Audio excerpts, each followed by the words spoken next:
Galw'r aelodau.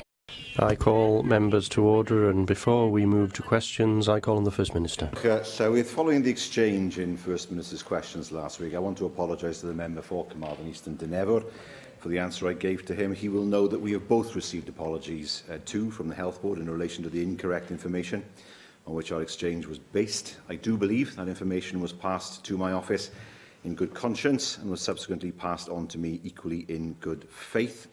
I should also make clear this was not information personally requested by me in any way, shape or form, but it was information that I chose to use. And on reflection, I don't think that last week was worthy of the exchanges we should promote in this, our Welsh Parliament, and I apologise for my part in that. Thank you, First Minister's questions. Now to the First Minister, and the first question is from Rhyn ap Iorwerth. Will the First Minister make a statement on ambulance response times on Ynys Môn? We expect citizens who have a clinical need for an emergency ambulance response to receive one as quickly as possible whenever required. Despite increased demand in recent months, the Welsh Ambulance Service has continued to meet the target in the Betsy Cadwaladr Health Board area. Thank you for that response. In terms of ambulances in the North West, on Anglesey and the rest of the North West, there is a large sticker which is FAST, which is Stroke Association, encouraging people to phone 999, and the slogan is when strokes strike, act fast. Now, unfortunately, ringing quickly doesn't lead to an ambulance arriving quickly. There's a two recent example, the Port of Holyhead calling for an ambulance for a patient who feared that he'd suffered a stroke, and they eventually had to take the patient themselves to Ysbyty Gwynedd and saw 8 ambulances parked there. Another recent example, an 88-year-old woman, a constituent of mine, was concerned that she'd had a stroke, was waiting 6 hours for an ambulance. She waited another 2 hours outside the hospital once she'd been transferred to A&E. Now, she passed away some hours later. We know that stroke is an amber category call now. Last week, the senior medical officer in North Wales was concerned about that categorisation. Paramedics tell me regularly that they are concerned about categorising stroke calls as amber. So when will the government look at this, because lives truly are at stake? I have to say that the model itself has been drawn up by clinical professionals. They therefore were considering the way that we should do this. It wasn't something that was done by politicians. It's true to say that 6.5% of red calls in Anglesey were responded to within 8 minutes, but the member has raised 2 issues in this chamber, which of course are very important, and I would ask him to write to me so that I can consider this once again and what happened in those cases. John Clive. Well, 6 years ago, in fact, in February 2012, it was reported a patient had to wait in an ambulance for more than 7 hours outside Ysbyty Gwynedd because of a hospital bed shortage. Last December, Betsy Cadwaladr University Health Board released figures showing that 1,010 patients had faced handovers of more than an hour outside their hospitals in October. Last month, with ambulances queuing outside Ysbyty Gwynedd Accident Emergency Department, we saw coverage of a pensioner waiting 13 hours for an ambulance after her hip gave way. We know that December figures show that 17,400 patients waited more than the 4-hour target time in A&E, with the highest portion, 27%, in Betsy Cadwaladr, and 1,460 waiting longer than 12 hours. When will your government acknowledge that the 30% cut in beds to 10,935 over the last 2 decades has rendered paramedics unable to offload patients quickly, causing ambulances to be delayed and therefore in responses to the next distress call being unable to be responded to promptly, and reverse those bed cuts, not only in the district general hospitals but also in our communities as called for increasingly by our general practitioners?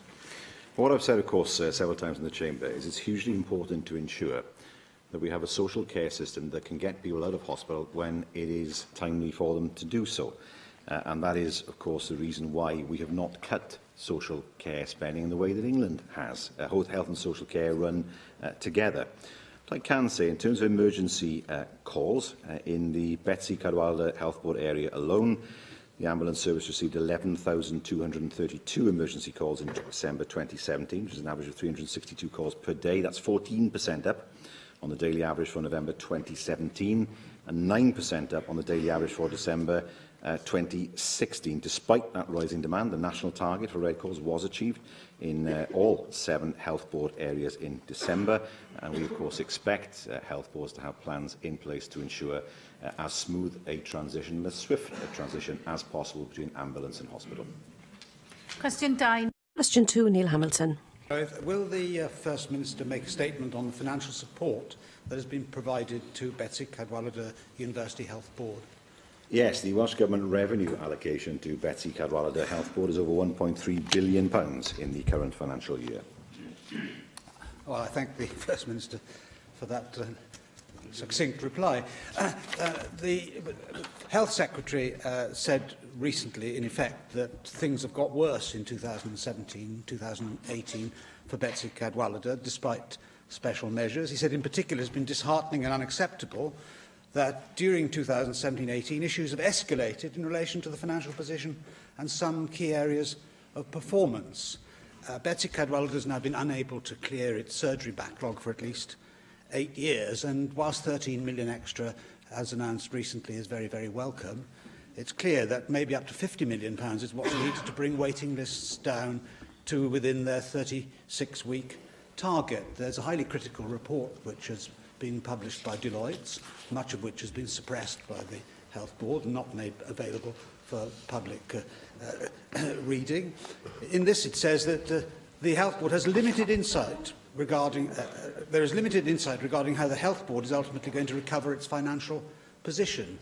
Can the First Minister tell us when we will be able to get... Yeah, I will ask us, why is the Welsh Government failing in its duty to the people of North Wales, in providing them the sort of modern health service which a country like Britain ought to deserve? Well, I'm being lectured by a member of UKIP on proper funding of the health service when his own party leader at one point said there shouldn't be a publicly funded health service at all. And can I say, in terms of answering his question, in terms of answering his... I'll have my apology next week, shall I, at the start of questions? Allow the First Minister to continue in his answer, please. He has made reference to the £13.1 million allocation to Betsy Cadwaladr and the support for developing sustainable unscheduled care, £1.5 million over 2 years. What does that mean? What our expectations are by April 2018, that there should be a reduction of RTT waiting times by around 50% in the numbers waiting over 36 weeks, and progress to continue into 2018 and 19, and financial recovery actions to result in the Health Board meeting the £36 million revised forecast at year end and improving it to 2018 to 19. Jonathan Saunders. Jill Llywyd. Latest data for Betsy Board shows that 9,526 patients requiring treatment have now been waiting over 36 weeks from referral. That figure has more than doubled from when the board was taken into special measures, and 41% of these are orthopaedic and trauma cases. In December, your Cabinet Secretary pledged to halve that number by March this year. And last week, of course, we have the further pledge of immediate action, the allocation of £13.1 million to improve waiting times and £1.5 million for an unscheduled care programme. But he also admitted that mental health care in this board needed urgent attention. As our First Minister, what action will you take to ensure that none of these pledges are broken? And will you also ensure that this latest funding will actually reach the frontline patients and help for positive outcomes within this beleaguered health board? Well, I think I've given the answer to the previous question in terms of how the money will be spent.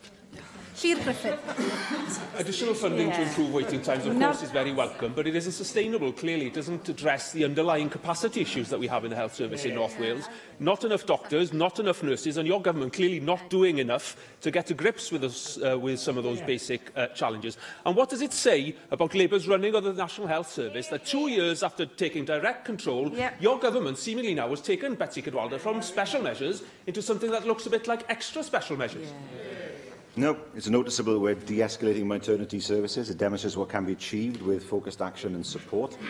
There are still significant challenges that the Health Board faces, and further progress and action is required urgently to transform mental health services. Now, the Cabinet Secretary, along with the Director General, are holding monthly accountability meetings with the Chair and Chief Executive of Betsy Cadwaladr UHB. We'll be setting out a revised framework for Betsy Cadwaladr to cover the next 12 to 18 months with milestones and expectations set out, clearly agreed with HIW, the Wales Audit Office and BCU itself. Questions now from the party leaders. Plaid Cymru leader Leanne Wood. It was right that you today acknowledged the wrongdoing in relation to Adam Price's personal data. We will return to the issue of confidentiality of members' correspondence at another time, but I'll put that to one side for now. I want to ask you about Brexit. The UK government reiterated yesterday that they want us out of the customs union. Now, as well as damaging the Welsh economy, this will affect our open border with Ireland through our ports. A hard border is coming. 6 months ago, the inquiry into the effects of Brexit on Welsh ports made a recommendation for the Welsh Government to set out, and I quote, how it intends to address the lack of physical capacity to accommodate new borders and customs checks at Welsh ports and develop a highways management contingency plan to manage potential congestion resulting from delays in ports. 6 months later, can you tell us what work has been done on that, please? Well, the issue of physical infrastructure at the ports to deal with issues such as customs are matters for the UK government, not for us. It is for them to spend the money if that kind of Brexit is what they want. However, it's right to say that nobody argues for there to be a hard border between the UK and Republic of Ireland, and we expect the UK government to deliver that. It's not clear how they'll do it, but I expect them to deliver that. It is right to say there are some in the Conservative Party who argue for a hard Brexit. They've been caused to expel them from their own party this morning. In fact, I think that's probably going a little bit too far, even by their Stalinist standards. But the serious point here is this. She and I, have never argued for any kind of Brexit that even looks like a hard Brexit. There is no mitigating that. There is no making it better. It can only mean things get worse, which is why she and I have always, I believe, been in the same position of saying that Brexit has to work for Wales, that we have to make sure we have full and unfettered access to the single market, and also we should stay in the customs union. Well, First Minister, that was a specific recommendation to call for action on your government, not on the UK government. I'll move on to the customs union question now. If we pulled out of the customs union, the UK will have to negotiate its own free trade agreements. Trade deals outside of the EU and the customs union could have a major impact on our economy. I'm sure you'll agree with that. Now, you were asked yesterday if you believed that Wales should have a veto on such trade deals, like the Parliament in Wallonia of Belgium, and in answer to that question, you said no. No, not only to a veto, but no to finding an agreement with the rest of the UK. You said we should be consulted. First Minister, it's your duty to protect the Welsh economy from an extreme Tory Brexit.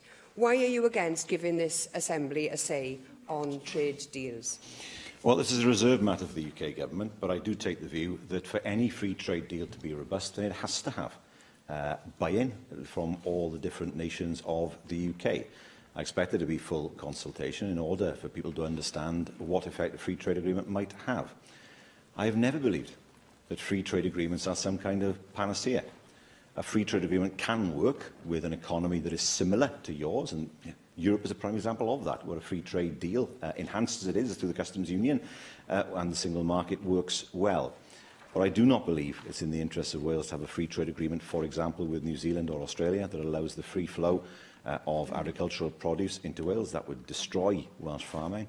I do not believe that a free trade agreement with any country where steel is produced far more cheaply is in the interest of the Welsh steel industry, and that, I can promise, I will fight tooth and nail. But asking for consultation is weak. Why don't you go for the strongest option of demanding a veto? First Minister, on October the 17th last year, I proposed that you should have a plan for all Brexit scenarios, including the prospect of leaving the European Union without a deal. You said then, and I quote, and you've just said it again, there is no mitigation for no deal. There is literally nothing we can do in the short term if we find that there is no deal.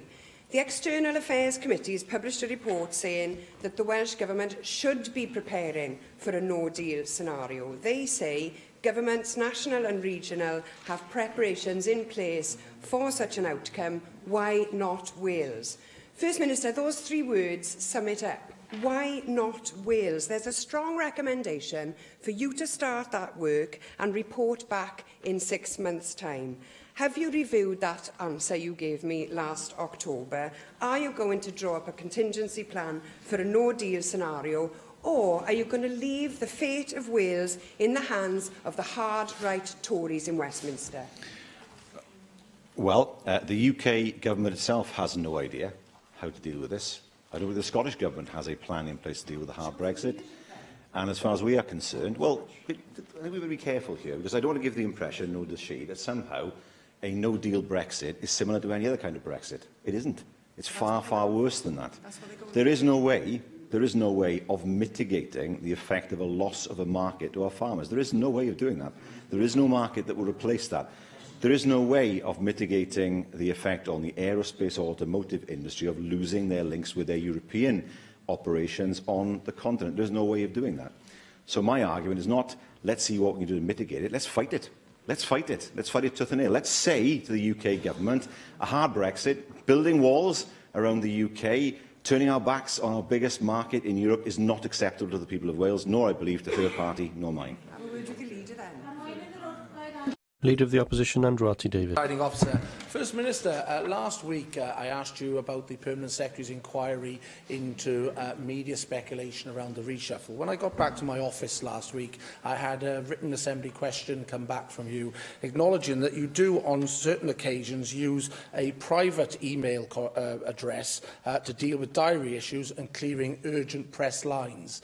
I'd be appreciative to know, were these emails made available to the Permanent Secretary's inquiry, and was this email address used at all to instruct or to brief staff as to press lines in relation to the reshuffle? No. And the answer to the first question, all relevant evidence was made available to the inquiry. Well, I'd be grateful if you could be explicit by confirming that your email accounts, your personal email accounts, were made available to the Permanent Secretary's inquiry so that they could have been assessed by the person she appointed, who I believe was the Welsh Government's head of security, I think, undertook the inquiry. Can you confirm that access was given to that individual to your personal email addresses that you do use for government business that you've acknowledged in your written answer to me? I can't comment on what the evidence looked like. All I can say is that all relevant evidence was submitted to the inquiry. I have to say, First Minister, I'm deducing that the person who headed up the inquiry did not have access to your emails that you acknowledge that you do use for clearing urgent press lines. Now, people would assume that any activity around a cabinet reshuffle most probably would be urgent press activity, and it's not unreasonable to assume that if there's an inquiry into leaks from government, then all correspondence would have been made available to the person carrying out the inquiry. Why is it so difficult for you to just to say yes or no whether that information was given to the individual undertaking the inquiry? I would be grateful for clarity, crystal clear clarity, as to whether the inspector did have the ability to look into your emails, and if he didn't, will you be making those emails available so that they can, on merit, decide whether they want to inquire more into these matters? Well, firstly, it is a matter for the head of security to decide what he regards as relevant evidence. Secondly, any email that is sent to me, to my personal email, which in any event is only accessed from a government machine, is recorded. Any email is recorded in that fashion. So we know from the Gove judgment that any email that's sent to a government machine is subject to a Freedom of Information request anyway, and that is something that I know. But as I say, all relevant information was provided to the inquiry. So you have made it available? Arweinydd Grŵp UKIP. Leader of the UKIP Group, Neil Hamilton. I'd like to follow up the last question, which was asked by the leader of Plaid Cymru a moment ago. She referred to this excellent report from the External Affairs Committee on how is the Welsh Government preparing for Brexit. And in the Chairman's introduction to the report, as she said, there is a need for the Welsh Government to be doing more in terms of scenario planning, including a no deal to prepare for Wales, that governments, national, regional, or elsewhere in the EU and the European Commission itself have preparations in place for such an outcome. Why not Wales? If they can do it, why can't the Welsh Government? Well, I have to say, the leader of UKIP comes from a position of saying it doesn't matter if there's a hard Brexit. These things are not important. Tariffs, non-tariff barriers are not important. He suffers from the same misguided view as the leader of the Welsh Conservatives, namely that these things are not important. Well, they are important for Welsh farmers, because the Welsh Conservatives have never said how they will protect Welsh farmers if there are tariffs placed on their produce sent to the European Union. They have never said how the markets of the food and drink industry, 90% of which are exported to the European single market, how they will be protected. Our position is based on evidence that has been produced, for example, by Cardiff Business School and others, and not on wishful thinking. But the First Minister is still fighting the referendum campaign. My question was a practical one, that other governments and regional assemblies are doing something to prepare for the possibility of a no-deal Brexit. That will not come about, if it comes about at all, because of what the UK government wants. It will come about because the EU will irrationally decide to cut off its nose to spite its face. But the question I asked was a simple one. If there's a no-deal Brexit, obviously there will be certain consequences which would differ from doing a deal of some kind, depending on the nature of that deal. There will always be problems of transition on leaving the EU, just as there were problems of transition, as I remember very well, when we joined the EU. So it's not that it doesn't matter at all, it's just that in the long term economies adjust. I revert to my question, though. If other assemblies of this kind and governments throughout the rest of the European Union, if his members will stop chuntering, and the chunter-in-chief in particular over there, then perhaps I can get my question. I'm sorry to be doing your job, yeah. Claire, I didn't mean to. No, you carry on with your job, which is asking the question. Thank you. Yeah, exactly. Why is the Welsh Government not doing anything at all, so far as I can tell, to prepare for the possibility of a no-deal Brexit, to help Welsh businesses to cope with the transition period that is inevitable, whatever the outcome? There it is. The word cope is used. Cope. That's the whole point. A hard Brexit is a disaster. 60% of our exports go to that single market. 90% of our food and drink exports go to the single market. The parties have the right to try to ignore that. It doesn't matter. Wishful thinking. We'll find other markets. There is no evidence of that. And why on earth should businesses have to pay a price for what he said and his party said to the electorate? Why should they have to cope? Why can't they prosper? And businesses will prosper if we remain inside the single market and the customs union. The First Minister talks in terms as though that there is a world of certainty that we're in at the minute, and we're about to go into a world of uncertainty. Anybody who's ever run a business, and I know the First Minister hasn't, knows that you have to cope with changed circumstances. You know, Sir James Dyson, who runs one of our biggest companies, has said that uncertainty is an opportunity, and the opportunity actually is that the rest of the world is growing at a far greater rate than Europe. So the opportunity is to export to the rest of the world and to capitalise upon that. What is the Welsh Government doing to prepare for the possibility of opening up other markets around the world where the EC Commission itself says that 90% of growth in demand is going to come in future years? Still only part of a common front with him and his party? I mean, that's some of the questions that perhaps people want to ask. Of course not, given what he has just said. Well, can I invite him to do something? He is a leader of a political party in Wales. Come to a farm, a hill farm, anywhere in Wales, a sheep farm. The leader of the Welsh Conservatives can join him, actually, get away from the Vale and his acres in the Vale, and go and talk to the farmers there, the sheep farmers, and say to them, uncertainty is an opportunity. Say that to them. I offer him the invitation. He can be joined by his political bedfellow over there. Go and talk to them and tell them they're worrying about nothing, moaning about nothing, and that, in fact, a reduction in their subsidies and the loss of their market is actually an opportunity. Question 3, Caroline Jones. Will the First Minister outline how the Invest to Save Fund is benefiting South Wales West? Yes, since 2009 we have invested nearly £175 million in a wide range of projects across Wales, including over £12 million, I beg your pardon, in the South Wales West region. First Minister, while there have been good examples of the scheme being used to improve the lives of constituents of my region, such as funding for additional foster carers in Neath Port Talbot or a support worker for looked after children in Swansea, the biggest investment of nearly £1.5 million was used to improve the offices of Bridgend Council. Surely the scheme should prioritise areas that are suffering as a result of council cutbacks. Swansea Council has a £56 million backlog of road repairs. It is believed that insurance payouts and compensation claims will skyrocket as a result of the repair backlog. Therefore, investing in repairs now will save more money in the longer term. First Minister, what consideration have you given to allowing the scheme to be used to make vital repairs that truly benefit the public, rather than those that benefit elected councillors? Well, let's have a look at some of the investments made that benefit elected councillors. £2.2 million recently awarded to ABMU, which includes £769,000 for modernising the patient record system so that records can be located and are available, £400,000 for reducing sickness levels in the board, £441,000 for a primary care out-of-hours service. Now, that doesn't seem to me like helping councillors. £500,000 to the mental health charity Haval, and that's supported the development of a specialist mental health rehab facility, the first of its kind in the UK. That benefits the public. £3 million to the South Wales Fire and Rescue Service, and £108,000 to Swansea Council Social Services to work with young people to break the cycle of ex-looked-after children entering care themselves. This is a way in which public money makes a difference, and I'm surprised that UKIP can't bring themselves to praise that. David Rees.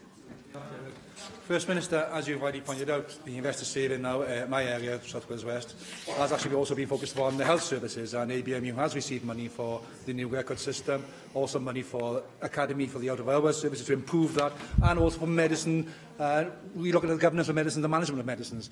It's that type of investment which is improving efficiency and therefore delivering services, better services for my constituents. Do you agree with me that we need to do more of this to ensure that patients can get better services out of ABMU because they're improving productivity and efficiency? Well, this is why, of course, the money was made available to ABMU in order to make sure that those obstacles that might exist within the system are removed, making it better for the people who work there and, of course, particularly for patients.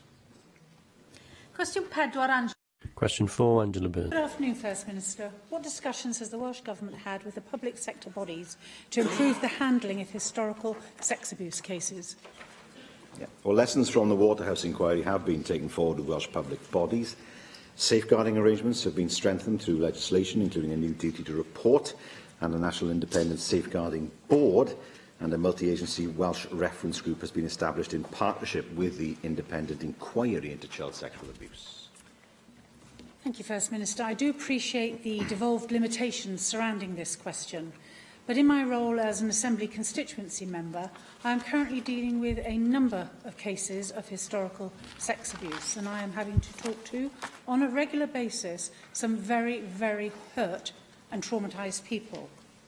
On a number of occasions, there appears to be an absolute marked reluctance by the Crown Prosecution Service to take a prosecution forward, despite good and corroborated evidence, either because of changes in the law within the intervening years. If you're talking about something, say, 30 years ago, the age of being able to be tried for example, for a crime has obviously changed, I think in 1985 or 87, or because of in their view, it's not in the public interest.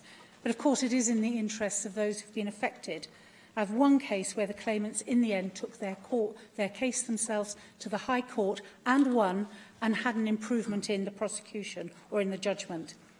Is there anything the Welsh Government can do to act as a check and balance on the decisions of the CPS and of the police in order to ensure that we are doing justice as well as talking about justice and trying to be seen to be having justice? Directly, of course, these bodies are not devolved. Our view is they should be, but they're not, and that's for a different time. But she's absolutely correct to ask, what then have we done as a government in terms of echoing her concerns? Well, obviously, we have expressed our abhorrence that the survivors in this case didn't receive the response that was owed to them. We have introduced a duty to report children at risk and a duty to report adults at risk to ensure that concerns about the abuse of people are reported and can be properly investigated. I know that the Minister for Children and Social Care has contacted the Mid and West Wales Regional Safeguarding Children Board to request an update on actions being taken to address concerns which have been raised about the current safeguarding arrangements. Dyfed-Powys Police and Pembrokeshire, I understand, have met with representatives of Caldy Island because there is a need to strengthen their arrangements. And I hear what the member says, and of course I don't dispute that. And the Minister for Children and Social Care also wrote to the Catholic Safeguarding Advice Service to seek assurances they're taking action in relation to current concerns. It's not isolated, I understand that. Caldy Island, of course, has been the incidents that has been most in the news, but I hope I've given us some comfort there. But what we have done as a government, given our devolved responsibilities, to ensure that this situation does not happen again. Bethan Jenkins. Well, historic sexual abuse doesn't become historical if we deal with it in the here and now. We know that there is an investigation by Health Inspectorate Wales as a result of the Chris Wade allegations, but it had to take significant public and political pressure for the Cabinet Secretary for Health to initiate that particular Health Inspectorate Wales report. I was shocked that it didn't come from Health Inspectorate Wales themselves, that they would take a more proactive role in seeing where there are allegations of abuse, and for them, therefore, to carry forth those particular reports. What are you doing as a government to ensure that there are uniform complaints procedures, that people feel confident that they can come forward with these allegations, so that we don't have these problems in the future, where people are having to go back in time, as Angela Byrne said, talking about public interest, talking about what's relevant in the here and now, when to those people who have been abused, it is very important for them to get answers to those questions. The member raises a very distressing case, which I'm also familiar with. If I could write to her, giving her more detail in terms of the answer that she seeks, because it is important, of course, that the complaint system is as streamlined as possible and that nothing falls through the gaps. But I will write to her with an answer, a detailed answer to her question. Question 5, Jane. Question 5, Jane Bryant. Minister make a statement on cervical screening in Wales. Well, cervical screening can save lives, and we want to maximise uptake. 77% of eligible women in Wales regularly attend for cervical screening. And from October 2018, we will be introducing a more sensitive primary test, allowing us to more effectively identify women requiring treatment, reducing the need for repeat smears. Thank you, First Minister. Despite letters sent to all eligible women in Wales for cervical screening, recent figures suggest that there has been a decrease in participation. Joe's Cervical Cancer Trust found that the numbers of women attending screening in Wales is at a 10-year low. In particular, the charity highlighted concerns about the number of women aged between 25 and 29 participating in screening. With cervical screening found to prevent 70% of cervical cancers from developing, what more can the Welsh Government do to promote and encourage women to have a potentially life-saving test? Well, from October of this year, Cervical Screening Wales will be introducing HPV testing, and that represents a completely new approach to cervical screening. It is a more sensitive test, which will allow us to more effectively identify those women requiring treatment. As I said, we know that coverage in general is falling across the UK nations, and there is work to be done in order to maintain and improve participation rates in Wales. Public Health Wales Screening for Life campaign runs each July to raise awareness of access to cervical screening in community groups that have an inherently low take-up, and it encourages eligible individuals to attend for screening when invited. Through these things, we want to make sure that the trend where we see fewer people having the test is reversed in the near future. Mohamed Ashkar. Presiding Officer, First Minister, research has shown that the women from Black, Asian and ethnic minority background are less likely to attend cervical screening than white women. A survey found that only 28% of women from ethnic minority communities would be comfortable talking to a male GP about cervical screening compared to 45% of white women. Twice as many BAME women as white women said better knowledge about the tests and its importance would be encourage them to attend. First Minister, what is the Welsh Government doing to increase awareness of cervical screening among women from our ethnic minorities communities in Wales, please? Well, I refer the member to the answer I just gave in terms of the Screening for Life campaign, which is aimed at ensuring that community groups that have an inherently low take-up of screening, to ensure that that take-up improves in the future. Question 6, Gareth. Question 6, Gareth Bennett. Llywydd. What assessment has the Welsh Government made of planning consent and change of use in relation to pubs in Wales? Well, we do recognise the important contribution pubs make to communities. We are working with community groups and other representatives, including the campaign for Real Ale. I declare an interest as a member on how best to protect premises and facilities that help bring people together. I've always said that a community without a pub is a collection of houses, quite often, and I've seen this happen in my part of the world. We will be consulting on a review of the town and country planning use classes order in May, with a view to looking at how we can better protect our pubs. Thanks for that response. Yes, you mentioned on a previous occasion that you were a member of CAMRA, and it's good that you're involved in the Real Ale sphere. We are trying to. We've got a cross-party group now. Nick's involved in it as well. Simon Thomas is running it. We're going to hopefully help you to push this forward, because we have been waiting rather a long time for a statement on this. I know I don't want to anticipate what your review is going to come up with, but we do have the local. Well, they do have the Localism Act in England now, so that does give some protection to pubs as assets of community value. Might that be the direction that you could be thinking about going down in Wales? Well, we have been working with CAMRA, and that work has been helpful to explore the implications of splitting the A3 food and drink use class, and we will look at how that might work. We're also considering the recommendations made by the University of the West of England in terms of the operation of the use classes order, and I mentioned how the consultation will proceed in that regard. It is true to say that for some pubs the business is no longer viable, but there are many pubs that I know of where it was a perfectly viable business, but there was more money to be made by turning those pubs into flats. And that is what we have to guard against in the future, because pubs are hugely important assets to our towns and villages and communities across Wales, and we want to make sure that we can do all that we can to protect those that are viable and provide such a service to locals. Nick Ramsey. I've also been involved in the CAMRA sphere over the years, First Minister, so we have something in common that we can talk about over a pint sometime.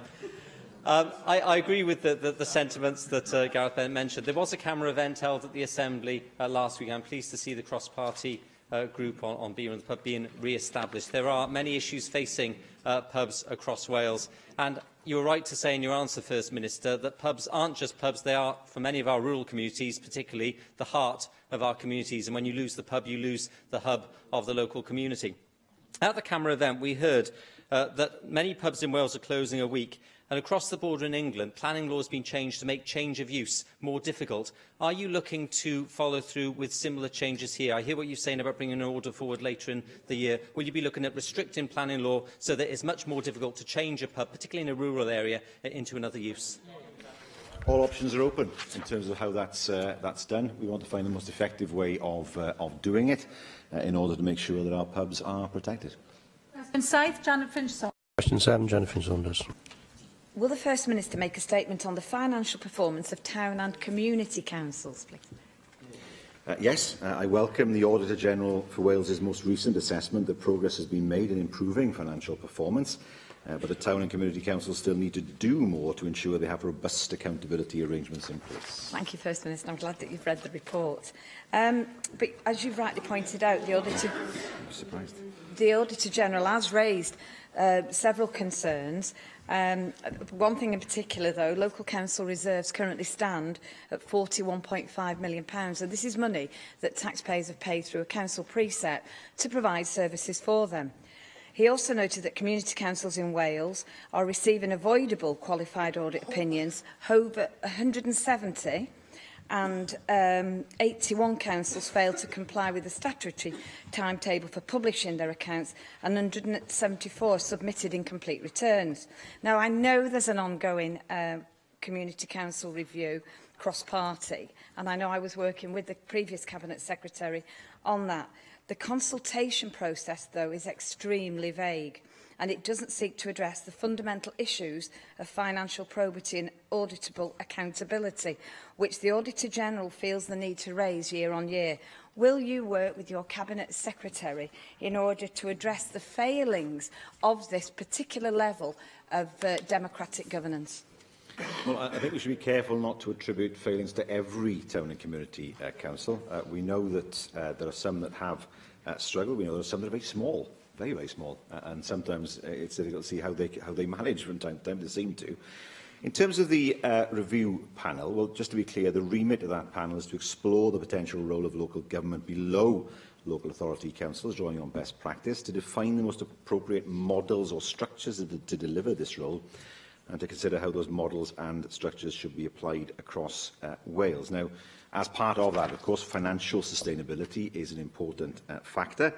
The panel is currently gathering evidence and seeking views from community councils, yes, but also the communities that they serve and the people that they work with, and indeed the panel have already taken evidence from the Wales Audit Office. David Rowlands. First Minister, we often hear the word austerity used in this chamber.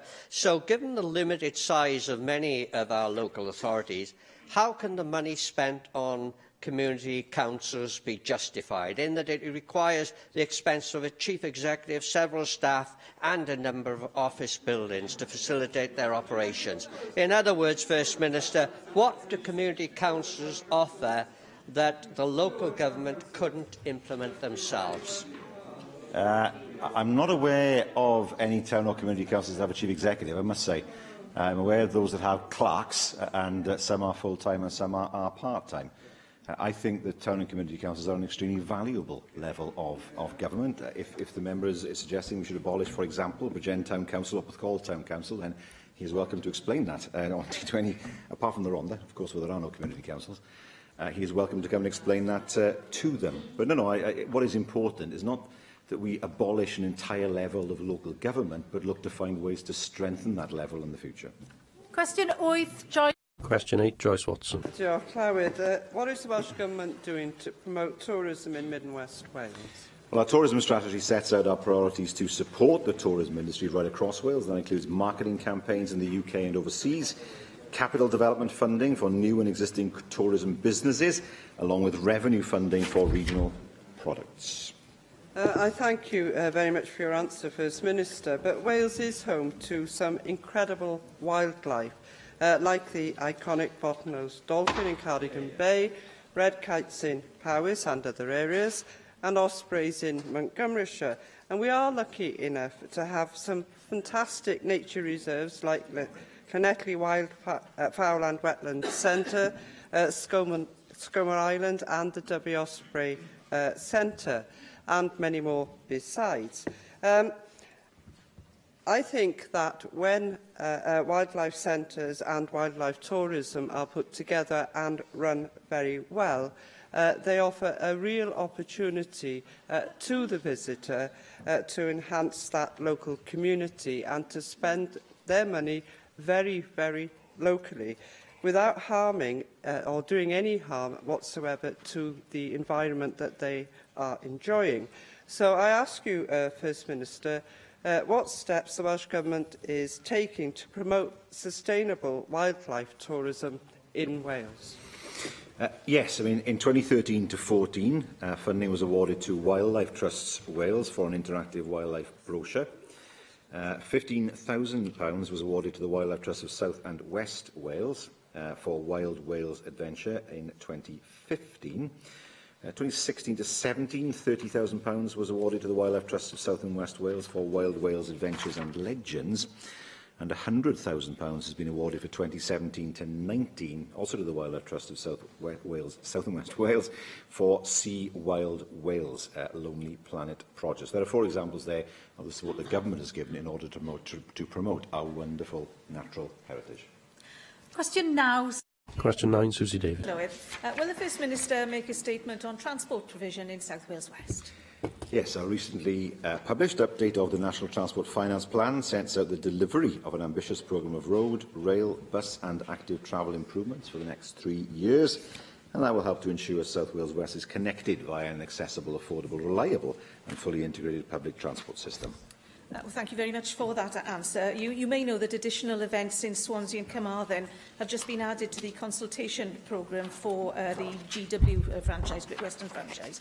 And I hope that constituents in South Wales West will take this opportunity to press the case for a Swansea Parkway station to the northwest of the city.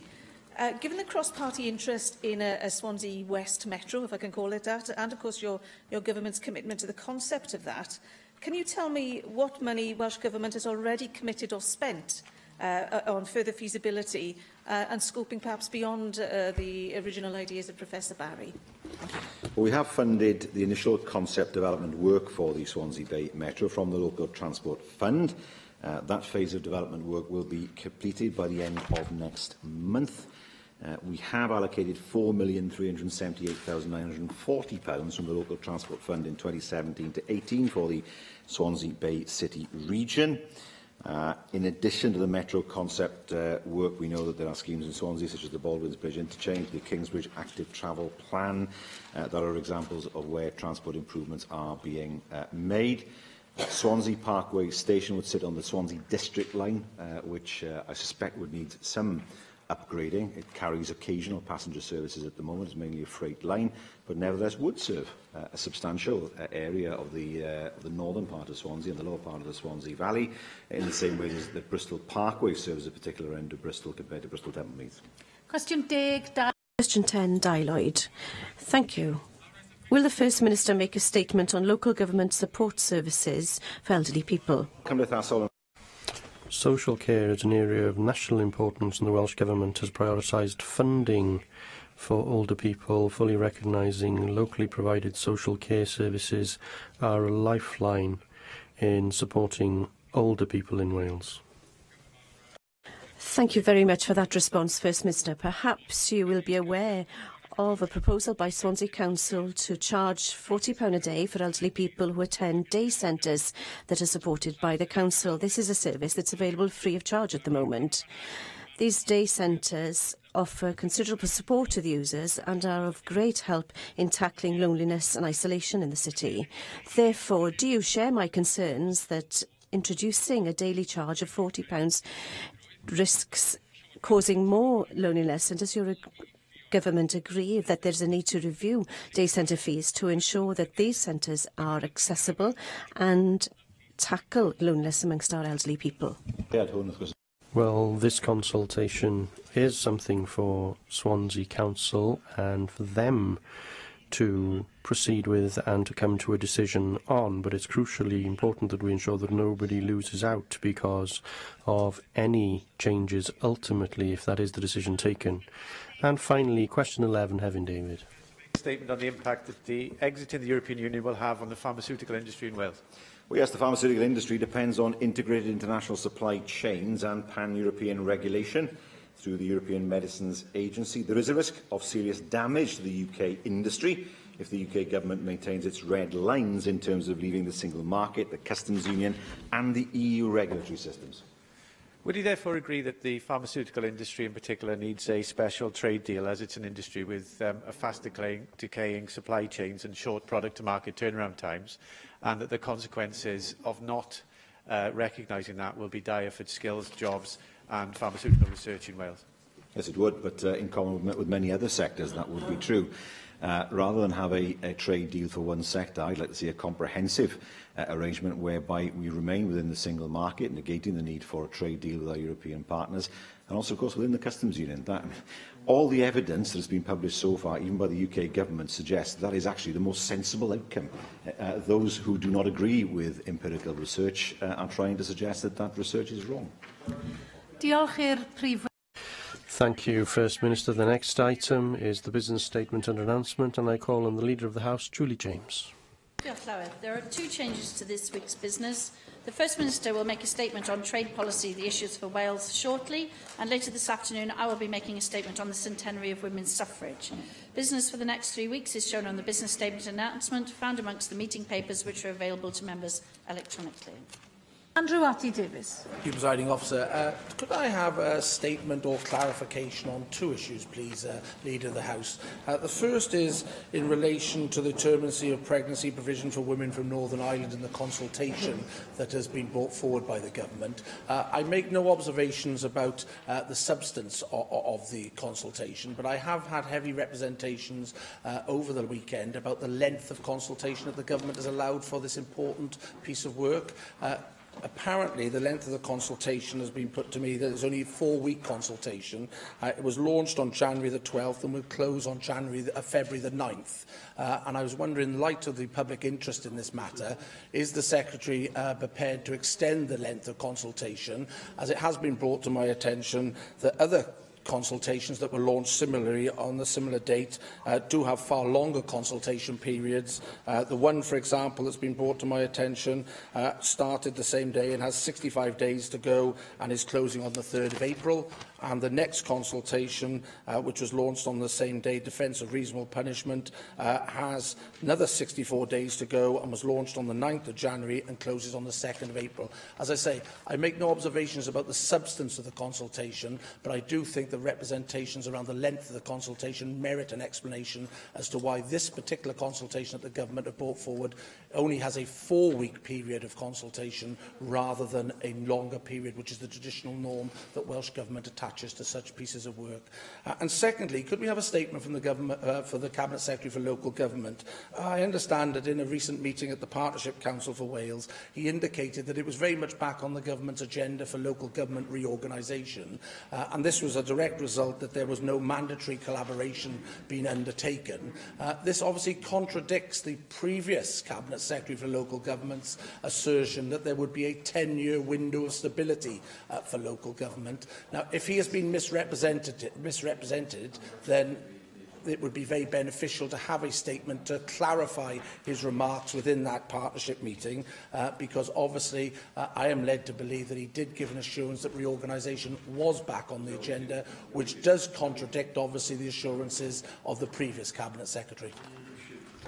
On the first very important matter, the Cabinet Secretary certainly heard your representations, and if you have specific instances that are leading you to the conclusion that that consultation is too short, I suggest you write to the Cabinet Secretary and set those out. He's indicating his willingness to consider them. And on the second, I think you can hear the Cabinet Secretary vehemently denying that he said any such thing. So I don't think there's any need for a statement fully. Simon Thomas. Thank you, Presiding Officer. And very strangely, I have the same two topics to raise with the Leader of the House, but in a completely different way. So first of all, can we have a debate indeed on local government freedom from central government control? Because I note that Alan Davies, who is the Welsh Local Government Minister, attends the National Executive of the Labour Party, which last week decided to interfere directly in the workings of Haringey Local Authority. Now, Alan Davies has told me in this chamber that he believes that local authorities, such as Pembrokeshire, should be free to make their own decisions and be answerable only to the electorates for their decisions in the ballot box.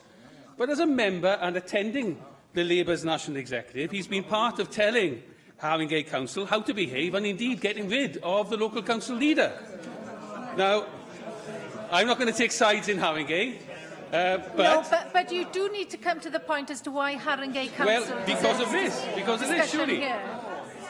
It's highly irregular for a Minister for Local Government in one devolved nation to be telling a local authority in another devolved nation how they should be behaving. And I think if it had been an English Minister in another party, say the Conservative Party, telling a Welsh local authority what to do, there would be enough said in this chamber. So let's have a debate, Presiding Officer, to tease out these issues. And who is really in control of local government? Is it the local elected councillors or the Minister opposite me here? Secondly, can I call for a debate on the other issue, which I said was common to myself and the Leader of the Conservatives, but again in a very different way, a debate on, indeed, the provision of abortion services for women and girls from Northern Ireland in Wales. The First Minister gave an undertaking, actually, in July, to this chamber that the provision would be made. So actually I'm a little uncertain as to why we're having a consultation. I take a very different view. Why is there consultation? Why is not the announcement of the First Minister that this would be done in July not been actioned already? But nevertheless, let's take the opportunity that this consultation has given us, and the fact that it's 100 years since women first had a vote and a say to have their own political rights over their own bodies and reproduction, to hold a debate on abortion rights so we can move towards a truly medical-based approach in this country. And I believe that this Parliament would resolve overwhelmingly to extend to our sisters in Northern Ireland the same medical support that is extended to other citizens in the EU and in the UK and indeed throughout the EU. And finally, can we have a debate on a real crisis in rural banking in Cymru at the moment? In the next few weeks, Fishguard will lose its last bank. If you look at a map of West Wales, there will be very little banking between a part-time bank in St David's and a bank in Cardigan. We see that Wales, from ONS data, West Wales has suffered most from the loss of banking over the last 5 years in other parts of the UK. Myself and Adam Price have laid a statement of opinion here, referring to the Public Policy Institute for Wales report, Time for a Full Public Bank in Wales. This would be an excellent subject for debate, I think. It will allow all members to reflect on the issues of public banking in their own communities, and also enable us to express a real positive alternative, including a Welsh People's Bank on the model of local savings banks. Well, thank you for those three topics. On the first one, I can't help but feel that the internal workings of the Labour Party are not a matter for the Senate, although if the member is that interested, I can supply him with an application form if he wants to join the party and take a further interest. On the second point, the Cabinet Secretary was here to listen to the important points that you raised, and I'm sure that he will be writing to you in due course to explain what the consultation is about. Indeed, he's indicating to me that he's happy to do so. In terms of the rural crisis in banks, actually it's a crisis across the piece. I have a similar crisis in my own very central and urban constituency. It is an important point, and I will certainly be discussing, as the Equalities Minister, with a number of Cabinet Secretaries, the best way to discuss that and the solutions here in the floor of the Senate. Jenny Rathbone. On this 100th anniversary of the women getting a limited vote, of course it was at the time that only men also had a limited vote. It wasn't all women, all men who had the vote either. We need to make sure that women's votes counts and that women's representation in our political institutions counts as well.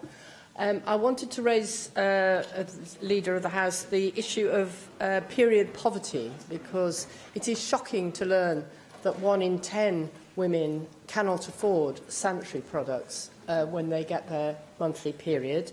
And even more shocking, I think, to learn that 12% of girls are using other materials to deal with their period because they simply can't afford these materials. And obviously that has huge impact on their ability to engage in their studies and all other aspects of engagement in civil society.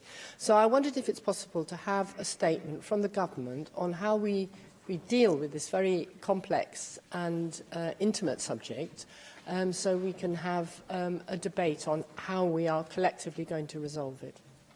This member raises an extremely important point, and as part of the Welsh Government's wider work to reduce inequality and mitigate the impact of poverty, we are exploring a number of ways of having a scheme to supply feminine hygiene products free of charge to, say, food bank users and in schools and so on. The work's in its early stages. We are monitoring a lot of the work that's been done by colleagues in Scotland and elsewhere. We will be bringing forward a range of measures once we've completed the work of monitoring the exact impact of the various possibilities of the schemes that could go forward. And it may well be that we introduce a range of different measures in appropriate circumstances. But I assure the member we take this very seriously indeed, and we will be looking very seriously at these schemes in the future.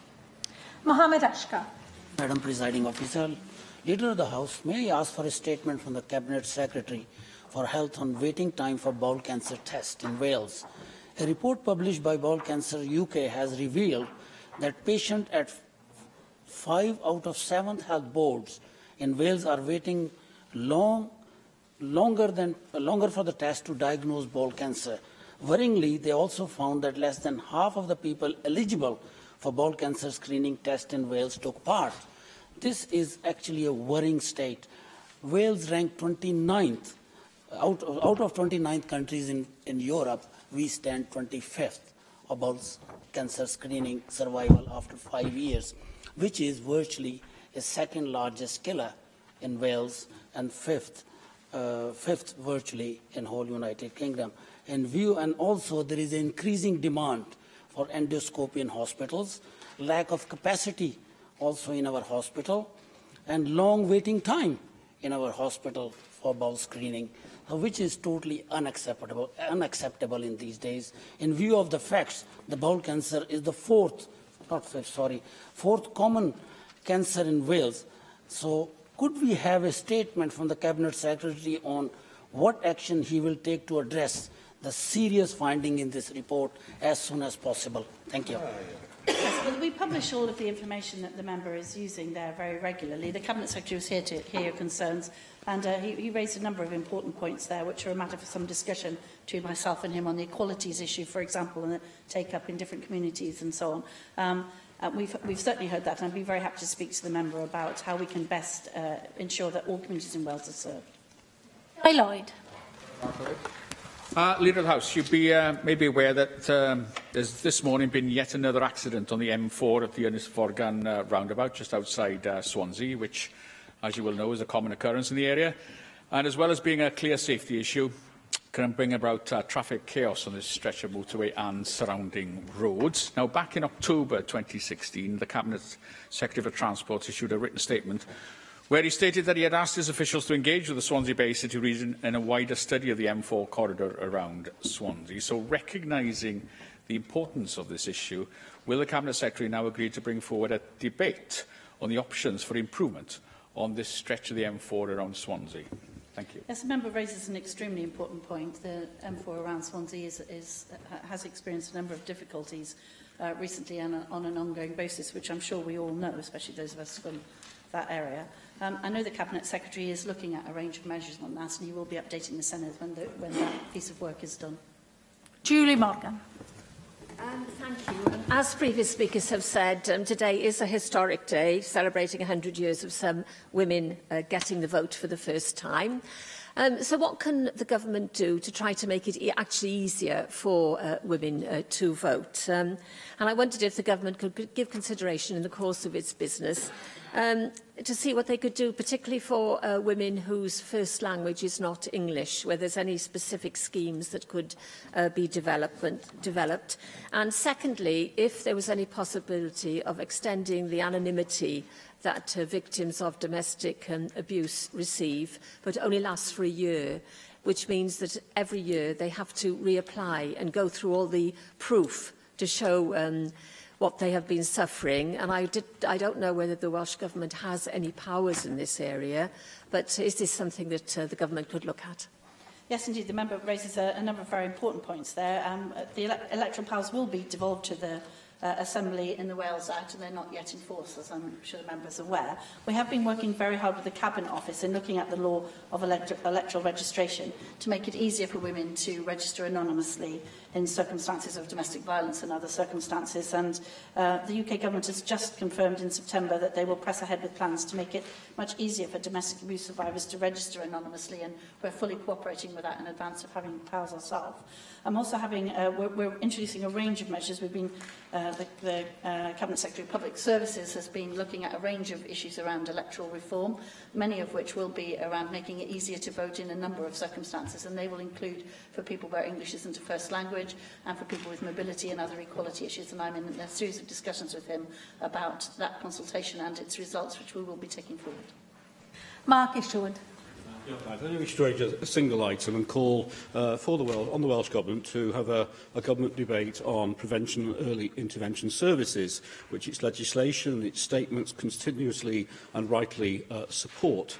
But in practice, its actions are stripping out these services at huge additional cost to our health services and our social services at crisis level. Last week we heard disappointment from both the First Minister and the Education Secretary about the closure of Aphasic Cymru, despite the decision to close Aphasic Cymru being forced on its trustees by the Welsh Government's decision to end the Children and Families Delivery Grant and switch the funding elsewhere, where Aphasic Cymru is the only charity representing families of children with speech, language and communication needs in Wales, and in North Wales alone has supported hundreds of families over the last year, taking pressure off statutory services, improving lives. Welsh Women's Aid has expressed concern that the direct funding it receives from the Welsh Government has fallen from £355,000 for specialist violence against women, domestic abuse and sexual violence services to just £34,000 in the current financial year. And although the funding has passed to regional health boards, this, they say, hasn't happened. Last Friday, I attended the Welsh Independent Living Grant Save the Wilg exhibition at Theatr Clwyd to show my support for the campaign led by Nathan Lee Davies in Wrexham, because they recognise that Welsh Government plans to remove ring fencing will mean that independent living for disabled people with high care and support needs will be at risk, as the funding instead goes without ring fencing to local authorities. Similar concerns have been raised loudly and consistently with you by the housing-related support community about supporting people, after you wrote to local authorities saying that you're removing the ring fence from supporting people and giving them spending flexibility that it currently goes to prevention, early intervention services. And finally, I'll mention one more example. Last year, you scrapped or removed £5.5 million from the Family Fund for vulnerable families with disabled children, with meaning that the number of families supported this year has fallen from 5,429 to just 875, and the majority not getting the support said that there was no other support available for them. This false economy is adding tens, if not hundreds of millions of pounds of pressures onto our health and social services. It goes completely against the spirit of your legislation and actions in respect to prevention and early intervention, and I urge you to have a debate so that we can air this fully and hopefully agree a way to start restoring the support to the projects making such a big difference in the communities and families across Wales. Well, thank you for raising those important points. I don't doubt the member's sincerity in wanting to support the organisations that he set out, but there are a number of underlying causes, not least the continuing austerity programme of the UK government in cutting the budgets to this place quite severely for ideological reasons. And it's very difficult to separate the two things out in the way that the member seeks to do, because these are direct results of austerity policies. On top of that, we are responding to local governments' requests, which I fully support, and so does the government, to trust them and the local democratic mandate that they have in distributing money equitably locally. And so we are taking ring-fenced and hypothecated restraints away from them to give them maximum flexibility in the face of the continuing austerity agenda. So I don't think there's any need for a debate on that. The ideological lines are very firmly drawn, and I'm afraid we are very much on the side of both trusting local government and ensuring that we do our very best to offset the austerity agenda that his government continues to pursue. What about the people? Bethan Jenkins. Thank you. I wondered whether we could have a debate or a statement giving us an update on the Valleys Task Force and its discussions. I'm aware that they had engagement with Neath Talbot Council last week, and it would be useful for us as AMs to understand what those deliberations were. I say it in the context of having been at a public meeting last night where there's proposals to close Cymru Afon School in the Avon Valley, and we appreciate that the task force isn't just to do with education, but if you do close the school, it will take away the heart of the community and therefore may lead to the task force being not as relevant as the Welsh Government would like it to be. So I wondered whether we could have an update on those discussions, because we want the community to engage in that task force, but if they're going to be confused by the agenda of the Welsh Government as to the local council, then we need to have clarification over that. Yes, the Minister for Public Services, who chairs the Valleys Task Force, will be giving an update to the Senedd after this current round of meetings, and there's another one on Monday, for example. A number of us are members of the Valleys Task Force, and it is absolutely the intention of the Valleys Task Force to report back regularly to the Senedd, giving the update as the member sets out. David Rees. Well, I can actually ask the same question Bethan Jenkins just asked, because we both attended a very emotional, very well-attended meeting last night of communities who are passionate about their community, who have seen services gone in their community, and as far as the Valleys Task Force is concerned, not one of the hubs, on the peripheries of two hubs, but it doesn't understand whether they're actually going to benefit from either of those two hubs. But what's important is to understand what resilience means when we talk about resilient communities. Because if resilient means including education provision delivered within the community to actually ensure that community is able to build within itself, then it's important. Now, I understand the Cabinet Secretaries can't comment upon individual school closure proposals, but the role of Welsh Government policy in this proposal is going to be important. And therefore, a statement on exactly what they mean by resilient communities and how education plays a part in that definition is important. Yes, the member makes a very good point. I mean, obviously, we can't comment on individual school closure programmes by individual local authorities. It's a matter for them. The Valleys Task Force isn't a thing in itself. It is a way to coordinate government action across the Valleys areas. So the member's quite right to highlight that we need to be able to set out what we're doing across each of those areas, not just in the hubs. And I know that the Cabinet Secretary of Public Services will be taking that into account when he does his update. Joyce Watson. Diolch, Clywyd. I want to call very briefly for two statements. And the first is from the Cabinet Secretary for Economy and Transport on emergency vehicle access to Shell Island campsite via Llanbedr Airfield. Emergency vehicles have had high tide access through the government-owned airfield for more than 50 years. But the tenant, Snowdonia Aerospace LLP, has not guaranteed long-term continued access, putting the future of that business in jeopardy. So I just feel that where we own land and where we sublet it, that we are actually mindful that the two businesses, in this case, operating either side of that, are able to communicate and carry on to the benefit of those communities. And the other statement that I'd like to see is from the Transport Minister over the collapse on the Express Motors bus company. I understand that Gwynedd Council has found other operators to deliver subsidised bus services, but the bulk of the former Express Motors services that were commercial have not been replaced. For example, as far as I'm aware, the hourly Barmouth to Portmadog service has already disappeared. And this is the third commercial operator to go out of business in this area in the last 5 years. And every single time that happens, people's jobs and the services locally are badly affected, leaving people stranded and without work. And I think this actually raises a need for a much longer term vision on how we deliver bus services and whether we need to look at regulation if we're going to get those powers back here to stop this stop-start bus service that people are completely dependent on in those areas. Yes, the member raises two very important issues there. On the first, we are aware of the emergency services access issues in relation to Shell Island during periods of high tides especially. It is a matter for the directors of Shell Island to pursue discussions with Snowdonia Aerospace Centre directly to reach amicable arrangements. And we are encouraging both parties to explore all the options available to seek solutions which work for everyone concerned. I'm sure the member has made her concerns very clear as well. And in terms of the serious bus issues that the member raises, I know the Cabinet Secretary is looking, as we speak, into the regulation of bus services and the pros and cons of that, and what we can bring forward when the powers arrive here in Wales. And I know that he is planning to update the Senedd at an early stage as to some of the plans that we are able to bring forward in terms of the regulation of bus services and to ensue the joined-up travel system that I know that she would like to see for Mid and West Wales. Finally, Neil McAvoy. Leader of the Chamber, I recently raised the plight of the Kurds in Afrin, Syria, who are being attacked by an aggressive Turkish state. I asked you if you would write to the UK government to urge them to use their diplomatic channels to stop what Turkey is doing.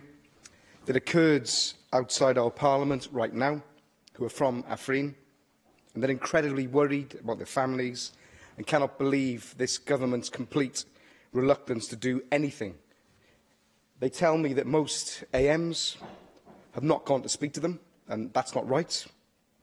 Their loved ones are dying, and they deserve a hearing.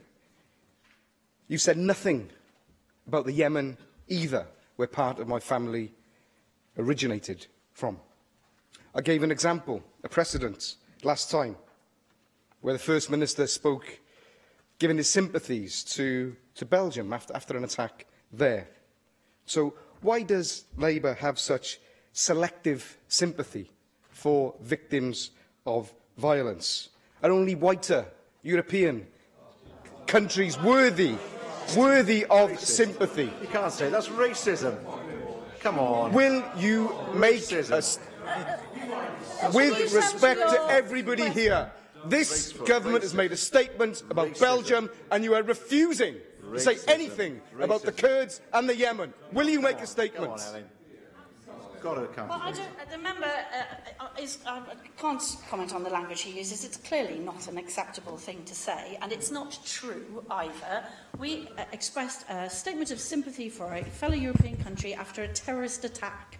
The countries you're talking about are unfortunately embroiled in war situations. It's state terrorism. Civilians are being...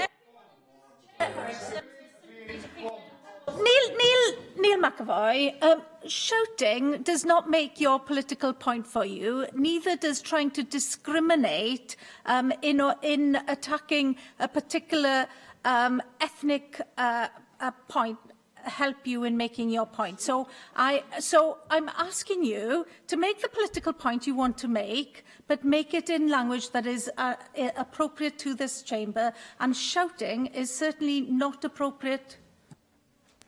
Thank you, Llywydd. I was simply saying that everybody in this chamber expresses their sympathies to all communities caught up in war. Of course they do. That's quite different from expressing specific sympathies in specific instances of terrorist attack, which we would do to any country in any part of the world subject to such attacks.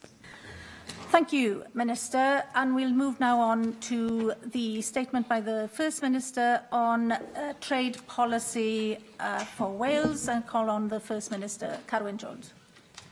Thank you, Llywydd. Well, we have published a new document in our series of Brexit policy position papers entitled Trade Policy, the Issues for Wales. This is the 5th in our series of papers, which sets out how we believe we in Wales and the UK as a whole should respond to the very significant challenges posed by the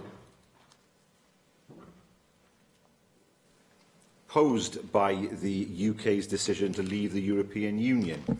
The paper sets out our trade policy ambitions and reflects the analytical and practical work we're doing in preparation for our exit from the European Union.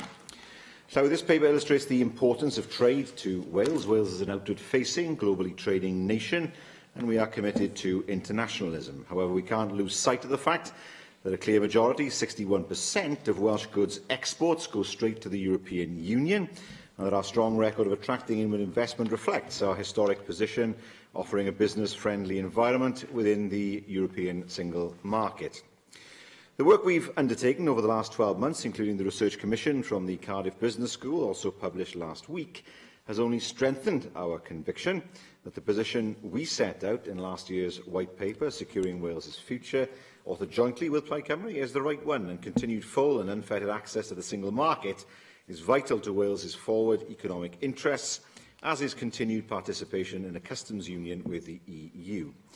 We have seen no sound economic arguments to the contrary, and the recent leaks of the UK government's analysis of our economic future outside the EU suggests that this is because there are none.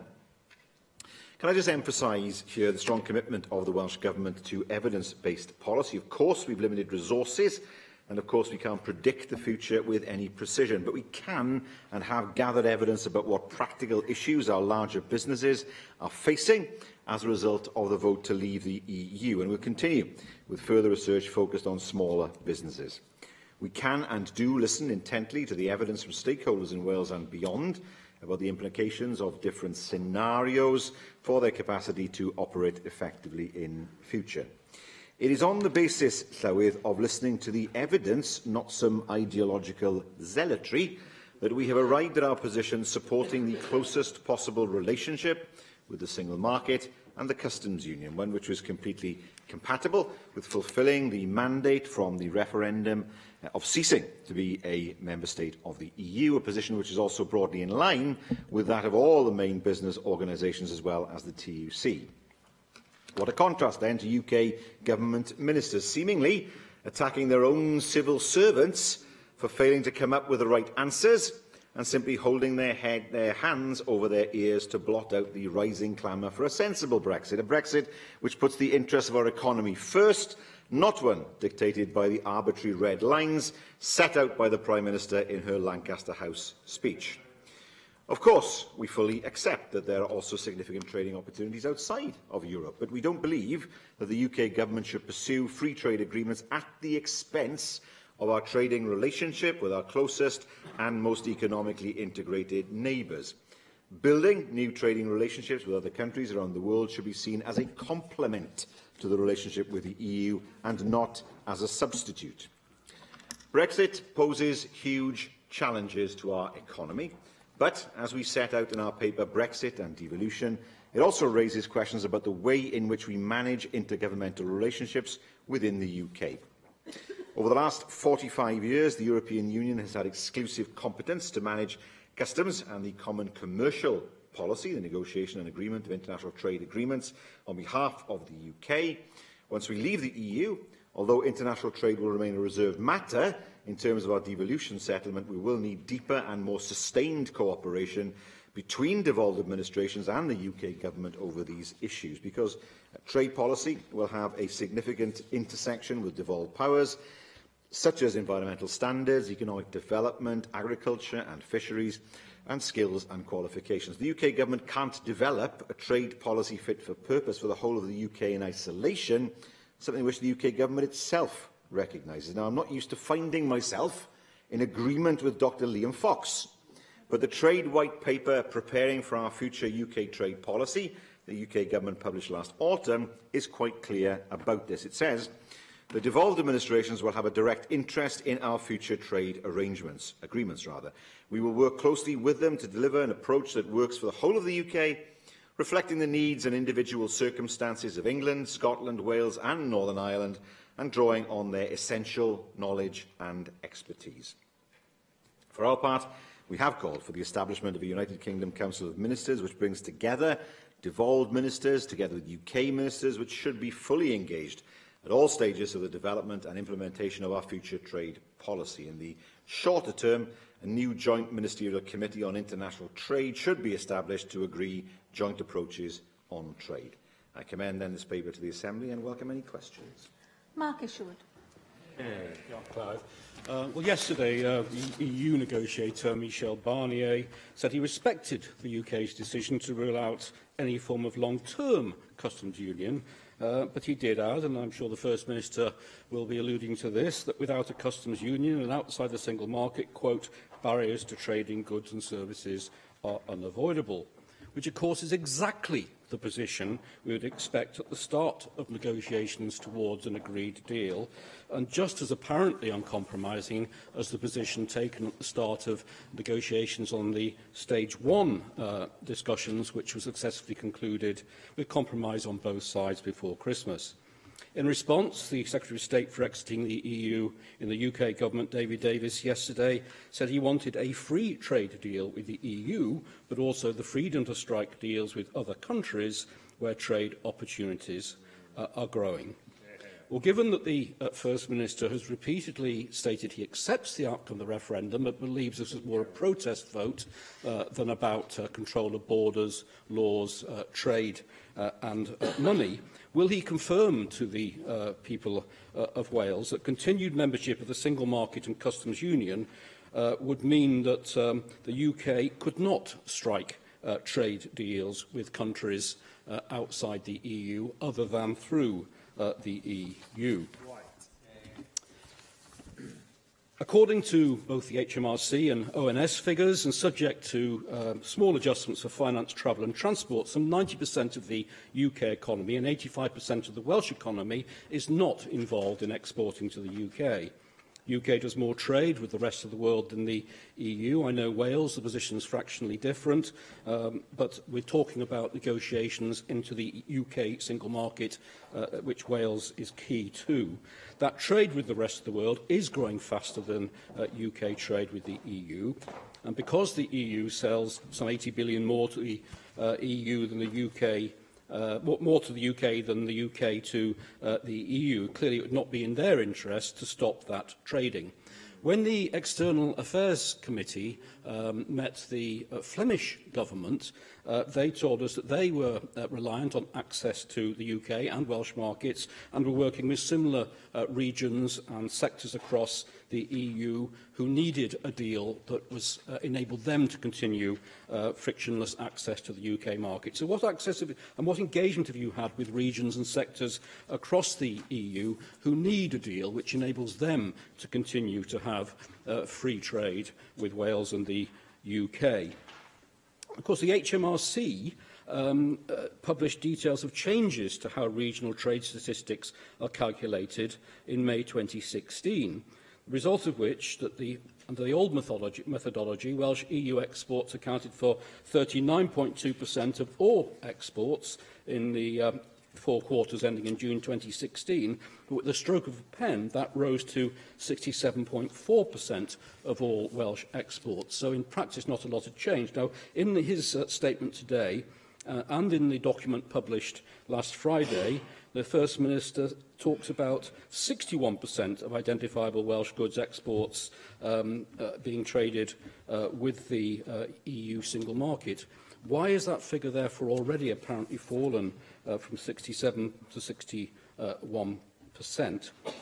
He talks about his belief that continued full and unfettered access to the single market is vital to Wales' forward economic interests, and says we remain to be convinced that leaving a customs union with the EU is in our interests, at least for the foreseeable future.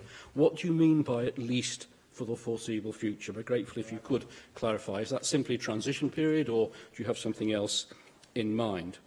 As you indicate, you welcome the UK Government's recognition in their White Paper, Preparing for Our Future of UK Trade Policy, that evolved governments and legislatures have an important role in shaping future trade policy. But in evidence, as we heard earlier from the Leader of Plaid Cymru, yesterday from you to the Commons Public Administration Committee, you said you don't think we should have a veto. It's hugely important to have a consultation. And of course, in your 7 years in office, you fostered the least diverse export economy in the UK, leaving Wales more reliant than any other nation on EU trade. So what discussions is the Welsh Government, official to official, having with the UK Government, which I know is going on in detail, regarding frameworks, regarding a UK single market with agreed approaches on a range of matters, of course, including trade? Perhaps you could provide us with a progress report on discussions which are clearly already happening. Thank you. Time is running out, and we still have no idea what the UK Government's endgame is. We don't know what position they want to be. We have, on the one hand, the Jacob Rees-Moggs of this world saying it doesn't matter about tariffs. It doesn't matter if we lose manufacturing jobs because they'll be made up for in some unspecified way. And then we have another branch of the Conservative Party demanding that Jacob Rees-Mogg should be expelled. This gives you some idea of the chaos that sits at the heart of the UK government. If he talks about a free trade agreement with the EU, well, the EU will look to have alignment with a market that it has a free trade agreement with. What's the difference in terms of where we are now compared to a free trade agreement? Because some will say, well, free trade agreements give us the opportunity to have free trade agreements with other countries. Which ones? Which ones? Nobody ever talks about New Zealand. What for? Countries such as China, goodbye steel industry. You'll be very, very careful in terms of what kind of free trade agreements we should have. And this is a false promise. If we cannot come to an agreement with our closest, biggest, most aligned market, we have no hope of free trade agreements that take 6 or 7 years to negotiate on average with any other economy. And why would we want to? One of the things I hear from Brexiteers is this suggestion that somehow Europe is not important, forget about that, look at other economies instead. I disagree. Europe is our most important market. It's bigger than the US. It's on our doorstep. It's not 3,500 miles away.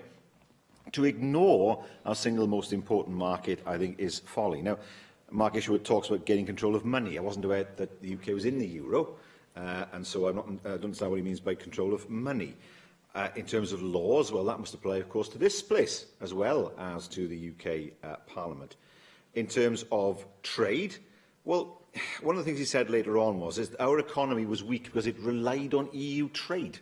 What on earth is wrong with relying on trade with Europe? We're not an autarky, and it's hugely important that we trade with other countries and other economies like Europe. And finally, borders. Let's nail this myth once again. The UK will not and cannot control its own borders. It just isn't going to happen. Why? Because the UK has a land border with the Republic of Ireland, which will be an open border. So let's nail this now. This idea that the UK will control its borders in some way with controls on borders is just simply untrue. And that is something which it needs to be emphasised over and over again.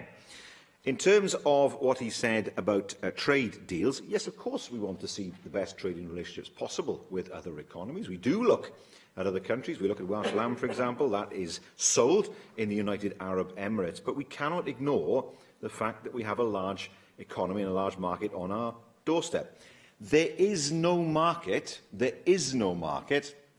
will replace the market for Welsh sheep meat exports in the European single market. It does not exist. It does not exist. And when I hear Brexiteers, like Jacob Rees-Mogg and others, say it'll mean we have cheaper food, what they mean is that food will be imported and our farmers will be shafted. That's what they mean. So let's be quite clear about they are willing to sell the agriculture industry down the river in order for there to be cheap imports, and they will do the same for other industries. Why? Why?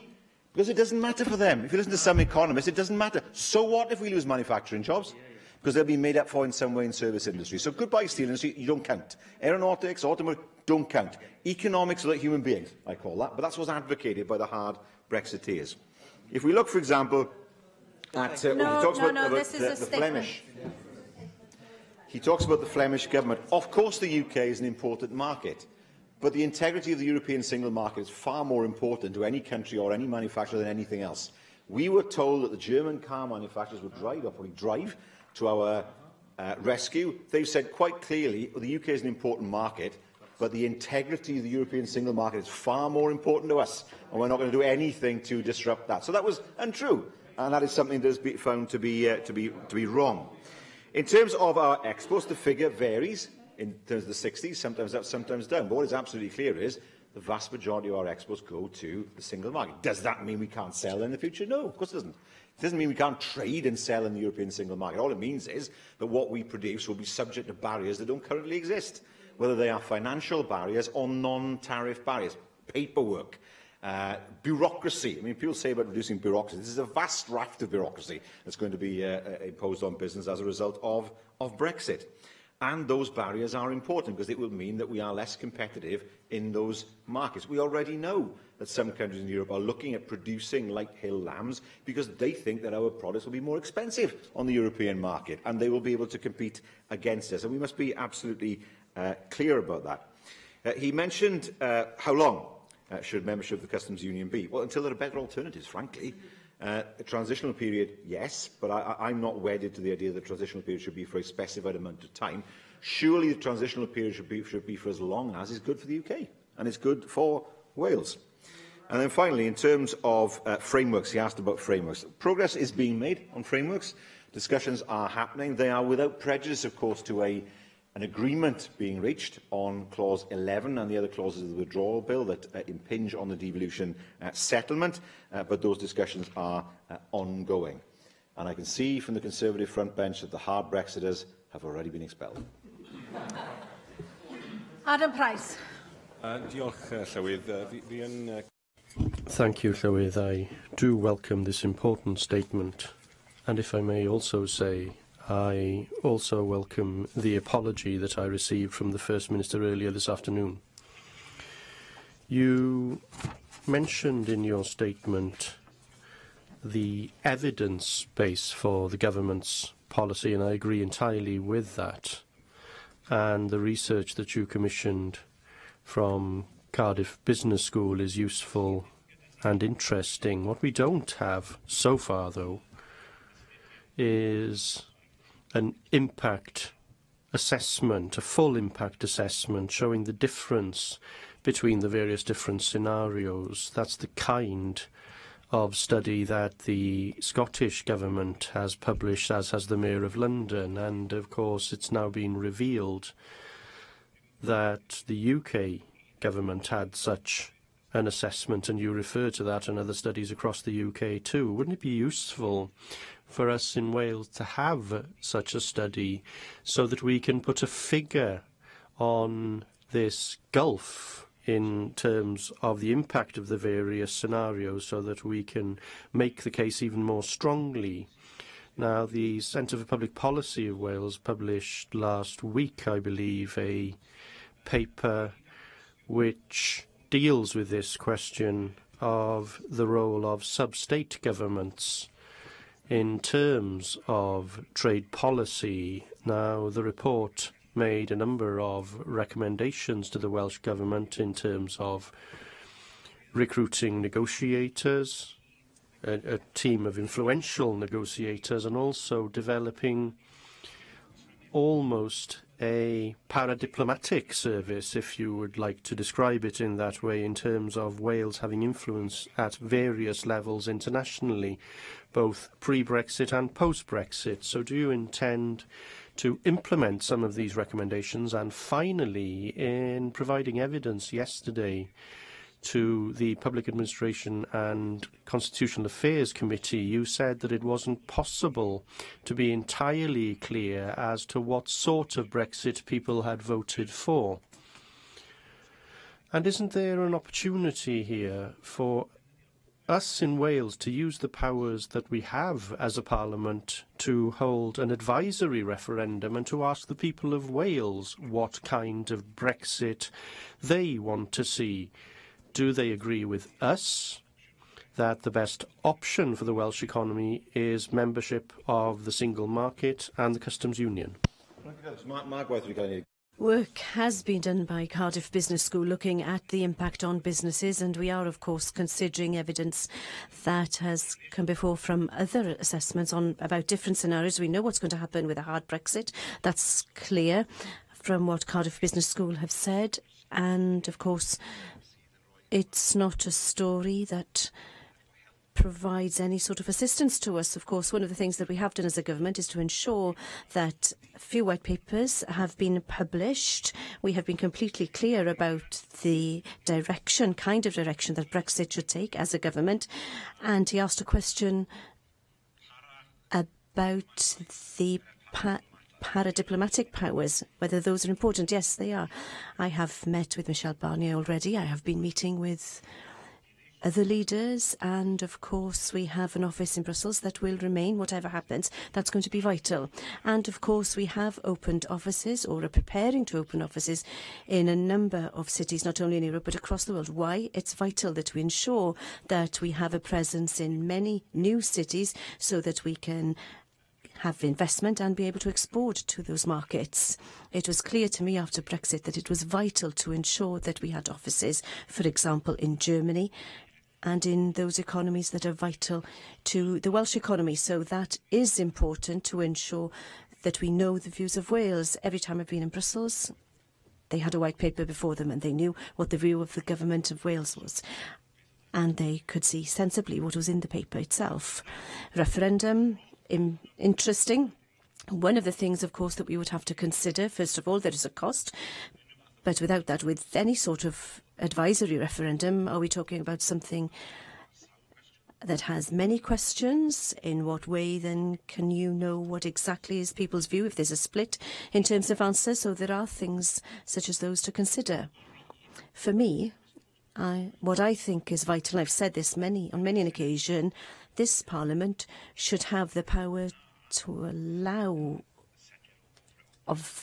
where there is no settlement of Brexit at the end of the day. It's vital to me that there is permission from every Parliament of the UK before Brexit moves forward.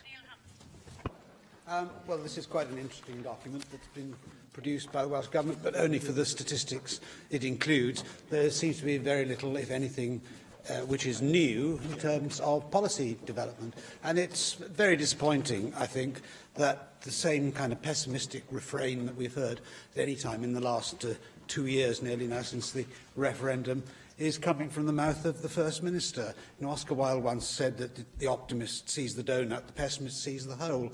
I'm afraid that the First Minister is the man who is constantly looking into a hole. He sees a difficulty in every opportunity, whereas the alternative view is to look at the opportunities that are in every difficulty, and that's what business people do. Anybody who's ever run a business knows that the world is constantly changing and you adapt to it. If you constantly pretend that there are no alternatives to what we currently know, then you will never keep up with what's happening in the real world. I mean, all the academic studies in the world are merely projections of assumptions which are plugged into a computer. And if those assumptions don't turn out to be consistent with what happens in due course, then those forecasts are always wrong, which is why most economic forecasts are wrong, and most specifically those that have come out of Her Majesty's Treasury in Whitehall. So I wouldn't advise the First Minister to pay too great attention to academic studies of any kind, whether they suit his view of the world or indeed mine. The point about a second referendum, which has been raised by Adam Price, is that in the referendum, the real referendum that we had nearly 2 years ago, people were only asked one simple question: do you want to leave the EU or stay in the EU? There were no ifs or buts. It's not about, what sort of trade deal do you want to see as a result of leaving the EU. We could have a referendum on different kinds of trade deal, no doubt, but that wouldn't affect the real question, which is the right to recover control of our own borders and the right to make our own laws in parliamentary institutions such as this. And staying inside the single market and the customs union is not consistent with leaving the European Union, because we would then actually be in a worse legislative position than we were before, because outside the EU, but subject to the rules that they make, we would have no formal role in the development of policy and the laws that we would have to obey. I do counsel the First Minister to keep things in perspective. Yes, as a result of leaving the EU, even if it's not possible to do a deal with the EU because they're too intransigent and they are the ideological zealots in this, as the First Minister pointed out in relation to the spokesman for the German car industry, he said that they're much more interested in keeping the single market together as a political unit than in the economic damage which would be done to Germany if we were to leave the EU without a trade deal. 1 in 5 of all passenger cars that are made in Germany, that's 820,000 vehicles, is exported to the United Kingdom every year. They have a 20 billion a year deficit on trading account in cars alone. The United Kingdom has a trade deficit with the EU of over £60 million. I mean, there is enormous opportunity here for import substitution, for example. The First Minister concentrated very heavily upon lamb. The document itself shows how small the market is that we're talking about there, that £402 million a year are our exports of lamb. But we import agricultural products, rather. We import £600 million worth of agricultural products. So 60% of all the food which is eaten in Wales every year is imported. So there is. I'm going on the figure which appears in the document. In the document. I'm sorry, Claire. I thought it was you. No, it was now, yes. And you do need to ask questions. This is your opportunity to question the First Minister. I'm asking the First Minister if he will not keep this matter in perspective. As 90% of the growth in trade in the next 15 years is forecast by the European Commission itself to be outside the European Union, the global market for what we produce in Wales is going to grow, whereas the market in Europe is stagnant. That's why, as Mark Isherwood pointed out earlier on, the proportion of our trade which we're doing with the EU is now declining, not least because of problems with the Eurozone. So what I'm saying to the First Minister is that he should be doing far more, and going back to what I said, the First Minister's questions this afternoon, he should be doing far more to help Welsh business cope with the inevitable changes which are going to be necessary in the transitional period which will follow immediately upon our leaving the European Union. There's no point in carrying on banging your head against a brick wall. The United Kingdom government is resolved to leave the European Union leave the single market, leave the customs union. Let us now work together to produce a practical set of proposals to how to make that process much more palatable, even to those who are against leaving the European Union, and a practical way forward for the businesses that will have to cope with extra changes. Nobody denies that there are extra changes that are going to come about, but they're all easily manageable. Wishful thinking again. Can I remind you, I have actually run a business, successfully, thanks, so I do know how it operates. Secondly, can I remind him that the European economy is growing faster than the UK economy, so it's hardly hidebound in some way by the euro or by anything else. And can I express surprise at his willful dismissal of evidence, something that is, of course, highly inconvenient to those who love to see wishful thinking. And he says, well, you know, people voted to leave the EU, that much is true. Actually, we don't know what they voted for beyond that. There are some people who have a more extreme interpretation than others. Norway's not in the EU. The Norwegian model was offered by members of his own party, and now we're told it's not properly leaving the EU. But Norway isn't in the EU, yet it has the kind of beneficial trade arrangements that it wants with the European single market. If Norway can do it, then why can't the UK? Again, he repeats this mantra, and I invite the Brexiteers in this chamber to answer this question at some point. The UK will not control its borders. It will not control its borders. It will have an open border with the European Union in Ireland. So this idea the UK will control its borders is simply a myth, and never was true, and it was something upon which people were misled, bluntly, in the European referendum. So forget about that. The UK cannot control its own borders in that way. He mentions the irrational foreigners. The irrational foreigners that exist in Europe, who are so irrational they will not bend to the will of the UK. How awful that is, that they will simply not agree with what the UK is actually saying. Well, of course they're not going to do that. They have their own corners to fight. And he mentions the German car industry. The German car industry see the single market as more important than anything else, more important than the UK market. And why? Well, they've calculated that people will still buy BMWs, they'll still buy Mercedes-Benzes, they'll still buy Audis and pay the extra. But it's not the same for other car manufacturers when they try to export cars that don't have the same kind of premium mark in the future. He talks of lamb. Lamb's a tiny market, it doesn't matter about lamb. Something we can sacrifice, only a few £100 million. The reality is that the Welsh export market, the Welsh lamb industry, needs exports to survive, because the UK consumer does not tend to buy it in the numbers that are required. And then he says, we import £600 million. We need to have import substitution. We tried that in the war and we had rationing. Is that what he's suggesting? Because what he's suggesting is this. It is a bad thing that the UK imports food. So in other words, if you want to buy apples in January, tough. If you want to buy leeks in December, tough. If you want to buy strawberries out of season in May, tough.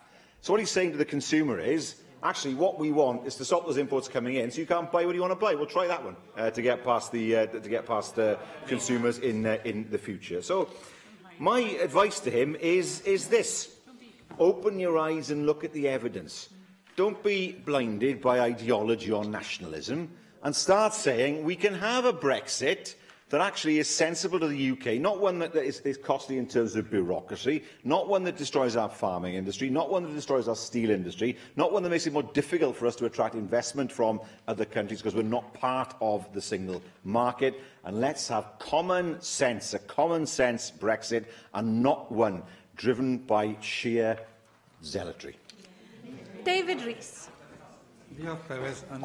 First Minister, I welcome your statement. I'll try and keep my contribution to the questions and to the topic, which is the trade policy, and not repeat referendum discussions as we seem to be hearing elsewhere.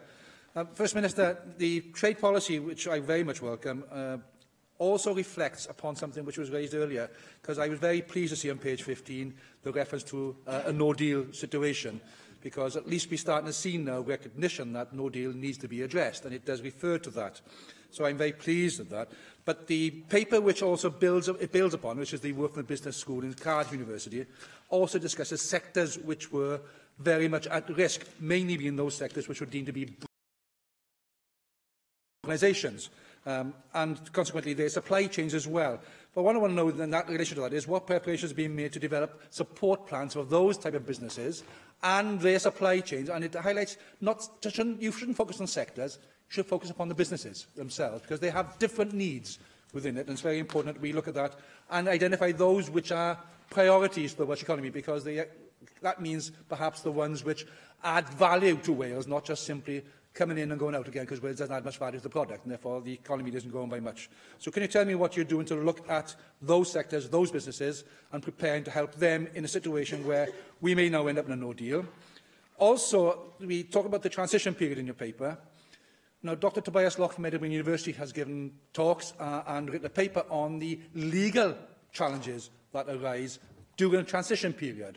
Can you tell me what analysis the Welsh Government has done on the legalities that may be changing during transition, and what you're going to do to ensure that Welsh businesses and the Welsh economy do not have to face up additional challenges because no one's thought of them in this legal situation? Also, you talked about in the paper divergence of regulations. Now, yesterday we attended a sort of round-table session as a committee, and one of the issues that came up was certification beyond the EU.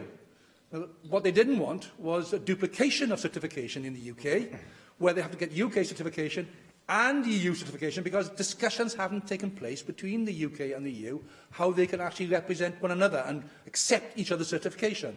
So can you tell me what discussions the Welsh Government is having with the UK Government to ensure that our businesses don't face increased bureaucracy and duplication of certification, because no one has got together to say, let's ensure that this is equal across the EU. They actually wanted across the world equal certification, but at least what we've got now is an EU certification. We want to ensure that we don't increase and have to duplicate that as a consequence. And finally, First Minister, the trade bill. It wasn't mentioned really in your paper. We do know the trade bill refers to changes to existing EU trade rules and how that puts into place, including the Trade Remedies Authority. And can you actually give us a little in detail as to how you see the Trade Remedies Authority coming in? Because you mentioned in your own statement the issue of steel. We do know that the EU has now put trade remedies in against steel, from China in particular. Obviously, it affects my constituency very much. But how are we going to actually address trade remedies post-Brexit to ensure that our industries do not suffer as a consequence of a trade deal done by the UK government, to particularly China, to allow imported steel coming in cheap? That's just one example, let alone what goes on in America and everywhere else. So it's important that we look at that and ensure that we have a say in trade remedies. I've got to thank my colleague David Rees for those questions. Well, if you look at the work that's been done by Cardiff Business School, it does look at what a no-deal scenario would be. It is right to say that it identifies some sectors as being more at risk, for example, from tariff barriers, and others from non-tariff barriers.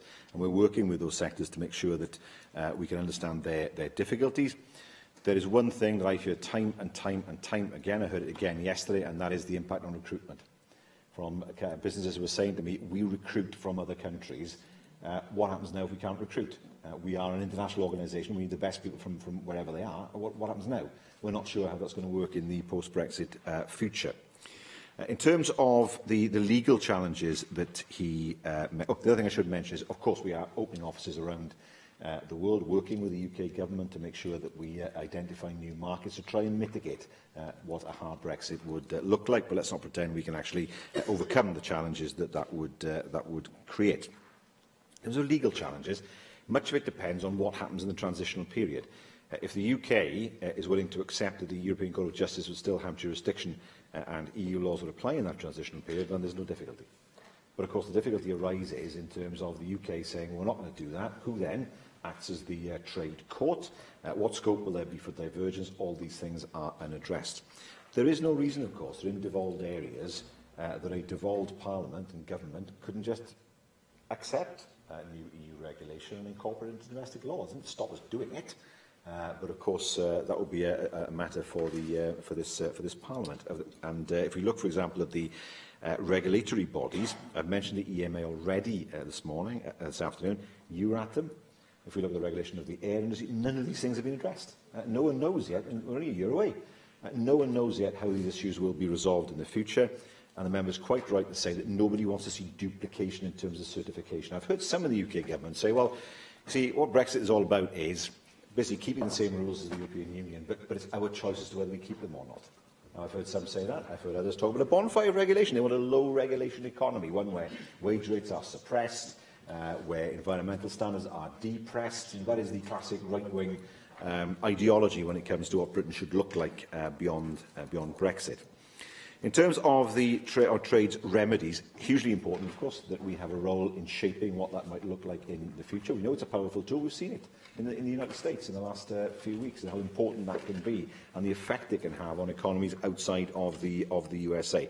And that will be an important factor in terms of the discussions that we have with the UK government as to what the trade relationships and the trade structure within the UK should be in the years to come. Mick Antonev. Minister, I've only got a few relatively minor points. You know my constituency well, and over the past couple of decades, you'll have been aware of the impact of the closure of the mines, the closure of heavy industry. Yet over the last 5 years, there has been significant growth and formation of new companies. A lot of that is due to a number of the projects of Welsh Government, the partnership with local government. In the last 5 years, there have been 1,015 new businesses set up in the Pontypridd constituency, a 53% increase. I'm glad that you commented a little bit about some of the issues of regulatory frameworks in conjunction with the EU, because one of the concerns that's raised by a number of these companies which export to the European Union is that we can cope with the tariffs. We can manage the tariffs. The problem is there must be no delay on the transit of goods. That it is the transit of goods that is a fundamental point. If they cannot deliver on time, then they will lose that particular market. And that is their biggest concern and obstacle. And if we are not in a customs union or something very similar to the customs union, if there is a divergence of regulatory frameworks, we will not be able to trade at all.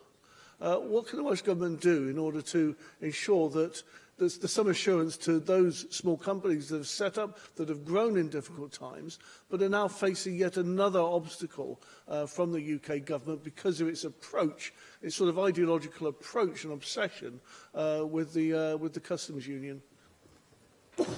There's no doubt in my mind that staying in the customs union is the best way forward. I've seen no evidence of any alternative arrangement that delivers anything that is as good as the arrangements that we have now, or anything that will be better in the future. If you're a business at the moment and you export to the European Union, or indeed you supply a business that exports to the European Union, you are reliant on the free flow of trade. What Brexit has the capacity to do, though it doesn't have to do it this way, is to impose a vast bureaucracy on businesses, more form-filling, more red tape, more delay. This is particularly true, for example, and particularly acute in, for example, the fishing industry, where, of course, the goods are highly perishable. They need to be moved very quickly. The industry is highly dependent on exports, sending goods to markets where people will pay the most and put more money into those who work in the fishing industry's pockets. The last thing they want is to have to fill in forms before they go, to find queues in the ports such as Dover, because the physical infrastructure isn't there. And no steps have been taken, to my mind, to address the issue of infrastructure. Checks at the ports, where will they be carried out? That's not being done. The work for that hasn't happened yet. All these things are barriers, let alone potential tariffs. But all those barriers will be put in place for business. Member asked the question, what comfort can I give him? The comfort I can give him is this, that we will continue to fight to ensure that businesses have access to our biggest single market, free of bureaucracy and part of the customs union. Simon Thomas. Diolch, Llywydd. Thank you, Llywydd, and I'm grateful to the First Minister for his statement today and for the paper published. The fact is that this paper, as well as the analysis that was released behind closed doors in Westminster, reveals that there is a cost for Brexit for the Welsh economy, whatever the scenario you follow. There is a particular cost, as has been outlined in this paper, for the sheep sector in terms of agriculture, and that's very grave. And we must also bear in mind that behind that sector there is an economy, but there are also people, communities, a landscape, water management, land management, the Welsh language, and a way of life which has been on the land of Wales for over 2 millennia, and it's important that we keep a focus on what is supremely important for us as a nation, as well as important to us as an economy. And that is something that we should bear in mind in all of this. And if I could just ask the First Minister how he intends to proceed with this work now. Adam Price asked you about dealing with other regions and other governments. I'm sure you will have seen that the Labour Prime Minister of Gibraltar said that the Constitution of Gibraltar, in his view, gives a right to the business of tariffs to be decided by Gibraltar within a constitution approved in a 2006 referendum. And you visited Gibraltar in June of last year, I believe. Have you discussed this with the Prime Minister of Gibraltar? And secondly, are you of the view that there should be a vote in this Assembly, in this Parliament, in terms of any trade deal that is done? I know that we will have a vote on a legislative consent motion in terms of the European Withdrawal Bill is concerned, but this is a specific question on any trade deal. Despite us perhaps having an advisory referendum, or not, as Adam Price suggested, we should have a meaningful vote in this Parliament on these issues. And finally, I must ask you, because you've set out something today, as you know, there's a great deal of agreement between Plaid Cymru and the Labour Party on this issue, but you're led by a leader in Westminster, Jeremy Corbyn, who doesn't believe in remaining in the single market, who doesn't believe in remaining in the customs union, and is doing everything within his power to stop that happening at the Westminster level. And I have to say, what are you going to do as the First Minister of Wales to put the interests of Wales before the interest of your own party in these issues? Because if we continue on the current route, then it's very possible that we will have a very hard Brexit led by the right wing of the Conservative Party with some silent consent from your own party in Westminster. Our view as a party, as a government, is completely clear, and I've made that clear, of course, to neighbours in London. On what he said about the industry, the sheep industry, if that's right, it's completely true that Fillmore is part of life. Farming is part of life in rural Wales, and farming, of course, can implement so many things and affect so many things, such as the environment, and to ensure that rural Wales is kept in a way that we want. The fear that I have is that it's possible, of course, to give more money to farmers, but because of the fact that they would lose so many of their markets, they wouldn't be farmers anymore. And farming is not what they would do. We'd lose that tradition. There'd be fewer in number. We'd lose that tradition, and the nature of the livelihoods of those living in rural areas would change, and farming would not be part of their lives. In terms of the frameworks, work is proceeding well. A lot of discussion has been taking place between governments. We're not in a situation yet where there is agreement, of course, and as I said, this is something that has to be considered in looking at the situation with the bill itself. In terms of Gibraltar, it is different. We have to remember that Gibraltar is outside the customs union, and therefore there is a very hard border with Gibraltar, and I wouldn't want that to happen in Wales. That, of course, shows what happens if you're outside the customs union, because if anyone wants to see what exactly happens if one landscape is within the customs union and one is outside, go to Gibraltar. And that is what people want to avoid with Ireland. If that happens in Gibraltar, how do you avoid that in Ireland? Of course, that's a question that hasn't been answered yet. In terms of some sort of vote on the trade bill, there's no problem at all with that. I've said many a time it's vital that the Assembly gives its consent on what the frameworks are at the end of the day, what Brexit looks like, and of course it's vital that the Assembly gives a view on whatever happens on any sort of trade agreement. Finally, Jane Hatch. First Minister, can I welcome your statement and the Welsh Government's trade policy paper? And of course that paper shows the Welsh economy would be disproportionately impacted by a hard Brexit and identifies the sectors most at risk from tariffs, automotive, chemicals, steel and electrical engineering, while the aerospace industry is more at risk from non-tariff barriers. And these are the sectors which are amongst the most productive in Wales and provide a large number of highly skilled, well-paid jobs. And I know the First Minister would agree that it's vital that the voice of these key businesses in Wales and in these sectors is heard. But yesterday, in fact, as David Rees said, the External Affairs and Additional Legislation Committee, on a visit, a roundtable discussion, visited Aston Martin in my constituency. And last week I spoke to engineering graduates at Aston Martin's Careers Fair at Cardiff and Vale College, and that attracted young engineering students and graduates keen to hear about the opportunities at the Aston Martin St Athan plant, amongst the 750 new jobs coming to Wales. The Aston Martin investment, with Welsh Government support, provides new hope and prospects. But can the First Minister clarify what the Welsh Government can do, what influence it can have on the negotiations in Phase 2 to provide certainty and continuity for businesses like Aston Martin, not just, as David Rees said, in relation to issues like certification, which is key for the automotive sector, but also for environmental standards and skills?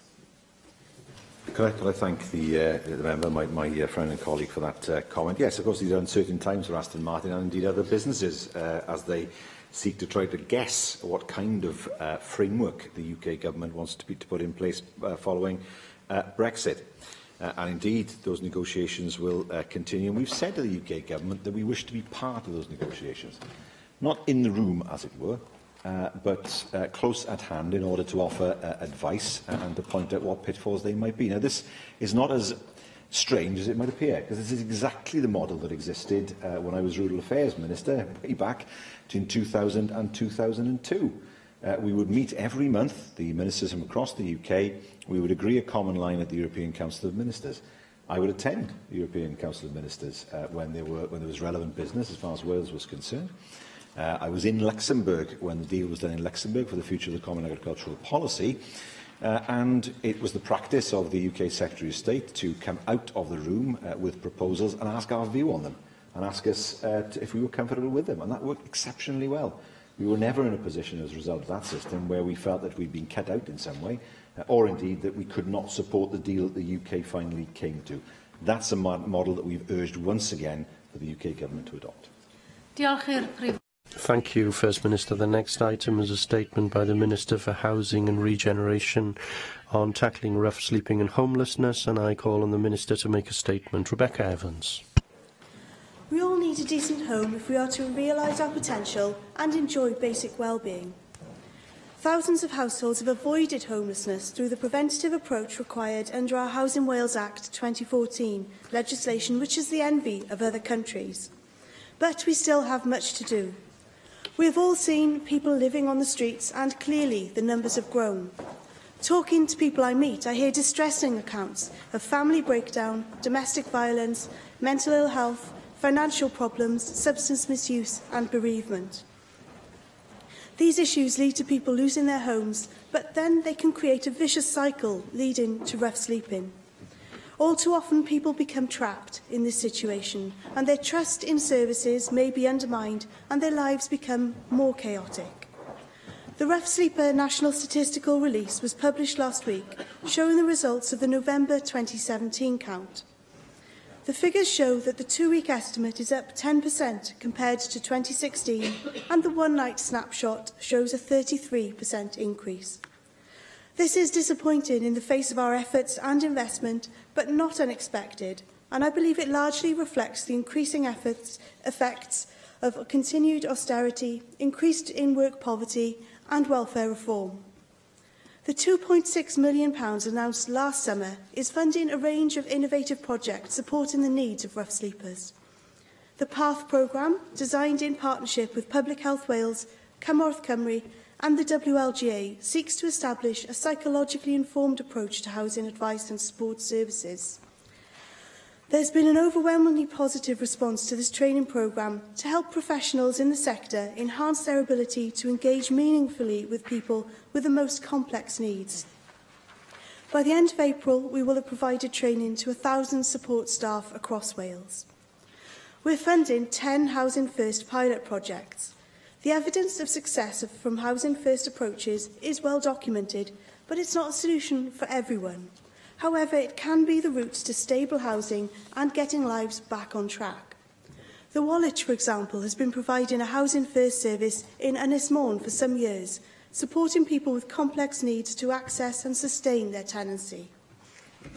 We have funded research which will report over the next few months, evaluating the impact of Part 2 of the Housing Act and the impact of legislation on former prisoners.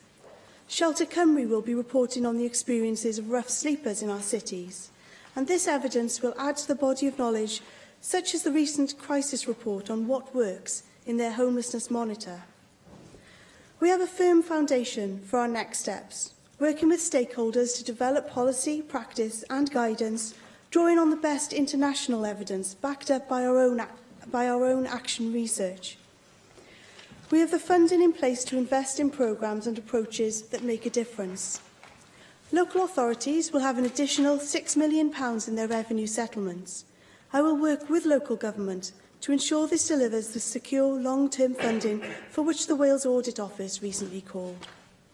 A further £2.8 million is being channelled to local authorities to build on statutory prevention work, with a focus on improving access to the private rented sector, application of trauma-informed practice, strengthening services to people with mental ill health and/or substance misuse problems, including improved joint working between housing and mental health and substance misuse services, and action to prevent youth homelessness and reduce rough sleeping.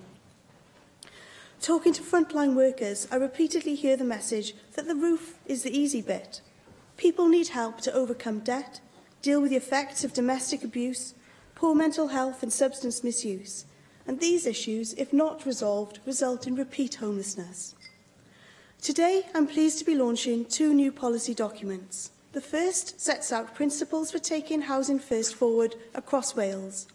The second is an action plan to reduce rough sleeping, and these are living documents. They will form the basis for dialogue and action across the sector. They will change as we acquire more evidence of what works, and they can build on successes. We have developed our Housing First principles, working with stakeholders, including the Wallich and local authorities. There is strong evidence that Housing First works, but it works best where the core principles are adhered to: housing with no strings attached, ready and available support services, and a small fund to help meet individual needs. The Principles document sets these principles out, and my officials and I will work with key partners over the coming months to explore how we can best use existing resources to support delivery of programmes based on these principles. The action plan reflects my determination and that of our partners to significantly reduce the number of people forced to sleep on the streets. This plan has been developed in partnership with stakeholders such as Shelter Cymru and members of the Rough Sleepers Cymru. It is a dynamic working document subject to continuous review and change as necessary. The document covers a spectrum of activity, supporting people to engage with services and get off the streets as quickly as possible. It also addresses wider issues, such as a review of priority need and our guidance on cold weather plans. Rough sleeping is one aspect of homelessness, and we can only truly address the issue if we have a system that offers secure housing for all. Building market homes and expanding social housing stock can only go so far to achieving this objective. I will work with the private rented sector to find innovative ways to harness their supply and meet demand. I'll also be looking at how we continue to reduce the number of homes lying empty. The funding announced in the budget is welcome, but we must spend it carefully. I have deliberately not laid out how every penny will be spent. I intend to review progress and the evidence from the pilots alongside the research reports due in the spring and summer. I will also work with partners to consider what is needed most to develop our approach to rough sleeping. We all recognise the challenges in delivering collaborative services. It will require new ways of working and significant cultural change. I believe we have a good track record of delivery on homelessness prevention. This government will continue to provide the leadership to ensure we deliver a reduction in rough sleeping and end the need for people to sleep rough. Thank you. Thank you. David Madden. Thank you, Deputy Presiding Officer. Can I welcome the fact that the Welsh Government is now moving to adopt a Housing First policy, at least to extensively pilot it. It's something the Welsh Conservatives have been urging for some time, and I'm pleased to see it. I do have some specific questions, however, and that's, first of all, how many of the pilots will be on a county basis, or are they on a smaller scale? I think we need to know how comprehensive the pilots will be in the areas that they're applied. And I mean, I would urge us looking at a county level to really see if this type of policy is going to work if we roll it out across Wales. And I would like more detail on when the pilots will be evaluated so that we can make that determination, because many of us believe from the evidence we've observed that this offers the best hope for the future. Surely the government now needs to review its attitude to supporting People Fund. It's at the heart of a Housing First approach, the support services that people receive. And you will know that those in the sector, like the Wallich, have been urging an urgent review and a reversal of government policy in this area. And I must commend the Minister for what you did say in touching on this subject, that putting a roof over someone's head is, the first vital step, but it's not the most challenging thing in sustaining that improvement. It's the support that people get. So I just want to know how coherent the government's approach is. Obviously, if you're going to rebadge it and call it something else, I'm not particularly bothered, but I mean, at the moment, there's been a reversal out of this type of approach by the Welsh Government. And can I say, Deputy Presiding Officer, that I think we do need a target date for ending rough sleeping. We know that in Manchester they've set a highly ambitious target of 2020. The UK government target is for mid-2020s, or 27, I think, which I would like to see a more ambitious target than that, but perhaps somewhere in between. Maybe an interim target that we could initially establish, and if we do see successful policy development here, and you will get widespread support, I think, for any the innovations that are seen to be working, then we could perhaps advance that target and really be a leader in this sector, as Manchester at the moment are hoping to be. Regarding the independent private sectors, I will give you credit for at least in the statement mentioning this, because it is an important part of the solution. And I would like to know if you've been having any direct discussions, particularly with the private sector, because you do refer to the Wallich and other charities like Shelter. But I do think that private providers are going to be part of the solution as well, and I'd like to know what sort of discussions you're having. And I'm not quite sure the rationale behind what you're saying in terms of you're not intending to spell out the budget in great detail. I mean, the one advantage of being more candid on your spending commitments is that you will give much more information to the independent private sectors that they can then plan their services on in terms of expansion for the future. Finally, on house building, I'm not going to rehearse the whole argument. Of course, we need more supply. And for that, given that we're talking about medium and longer term targets here, well into the 2020s and even beyond, you do need to return to the assessment of housing need. And I think the Holman projection is the one we should be adopting and working towards fulfilling. And I'd urge you to do that as soon as possible. Thank you very much for those questions and for your welcome of the Housing First approach. And I certainly recall it was the first question that you asked me about when I came into this portfolio. So I'm glad to be able to be making some progress on this, I think, very much a shared agenda of promotion of Housing First.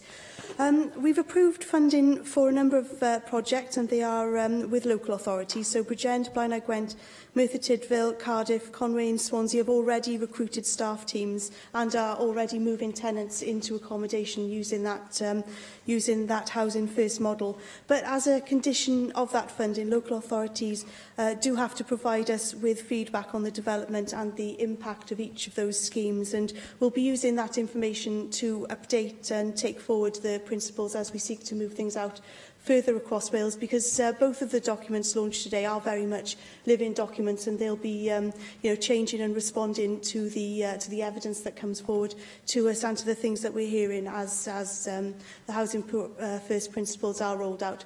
We know it's worked well in America, in areas of America. We know it's worked well in Finland, but there might be specific issues that we need to look at addressing in Wales, which is why we've got the principles which are very much embedded in our policy, in our legislation, which we have already, our Housing Act, for example, our approach through the Social Services and Wellbeing Act to have our policy with the individual at the centre and giving the individual always the opportunity to have that voice and that control in the decisions that are made about them, and ensuring that those decisions are made with them as well.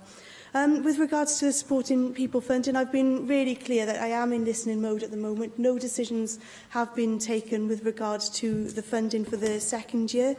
We're looking closely at the Pathfinder projects, which are taking place in 7 of those local authorities, which have the full flexibility across those 10 grants, and also at the other local authorities with the 15% flexibility as well, to see if it does give us the improved services for people who are experiencing or who do need support in order to maintain their home. As I say, no decisions have been made. I've been listening carefully to individuals in receipt of Supporting People. Cymorth Cymru recently held a series of roundtables across Wales. I was pleased to attend the one in Carmarthen, where I heard from people who spoke about the impact that Supporting People has had on their lives, and talked quite powerfully, really, about where they thought their lives would be if they hadn't had the support of Supporting People. So there's no doubt at all that Supporting People is an important initiative which does have a huge impact on the lives of some of our most vulnerable people. I've also met with and had visits with the variety of organisations from the Woolwich, Shelter, Carolas and others, in order to try and understand the different projects which are taking place locally, because obviously the breadth of people and the breadth of vulnerabilities that are supported is quite something. With regard to a target date for ending rough sleeping, I think there's an inherent problem really in the data that we have for rough sleeping. In my introduction, I talked about how the 2-week figures showed an increase of 10%, whereas the one-night snapshot showed an increase of 33%. It's extremely difficult to measure rough sleeping, which is why I'm really pleased that the Woolwich is undertaking some work to have a much more comprehensive look at the individuals who are rough sleeping, to take forward more of an individual casework approach, so that we do understand the lives of those individuals, because there are only a relatively small number of people rough sleeping in Wales. It's too many, but there's no reason why we shouldn't have a better understanding of each of those individuals and understand better how to support them off the streets and into housing, and deal with all of those other issues which we've talked about, mental health, substance misuse, domestic violence and so on as well. I'm really keen to see what we can do to encourage the private rented sector to take more individuals who are coming straight off the streets. There's some really good work being done again by the Woolwich in Bridgend in this regard. I've spoken to the National Landlords Association and other organisations representing the private rented sector, and I've been really clear that I am keen to hear their ideas. I'm keen to hear from the private rented sector and from landlords themselves what they see as the barriers to taking people who are more vulnerable. Sometimes it is a case of bonds, and we've had very successful bond schemes for many years now in which Welsh Government provides the bond for the individual, so lessening some of that risk for the landlords themselves. In terms of the next, where do we take funding next? I would expect some of the future funding priorities to be around access to the private rented sector, but also application of those trauma-informed practice and psychologically informed environment ways of working, and strengthening the delivery of services to people with mental ill health and substance misuse problems, alongside improving the implementation of the National Pathway for Homelessness Services services for children, young people and adults in the secure estate, because we know that homelessness amongst those groups of people can be particularly acute as well. I hope I've addressed as many of those questions as possible. Thank you. Bethan Jenkins. Thank you. And thank you for the statements today. I'm pleased that there is extra funding over coming years for homelessness prevention and reaction. In the past, there has been focus on preventative measures, but perhaps there has been an eye taken off the ball to the growing extent of the crisis, with those slipping through the gaps of the services that are meant to be preventative. However, reading through the action plan outlined today, I've immediately noticed one glaring problem, which is a major contributory factor to people falling through the gaps of preventative services, and that is that there's no clear commitment to remove priority need. As I've said in this chamber before, we won't properly tackle the problem of street sleeping while perceptions and, in fact, procedures remain which deter and deny permanent housing and accommodation to those who need it. I understand there is a commitment to consider modifying legislation in 2020, but I think this is too far away and we need to have that consideration sooner so that we can legislate sooner still. And that is something that we need to look at, because it is a huge contributory factor to rough sleeping. People from across the sector, I've also done the visits you've done, and people across the sector are saying that removing priority need is something that would really help them. When I ask them what their wish list is, that is at the top of their wish list. I do welcome the plans for pilot projects throughout Wales for Housing First, and I've also heard some of the stories as to the successes via our committee visits to Salvation Army recently. But I will say, and I hope it's just the guiding principles that are coming here, and I hope that's what you'll confirm, because I do think it's quite vague in relation to funding, and I hope the statutory element that you're going to release afterwards will come up with more meat to the bone, because I'd like to know, for example, how it's going to be funded. It says you would expect local authorities to make the decision. Is it more or less an opt-in, opt-out type agenda? And you say that it won't suit some people. From looking at research, you know, if you do Housing First properly, it could be rolled out as a flagship policy, not just as an option for housing associations or for whoever's providing. I do think that it could be that effective if we put out a bold statement to that aim. But I'd like to ask you to be confident, for example, the numbers of new homes outlined in the Affordable Homes Strategy will be enough to be effective if Housing First needs, for example, more housing. How will you be able to accommodate that if the numbers are not high enough within the strategy already announced? I'd also like to touch on some of the extra money announced. And again, as I've said before, and there is a lack of detail here, but I hear what you're saying, that you want to keep some of the money back to be flexible. But I think, in particular, it's relating to the youth homelessness announcement by the First Minister before Christmas. I've already pointed out, but I think it's worth saying again, that I don't think it's appropriate to put these statements out in the public arena before it comes here.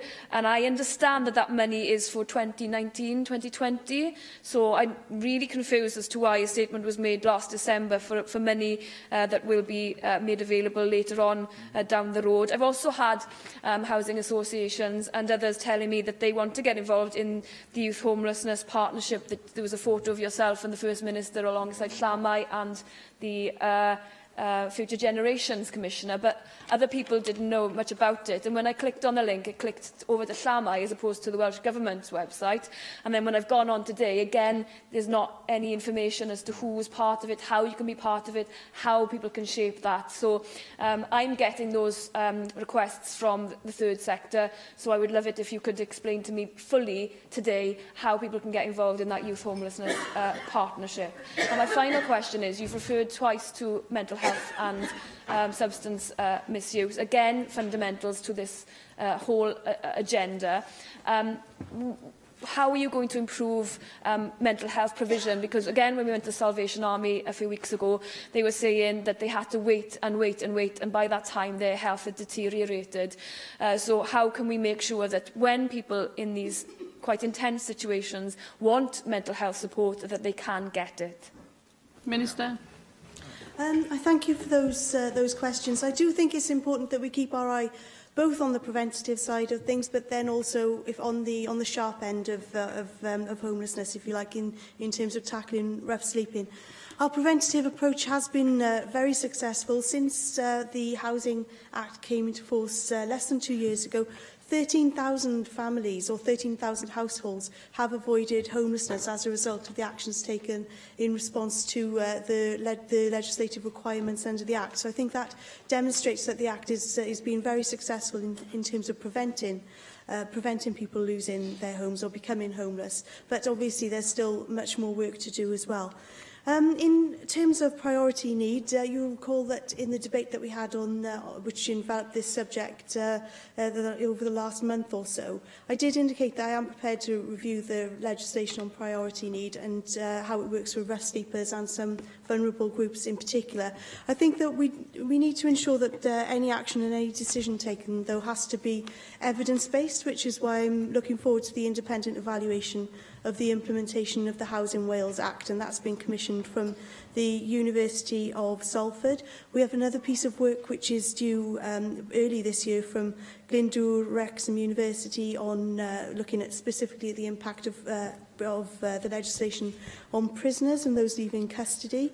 And also Shelter Cymru are undertaking some research in Wrexham, Swansea, Cardiff and Newport, reviewing the experiences of rough sleepers, so talking to people on the streets, into giving us some insight into what's led them to rough sleeping and how their situation could have been avoided. I think all of these pieces of research are going to be really important in terms of how we take forward the agenda in terms of priority need.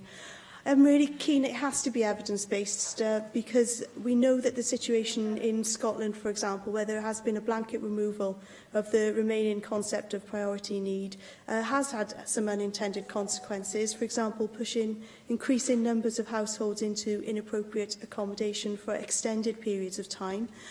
So I would be keen to avoid that. So any action that we do take with regard to removal of priority need does have to be evidence-based. But that said, I'm very sympathetic to the concept of it because I see things through the lens of the Social Services and Wellbeing Act, which is about looking at the individual and their needs. It's not about looking at the individual as a category or as a box that they might fall into. So I'm sympathetic to it, and it's something I very much want to explore further.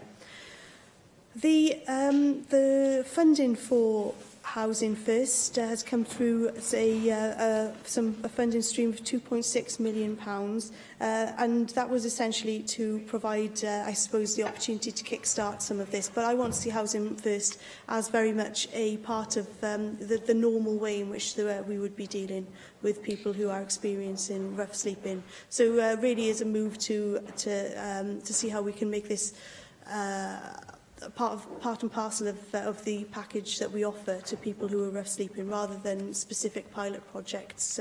I think we're at the start of a journey rather than the end of a journey on this at the moment. And we're all on the same page as well in the need to be building more houses more quickly. I'm very keen, as I've spoken about before, to see how we can unlock the potential of the SME sector, which has been hard hit in recent years. I've had meetings with the FSB and others to explore the barriers to building amongst SMEs. It's not the complete answer because they're not going to be building at the kind of scale that we need, but I do think they are important players in this as well. I'm looking as well to see what we can do to unlock some of the stalled sites that we have across Wales as well, in terms of bringing forward land for housing, looking at Welsh Government land, what land can we be bringing forward from the Welsh Government to support house building as well. So there's a lot of work going on within that particular area as well.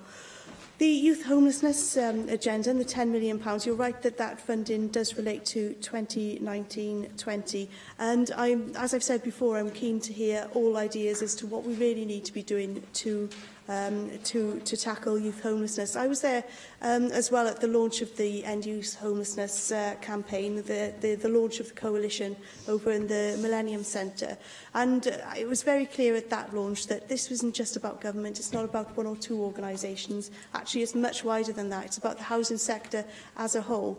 But at the launch, it was very clear that this coalition needs to be involving local businesses, it needs to be involving charities beyond the housing sector. So So I'm very keen to be involving as many people as possible, because youth homelessness is something that we should all be concerned about. So if there are organisations and individuals who've expressed their concerns to you that perhaps they're not being as involved and that their enthusiasm and their offer isn't being used, then I'd certainly be keen to be approaching them to see how we can work together as well.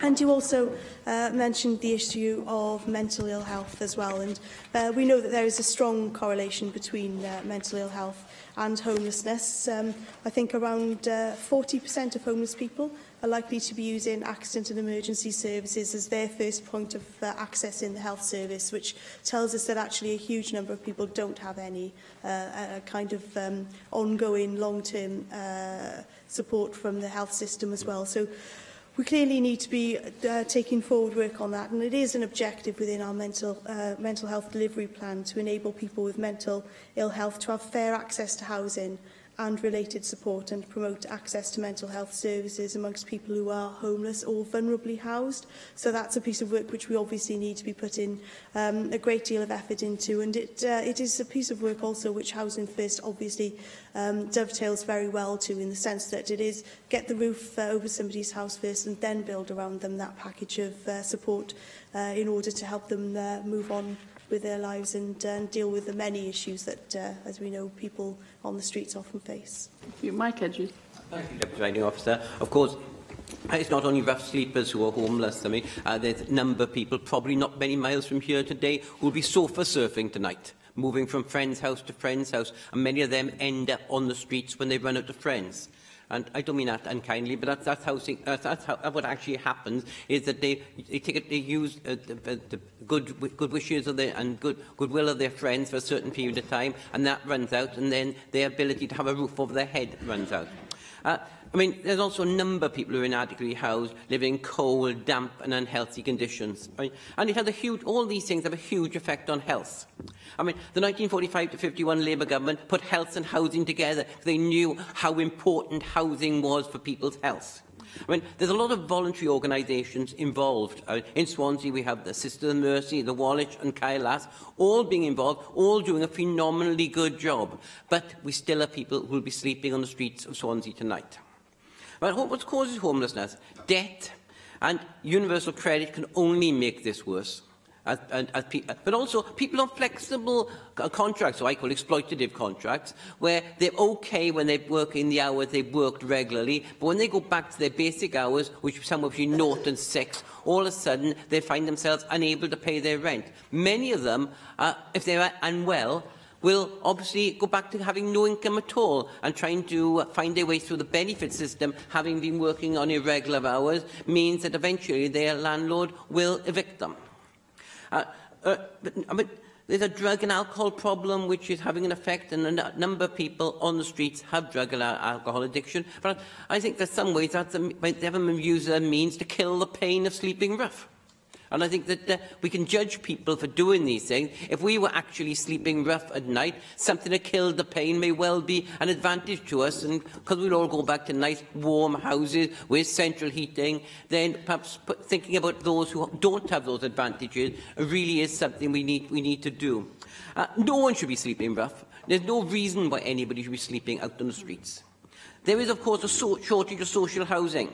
And this is why I disagree with Bethan Jenkins. Increasing the demand side does not increase the supply side in housing. Giving more people a right to a house doesn't create one extra house. There's a desperate need for more council housing, and that is the answer to the housing crisis is council housing. Now we've done away with the right to buy, councils then don't have that sort of Damocles over their head that they build 10 houses, 5 get sold at discount, and they end up making a loss on those houses. They can now build, and we need to be encouraging councils to build. I've got 2 questions for the Minister. First one is, what support are the Welsh Government giving to councils for building council houses, which I believe is the route out of dealing with homelessness? The second is, a much more short-term problem, what financial support is the Welsh Government giving to build more night shelters? which should improve the lot, if not make right the problem of people who are sleeping rough. And I think that these are capital rather than revenue costs, and we perhaps ought to be looking at using capital, even some of that loan capital we've had, in order to do some of these things which will be of benefit and may actually raise money in order to pay it back. Minister. Thank you very much for those questions. And Mike Hedges is completely right to point out to us, actually, when we're talking about homelessness, we're not talking only about rough sleeping, although that is the most visible part of it. And estimates suggest that there might be 30 people sofa surfing or in other kinds of temporary accommodation for every person who we see sleeping on the streets. And when we ask people what the reasons that they are becoming homeless, actually a lot of the time it is because a parent or a friend or a relative is no longer willing to accommodate them. So for many people, although they might have a roof over their head tonight, it is a precarious one, which their situation could change at any time. I also was pleased that Mike mentioned that we shouldn't be judgmental about people who are rough sleepers and people who we see on the streets, because I'm very keen that we do take a trauma-informed approach and that we consider adverse childhood experiences. Any person I've spoken to who has been in a homeless situation or who is experiencing substance misuse, actually the kind of story that has led up to them being in the situation they're in now is something that very few of us would be able to cope with. So I think that it's quite right to highlight the kind of the seriousness of the issues that do lead to rough sleeping and drug and alcohol abuse as well. I completely agree that we do need to be building more council houses. I'm keen also that we ensure that those council houses who are ready to build and are able to build and ready to go can do so. I know that some of our local authorities are at the top of their borrowing cap now, and the borrowing cap is set by the Treasury. So there are two pieces of work going on there. One, I'm seeing what we could do in partnership and in agreement with local authorities to move some of that borrowing, which hasn't been used by some local authorities, over to local authorities which are at the top of their borrowing cap but can still do more and are still wanting to do more. And also seeing what we can do in order to ensure that the borrowing cap which was raised in England, that we also get a similar relative raise to our borrowing cap as well, and those discussions are going on at the moment. In terms of night shelters, we have provided funding for an additional 40 bed spaces across Newport, Wrexham, Swansea and Cardiff, and they'll be coming online over the coming weeks and months.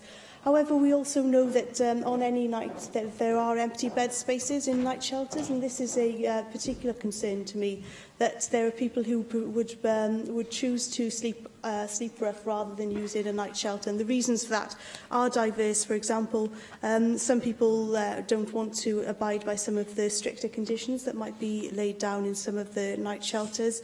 Other people will be banned from night shelters on the basis of previous behaviour. Others don't want to go to night shelters because they see them as areas where there is substance misuse of various sorts, and they want to stay away from all of that. In other cases, there might not be opportunities for couples to stay together, for people to take pets, for example. So there are a wide wide range of people of reasons why people don't engage with night shelters. And I do think there's a piece of work for us to be doing there with the sector as well. And I hope that that work that Shelter is doing, talking directly to rough sleepers, will give us some of the answers as to what can make night shelters more attractive, especially on the coldest of nights. Diolch to Bert Lewis, and thanks to the Minister for today's statement. We've been having an inquiry into homelessness on the Equalities and Local Government Committee. As Bethan Jenkins mentioned earlier, we did have a site visit to the Salvation Army hostel just down the road from here in Bute Street, which was a very instructive visit, as we did get to speak not only to the staff but also to several of the residents, many of whom are former rough sleepers. Of course, it was only a small group, but I think common themes emerged fairly strongly. These seem to tell a tale of early family problems, in many cases, which leads to early abuse of alcohol and drugs.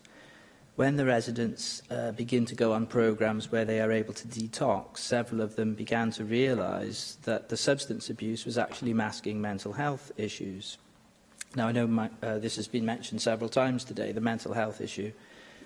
Mike Hedges mentioned the possibility that some people start to abuse drugs and alcohol once they become homeless, and indeed this may be the case in some instances, but certainly I think the experience that I took on board from the site visit was that it's probably more likely that the substance abuse and alcohol abuse probably led to the homelessness. That probably comes first.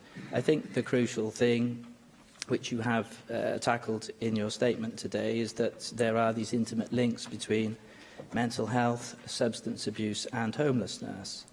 So a persistent problem that you are going to have in dealing with the homeless issue is that you will have to work alongside the Health Ministry in getting resources directed towards mental health provision so that the homeless can access them.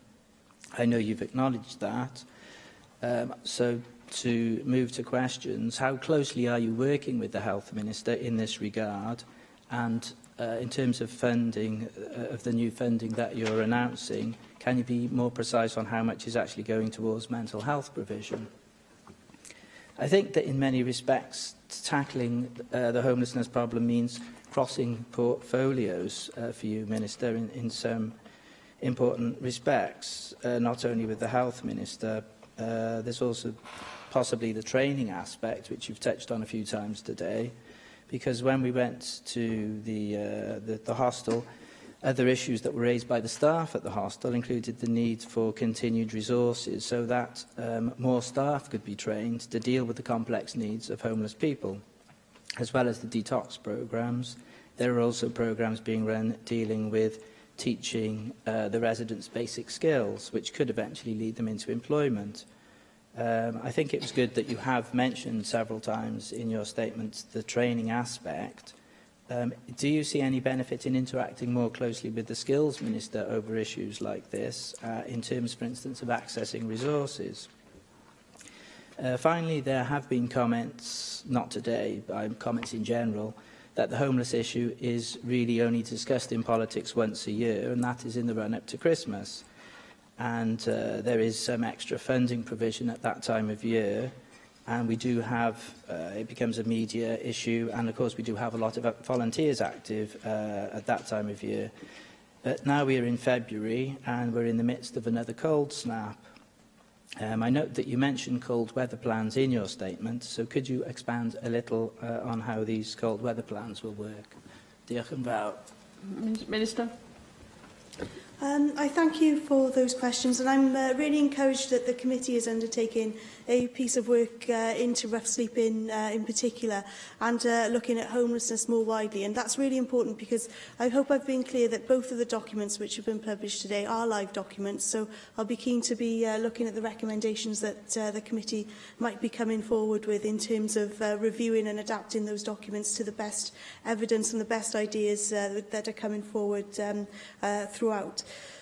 It is a complex picture in terms of which comes first, in terms of substance misuse and mental ill health, but I think that what's important is that we do ensure that all of our services which are there for people who are rough sleepers do come from a trauma-informed approach, and that's why the PATH project, which Public Health Wales has been leading on, is so important, because that's been offering training to frontline professionals, over 1,000 of them now, in terms of how to take that trauma-informed approach and to consider the story of the individual and what got them to that place and what can be done to assist them.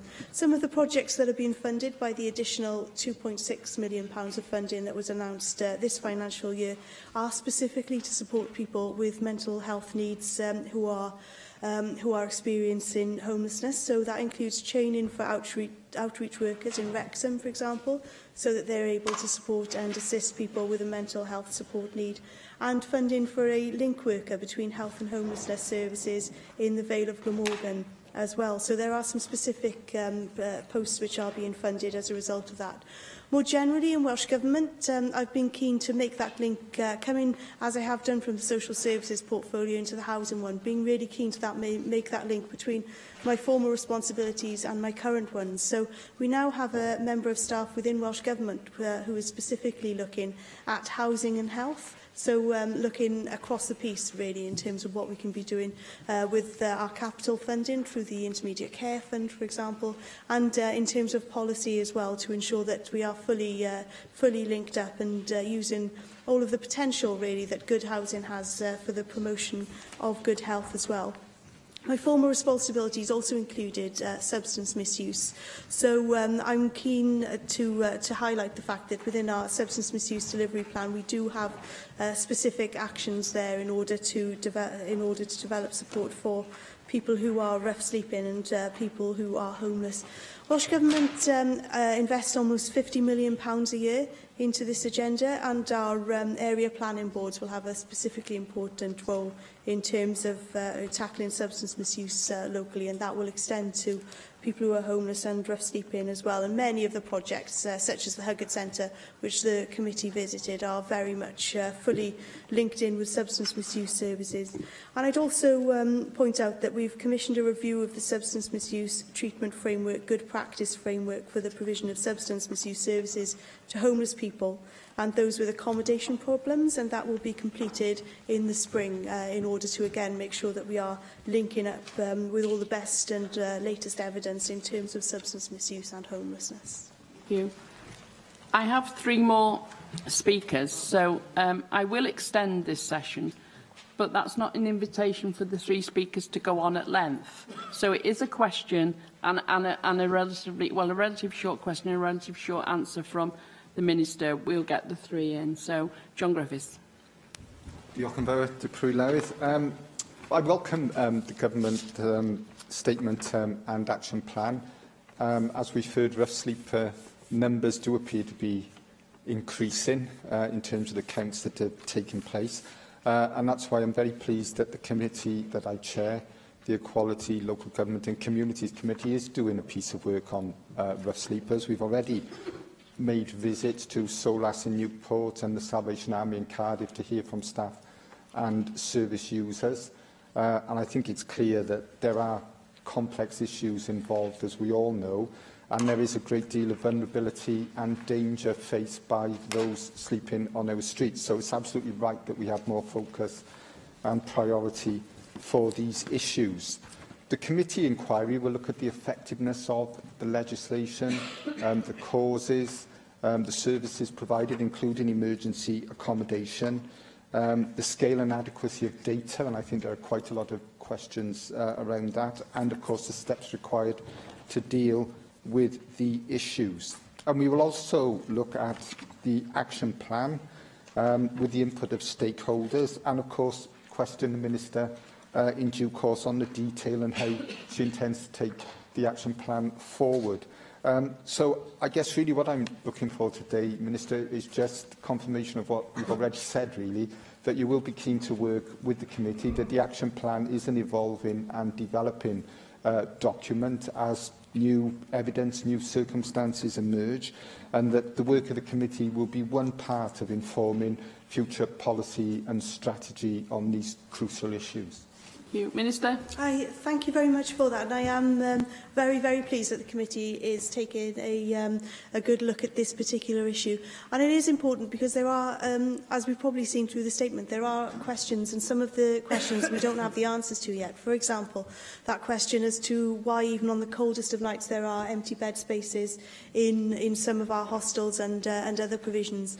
I was at a local surgery, one of my surgeries in Gower on the weekend, and a lady came in and she said last year her church had provided 10 beds during a cold period for homeless people, and they were full. But this year, those 10 beds, not one person turned up for them. And even though we understand the scale of homelessness has grown, it's been very cold. But equally, there seems to be a mismatch in terms of people's willingness now, I suppose, to engage with some of those services which are being provided. So I think that the fact that the committee is looking at this particular issue alongside others will be very useful in terms of helping us map out the way forward. You, Marcus Wood. You referred to the borrowing cap. Would you agree that when the borrowing caps were first introduced following exit from the housing revenue account by agreement with local authorities, it was expected that those would be devoted primarily to helping the stock transfers that had not met the Welsh Housing Quality Standard to achieve the Welsh Housing Quality Standard? And how, therefore, are you ensuring, A, that the Welsh Housing Quality Standard is not given a lower priority to delivering some much-needed new social homes, and B, that local authorities are all working in accordance with the agreement made with registered social landlords through the Welsh Government late in 2016 to ensure they work together with their combined resource to maximise the number of new social homes that they can provide? Thank you very much for that question, and it's good to hear the Welsh Housing Quality Standards mentioned. All local authorities are working towards meeting the Welsh Quality Housing Standards by 2020. All of them have confirmed that they are on track to do that, so I think that's really positive. I suppose the challenge for government will be to say, well, what next? What will be the next step in terms of what we are requiring from local authorities and RSLs in terms of raising the game of the standard of accommodation that we do have in Wales. One thing that I'm considering in terms of the way forward has to be about retrofitting in terms of our decarbonisation agenda and the role that housing can play in that. If we are to meet some of our very stretching targets in terms of decarbonisation, then housing and dealing with some of that has to be right at the centre of that agenda as well. But in terms of Welsh Government investment in housing, it has to be housing which is of a good quality, which helps us deal with decarbonisation, but also provides people with a decent, warm, affordable home. Thank you very much. Next item is a statement by the Cabinet Secretary for Health and Social Services. The Chief Medical Officer's Annual Report 2016-17. And I call on the Cabinet Secretary to make the statement. Vaughan Gethin. Thank you, Deputy Presiding Officer. I welcome the publication of the second annual report by Dr Frank Atherton, the Chief Medical Officer of Wales, covering the period 2016-17. I'd like to thank Dr Atherton for his assessment of our progress in improving and protecting the health of the nation, his insights into emerging threats to public health, and his considered thoughts on actions needed to deal with them effectively. It is reassuring to read of the consolidation of a number of public health gains and ongoing improvements in a number of areas. At a time when outside commentators too easily make sweeping and ill-informed statements about the quality of our NHS, it's helpful to remind ourselves, in an authoritative CMO report, of some of the concrete facts about the state of health and healthcare here in Wales. The report outlines that overall life expectancy in Wales continues to rise, up to 78.4 for males and 82.3 years for women. Most adults report good general health, with over 72% of over 16s reporting being in good or very good health. And Wales' infant mortality rate of 3.7 per thousand remains low in historical terms. As we have rehearsed many times on the floor of this chamber, there are many factors impacting on the health of the nation. High-quality healthcare is, of course, one of them, but there are a broad range of social determinants, such as housing, education, quality employment, and the environment that play an even bigger part.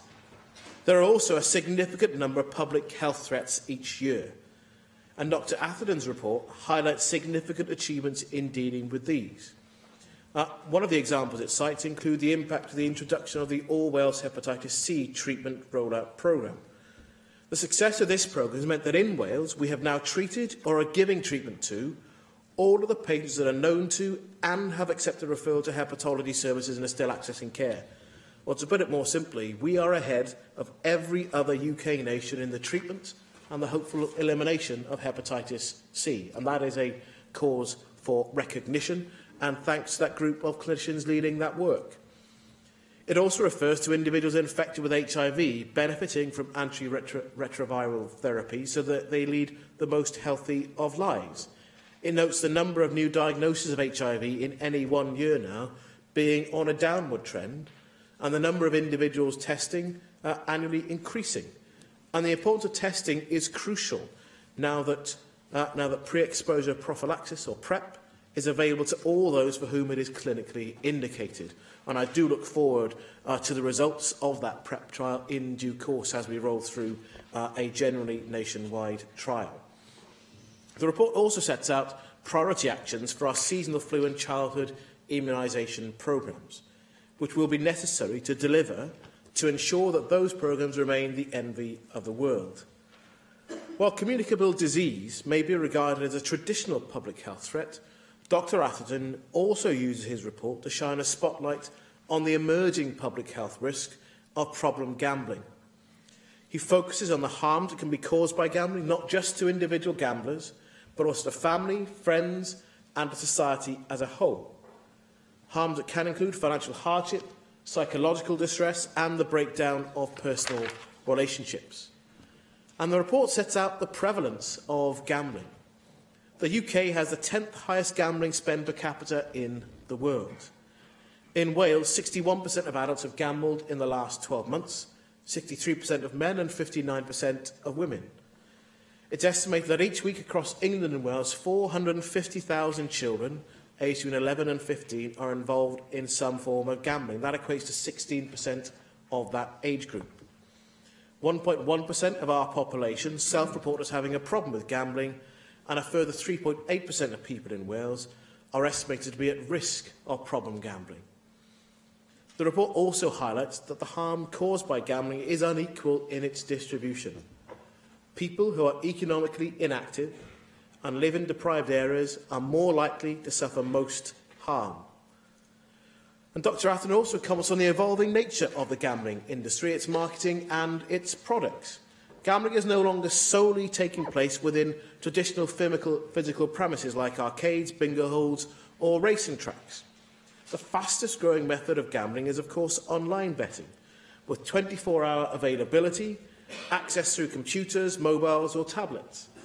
In the UK, nearly 9 million adults have gambled online in the last 4 weeks. In Wales, 9.2% of online gamblers who were surveyed were identified as being problem gamblers.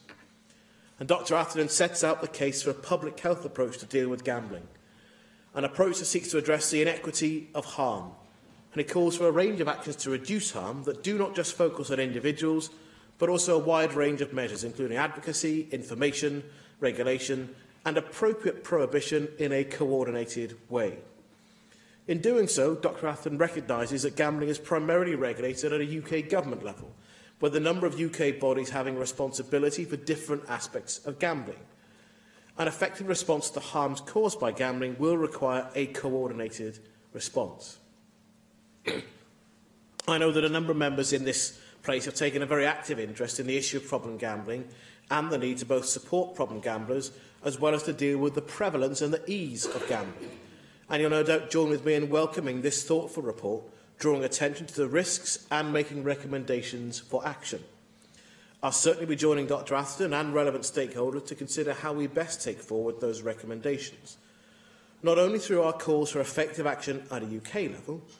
In addition, we must look to use any new powers in Wales in a sensible and proportionate way to reduce the harms caused by problem gambling.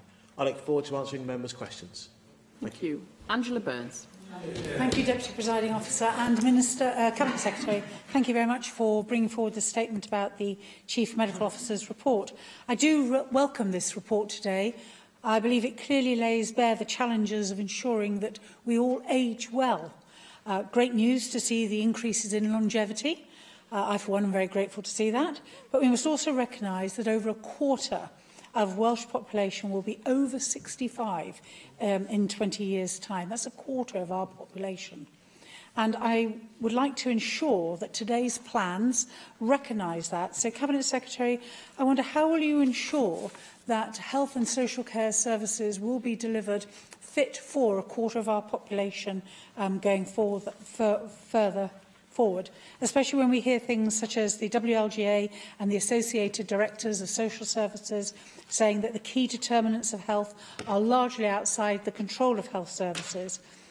And so the quality of and spending on social care has to have one of the greatest demands on healthcare.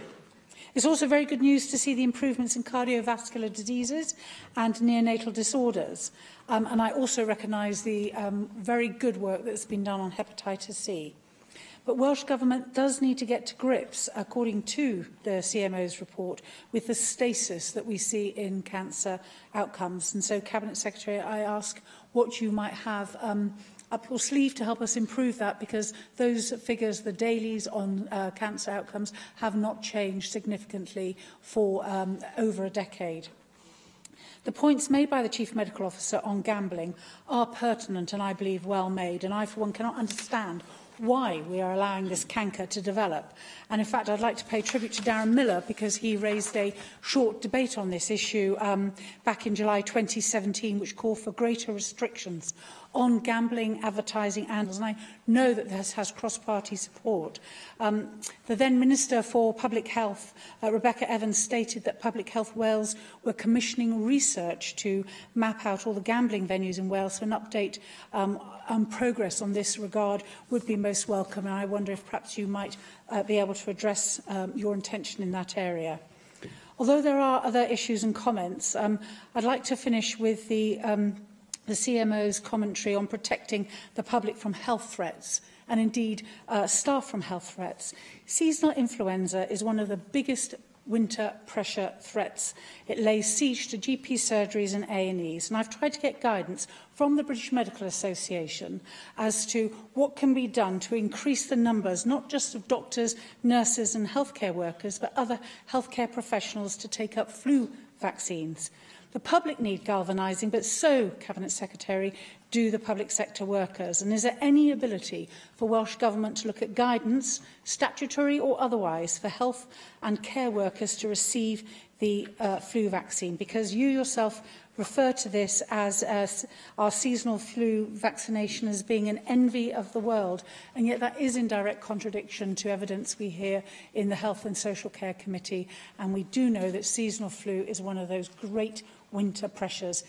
Everybody in this chamber, all our staff, the public and those who work in the public sector were to have the flu vaccine, it would help with that enormous pressure on our NHS, and I'd be very grateful for your thoughts on how we might increase the uptake. Thank you. Cabinet Secretary. I'll happily deal with that last point first. I welcome the fact that it's there's a recognition of the importance of the seasonal flu campaign. And part of the strength of that is that it is generally seen across party. There are plenty of things that we argue about in this place between parties. This isn't one of them. We want to have more members of the public in at-risk groups take up the flu, the opportunity to have the flu jab on the NHS, but also to think about those workers working with people who are by definition vulnerable in health and social care in particular. And it's one of the things that I've concentrated on. Rebecca Evans, in her then role as Minister for Public Health, had a particular focus at the start of this flu season in trying to make sure that more public service workers who should have the flu jab actually take it up. We have some challenges here, though, that we should honestly recognise. Part of that is that actually, even though we think there should be some professional responsibility on people to do this, and there's an interest in people in the social care sector from a business continuity point of view, so that their staff can come into work as well as make sure they don't impact on the people they're caring for, within social care and within the health service, it's quite difficult to say you must. And in particular, saying you must have the flu jab. Now, there's still a conversation about how we have even more uptake. And this year I've been encouraged, comparing this year to last year, and I won't take credit for this year's campaign, because I say Rebecca was the minister at the start of this, we've had an increase in uptake amongst our staff. And we still need to do more and more and more to try and make sure that staff recognize it's a good thing for them and the people they care for to continue to have not just a flu jab, but in greater numbers as well. And so it becomes something that is accepted culturally, rather than us having to fight for space to persuade people to actually have the flu jab. And actually, some of the myths about this year's vaccine isn't effective, that gets said almost every year. And yet we know it is the best frontline protection against the flu, which has serious consequences for a whole range of people, from neonatal people to very old and everyone in between.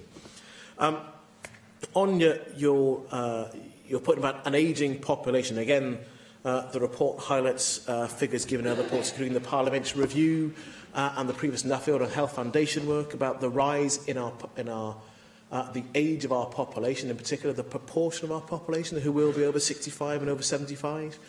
And the increase in demand in health and in social care in particular. And part of our challenge is, as we make budget choices, that again we will debate, discuss and no doubt disagree with, whatever the sum that we have, whether it's through times of austerity when our overall budget is decreasing, we have to make a choice about what we put into each area. And at the moment that means we have a real challenge in matching the demand in health and in social care. We've actually met the health challenge in the way that Nuffield and the Health Foundation suggested we needed to. So we've met that particular part of it, but social care is part of our real concern, highlighted again by the Parliamentary Review. And that's why I think it's particularly important we're prepared to engage in the debate on austerity is difficult, so we take entirely different views about it. But on the debate around what we do in the medium term, there should, I hope, be an opportunity within this place and outside it to try and engage in the conversation about the social care levy proposed by Jerry Holtham. And I think it's well worth pursuing, because if we're going to have a long-term funding answer, then as we are now, isn't going to get us there. And it'll be every single constituency, every single community that will be affected. And if we can't resolve the longer-term funding challenge for social care, we will have lots and lots of our older citizens that we all want to see cared for with dignity. We'll find ourselves in a completely compromised position. So it's in all of our interest to reach there. There's something here for each party to do in that, for us to demonstrate some leadership. But also, it's a conversation with the UK government as well. And it doesn't matter what shade the UK government is, so I hope it's a different colour in the near future. But in any event, the UK government have to be part of the conversation, because what we cannot get into is that if we introduce a social care levy and people then receive money to pay for their social care out, if it works, if all those things happen, if the Treasury then say, actually, that's effectively income, and that will then affect people's ability to have income from other benefits as well. And that's a really serious point. So the work that Dilnot and others have done, we have to get back to that, and we have to make sure that our colleagues in the UK Parliament are prepared to have, again, a sensible and grown-up conversation about this too, because this is an issue for Wales, but it's absolutely an issue for across the United Kingdom too. On cancer outcomes and actually survivorship, we have a good story to tell. We've had statistically significant and material increases in survivorship. 1 year survival is now up to 73%. 5 year survival is at 57%. But our challenge is that when we look at ourselves in England, for example, we actually have statistically similar survivorship rates between Wales and England. And you would actually not expect that to be the case, because the English population is healthier and wealthier. You would expect their cancer survivorship rates to be materially different, but they're not. And there's something there to celebrate, actually, from Wales's point of view, that we're not seeing a statistical difference in Wales and England survivorship rates. But actually, the bigger challenge isn't to say we're not any worse than England or as good as England. It's actually to say, on an international basis, when you look at other countries across Europe, every single nation in the UK doesn't do well enough at all. So we actually still have a significant move, a significant step forward to make in any event, and that's our challenge. Otherwise, we'll just persuade ourselves to narrow down our ambition and where we should be. So that's why I'm interested in the single pathway. It'll change whether cancer is measured. We've got further work being done on that. It's also about the points about early diagnosis. It's also why we have this conversation about drugs and effective medication being available. It's why some of the difference in opinion about the Cancer Drugs Fund, why we have a new treatment fund that is evidence-based, but in particular, for curative options, you're talking about surgery and radiotherapy. And we hardly ever talk about those when we have a debate about improving cancer outcomes. We almost always talk about diagnostics and medication. And so actually we need to spend more time and focus on that. And on the work about gambling, the CMO is leading work on gambling with a group of stakeholders, and I'll be more than happy. Some members have asked for a meeting with the CMO, and I'll be more than happy to provide an update in this place or in writing. And of course, when the CMO comes to the Health Committee, I think he normally does, seeing the Chair, I'm sure he'll be happy to set out more detail on the work that is already in train and proposals to use the powers that will come to Wales in April of this year. Rhys ap Iorwerth. Diolch yn fawr iawn.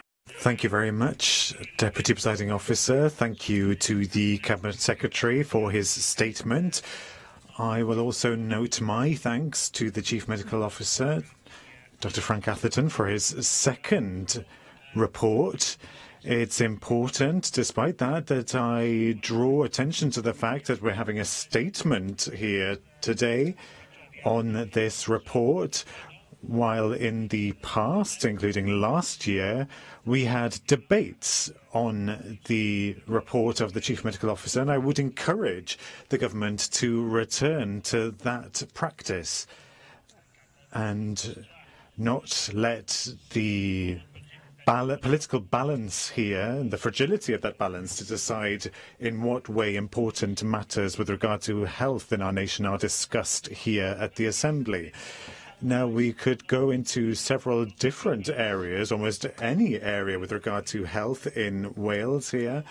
As a result of this report, I will keep to what has been mentioned in the statement itself by the Cabinet Secretary today. Now, the statement has noted there are many factors, of course, that influence public health. That has been discussed several times here. But possibly these reports and what we've heard from the government in general could give greater clarity for us about the true effect of austerity and expenditure decisions in areas separate to health can have on health outcomes, that cuts to social care, housing and so on are cuts to the health service in general as well. And I would ask for ways of having an evaluation to measure exactly what the effect of those cuts are on the health service in future. I will move to the main body of the statement today, which is on gambling. The report does shed light on the problems that are caused by people becoming addicted to gambling, and it notes the progress with regard to betting advertisements on television. And we're aware of the hypocrisy of the Football Association in England banning players from gambling on games, whilst drawing a great deal of sponsorship from gambling companies. Now, your statement, Cabinet Secretary, says that you regret that gambling is being regulated at a British level. I would agree, when something is regulated on a UK level, that should be the cause of regret, because very often it means that regulation happens for the benefit of industry rather than the benefit of the public. And I would hope that that's something that we could look at in Wales in future. But there are some things that the government could do. The Chief Medical Officer's report notes that the Wales Act does give powers for Welsh ministers with regard to fixed odds betting terminals to decrease the highest stake from £100 to £10 in B2 categories. I would ask whether you will do that. Is something that you would wish to do. Also, there are powers available to local government with regards to giving planning consent for the change of use of shops to betting shops. Now, research in this place with regards to discussions on a potential bill has found that several local authorities are very careful and are concerned about using the powers that they have to increase the number of betting shops because legal steps might be taken against them. Now, will you ask the Cabinet Secretary for Local Government to give greater clarity and certainty for local authorities who want to take steps to prevent the increase that there has been in the number of betting shops. Now I will finish, if I may, by referring to what you said about hepatitis C. Now, as one of the champions of issues related to hepatitis C in the Chamber, I and many other members, it's good to see that Wales is in the vanguard in this area, and very often the situation that we feel is finding those people who have hepatitis C, enough patients to go through the system. It's a good problem to have, but it is an issue that we need to solve. And may I take this opportunity, and I often find opportunities to do this, to press you to make a statement today to be even more ambitious with regards to moving on to getting rid of hepatitis C in Wales. Cabinet Secretary. Thank you for the comments and questions. I note everyone's preference to have a debate, not a statement, although actually, to be fair, statements provide more questions for ministers to answer and more scrutiny in that sense. But these are choices that are made. I broadly share your concern about the impact of austerity on health and health outcomes. I think both Di Lloyd and Simon Thomas from your party have also indicated their concern and interest in reports and studies that have been done trying to look at the impact of different changes driven by austerity to welfare benefits, for example, in physical and mental health outcomes as well. They're things that we should continue to be cognizant of the evidence over and our ability and our choices in what we choose to do in running the health and care system here in Wales, and recognising the different drivers of healthcare need in the country. On your sort of three substantive points about fixed odds betting terminals and also then planning public health betting shops and hepatitis C. On fixed odds betting terminals, the UK government have actually are out to consultation on this issue, and one of the proposals is that they could actually reduce the maximum stake down to £2. Now, actually, we think that would be a good thing to do. And the Chief Medical Officer has submitted evidence to that effect as part of that consultation. The odd thing is we're about to get powers in April that would allow this place to reduce the maximum, or to give local authorities the power to reduce it to £10.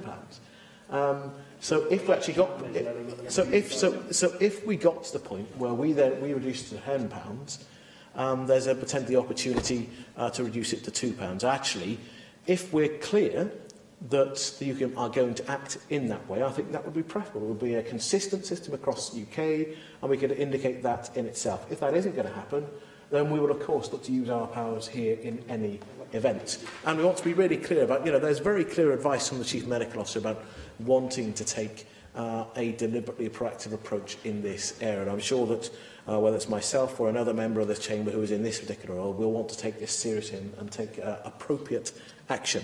On betting shops and public health impact, there is a broader conversation, not just about betting shops, but a range of public health considerations in planning. I'm quite open-minded about how we could do that. We need to have a conversation across the government about the planning policy and guidance that we currently have from a national perspective, as well as that in place in local authorities. But we should certainly be prepared to, again, be led by evidence on what we could and should do to deliver a greater public health benefit. And on hepatitis C, I know that yourself, Angela Burns and Judy Morgan and others have raised the progress that is being made, and again I welcome the fact it's been highlighted in the CMO's report about what we're actually doing on hepatitis C. We have a genuine national approach that it was really interesting. I've actually, I don't always read journals in medical publications, but there's real praise to the approach that's been taken here in professions in England and in Scotland too. They like what we're doing, and in fact, people in England would rather like to have a genuinely nationally joined-up approach, where they're looking at the most effective medication, not always the most expensive, but it's delivering a real benefit. The next stage in eradication terms, getting to those people who are the hardest to reach, and that I think is the point you're making. How do we get to those people who either don't present to healthcare services or present infrequently, are living chaotic lives where actually, even if they may want to, how do you make sure or you maintain a link with them to actually deal with the challenges that they have? As I set out in a previous statement in this place, we think we're in a good place to carry on making further progress. The ambition remains, though, that we want to be a country that eradicates hepatitis C. We're now at the more difficult end. It's the best problem to have, but I'm confident we'll continue to make further progress, and indeed, whatever progress we do make, that we'll update this place and all the committee as the progress that is being made by staff within our National Health Service. Thank you. Jane Hutt. Thank you, Deputy Presiding Officer. Cabinet Secretary, I do welcome the Chief Medical Officer's annual report, and I welcome the fact on the focus on the adverse impact of gambling on public health. Dr Atherton, our CMO for Wales, points to the fact that gambling has great potential to cause harm to individuals, families and society, and he calls for better research and monitoring of the impact of gambling on health and for greater regulatory control in Wales and the UK, and you've been answering questions on that point. But last year I co-sponsored research undertaken by the University of South Wales for a report, The Social Impact of Problem Gambling in Wales, with Jane Bryant and Mick Anthony, Ken Skates and Leslie Griffiths. Alongside this, do you welcome the research undertaken by Citizens Advice Cardiff and the Vale on gambling disorders and gambling-related harm, and welcome the conference that they're holding on March the 23rd to consider the findings and the way forward? I would invite you yourself, or indeed your officials, an official, to attend that event which I'm addressing. But I also welcome the case studies in the CMO's report taken from Citizens Advice. And do you agree that advice services are playing a vital role in supporting people who fall into debt and distress as a result of gambling? And if you're minded to accept the recommendations in the CMO's report, will you draw on the expertise of third sector organisations like Citizens Advice in producing an action plan on this issue? And do you recognise that this needs to be tackled at all levels of government, but also needs to involve those at the front line supporting people affected and what can be drastically negative impact of gambling? Cabinet Secretary. Thank you for those brief comments and points. And I'm interested in the work being done by Citizens Advice here in Cardiff and Vale to understand the scale of the problem with gambling in this particular part of Wales, and the event on March 23rd. I won't give a commitment without having checked my diary. I've been told off by that before about giving commitments and then not understanding whether I can do them or not. But to look at the event on March 23rd, and I would be interested, if I'm not able to attend, whether we can have someone there from Welsh Government to understand the nature of the report and the evidence being collected and what that looks like. That leads into your second point about advice services. We know not just CAB, but a range of other organisations, a number of whom I mentioned in the report, are really important in helping people to try and get through problem gambling and understanding where it gets picked up and how people are supported. And so that's not just about financial advice, but a whole range of other impacts that problem gambling can have. And that absolutely is part of the work that CMO and stakeholders are considering in actually having a response to the problem of gambling and its public health impact. So I think the points are well made, and in coming back to this place to have an update on that, I'm sure that'll be part of what we want to cover in doing so. Thank you. Caroline Jones. Diolch, Deputy. Thank you for your statement, Cabinet Secretary, and I would like to add my thanks to Dr Atherton for his second annual report as Chief Medical Officer. I'm pleased that Dr Atherton has opted to use his annual reports to shine a spotlight on growing public health challenges. Last year, he singled out the health inequalities that exist between those living in our most and least deprived areas, and this year he has focused on gambling. When you consider the major public health challenges facing our nation, such as obesity and drug, alcohol and tobacco addiction, these are well known and well understood. Problem gambling, or rather the public health implications of problem gambling, aren't as well understood. Whilst there have always been problem gamblers, we are starting to see them in greater numbers. It is therefore welcome that Dr Atherton has drawn attention to this issue now. In 2005, the Labour government, under Tony Blair's stewardship, undertook the biggest deregulation of gambling our nation has seen. This led to an explosion in online betting. With TV ads for gambling now permitted, you can't escape prime-time adverts for online casinos and bingo. It is now much easier than ever before for young people to gamble. A recent Gambling Commission survey found an increase in students who gamble, with 2 out of 3 gambling, many online. This finding led to the Gambling Commission to produce advice to universities, encouraging them to provide information and support about potential gambling-related harm to the students, much as they do for drugs, alcohol and safer sex. As Dr Atherton highlights, 1.5 million of us gambled in the past 12 months. Whilst there is nothing wrong with the occasional flutter on the Grand National or buying a lottery ticket once in a while, the sheer ease of access makes it easier for gambling to become problem gambling. I welcome Dr Atherton's recommendations for the need to conduct further research. We need to fully understand the risks and the harms and develop evidence-based policy that balances the social benefits of gambling against the harms related to problem gambling. Cabinet Secretary, could you outline what action you are taking to implement Dr Atherton's recommendation for further research into the impact of problem gambling? And how do you intend to balance the need to take action to target problem gambling without impacting on adults' ability to gamble responsibly? And finally, Cabinet Secretary, how will you involve the Assembly in the development of evidence-based policy approach on tackling problem gambling? Thank you once again for your statement, and to Dr Atherton for his latest report.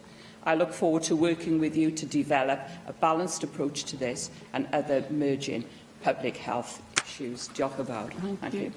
Thank you for the comments and questions. On the overall point of the liberalisation of gambling, that's something that we've all recognised, that actually the growth in online gambling in particular is causing real challenges for us. And for all the exhortation about encouraging people to be responsible gamblers and encouraging the industry to be more responsible, actually it hasn't led to the sort of shifts in behaviour that we'd want to see. And that's why I think even within the UK government that instinctively wants to encourage people to act in industry as opposed to having, if you like, a regulatory approach. I think they're shifting their own view. Certainly on the fixed odds betting terminal issue is a good example of where they are now consulting and actually regulating a very different approach because they recognise the harm that's being done on this is a completely liberalised area with a very significant harm that can be done in a very quick period of time. And so there is some awareness, but we will need to think about how we can actually use our powers here in Wales. And that's why, as indicated earlier, the Chief Medical Officer is leading work with stakeholders to look at what we can do, what we should do, both in the here and now, and also looking ahead to the powers that we'll acquire in April of this year. And indeed, you've heard in the statement and the questions already today, the research that Jane Hutt referred to that Citizen Advice are doing in Cardiff and Vale. There's a range of other people who are undertaking their own research, anecdotally and more generally, about the problems they're seeing coming through their doors. Some of those are mentioned in the report as well, in addition to the research that was undertaken by 5 members in this place, group together. Jane Hutt, one of them, Mick Anthony and Jane Brandt, the 3 that are in the chamber now. And that research matters about highlighting the challenge that we have, the scale of it, and the need for not just a policy response, but a practical one too. So as I've said, on a number of occasions, I expect to come back to this place to update members on the work of that group and the concrete action we expect to be able to take here in Wales. Thank you. Mick Anthony.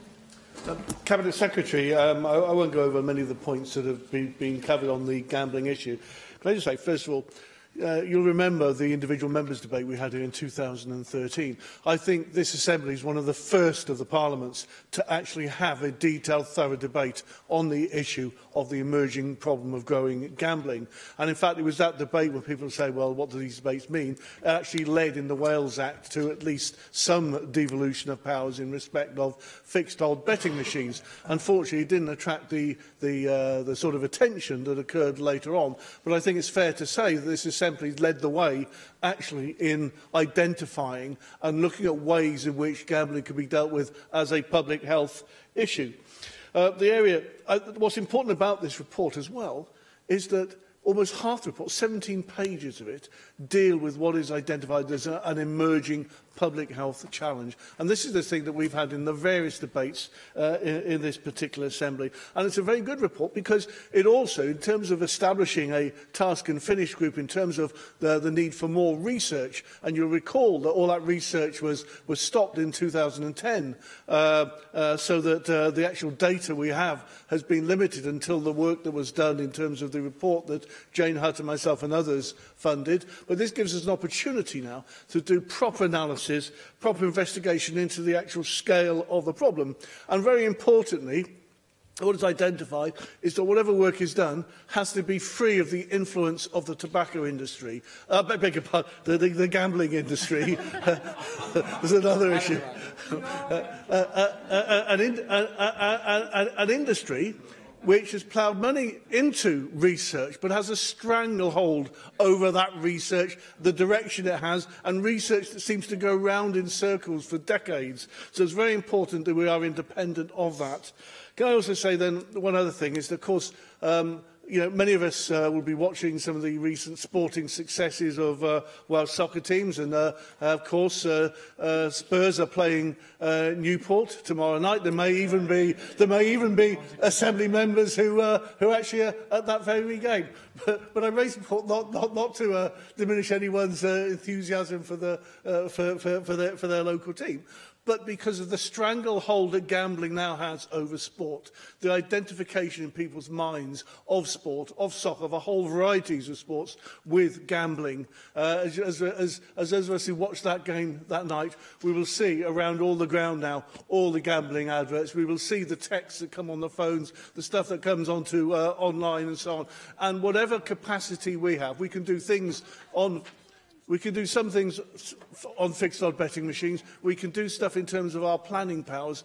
But I think we also have to look at our association with sport within Wales in terms of how we actually tackle and ensure that there isn't that growth of gambling advertising taking place, and that we also engage with Westminster over the fact that, having identified a public health issue, we actually need the powers to be able to deal with it. And one of the problems, of course, with the Wales Act is it limits the capacity we might have had in certain areas of gambling as a public health issue, but we have to ensure that we do have the ability to deal with those issues. No. Thank you. I want to start by recognising the consistent concern that McAnthony has expressed in this particular area, as well as that generally across parties. And the evidence on the scale of the problem and what our most effective response is really important. We recognise we have some evidence and a building picture, but to move beyond anecdote to understand not just the survey evidence, but then that point about the challenge in what is the most effective response in, if you like, a treatment response to someone presents as being a problem gambler. And the report recognises that we don't yet, in this area, have an effective consensus on what the right response is, because actually it's unlikely to be a pharmaceutical intervention. This is more about in the field of talking and supporting people, and that in itself is challenging, about understanding what is the right sort of intervention. The report looks at brief interventions, look at work that we're doing, want to get involved with NICE, for example, on work that they recognise they need to develop in this area to support health and care services for people who do have problems with gambling. But in particular, I do recognise your particular point at the end, not just about almost all of us in this place, I'm sure, will wish Newport well against Spurs.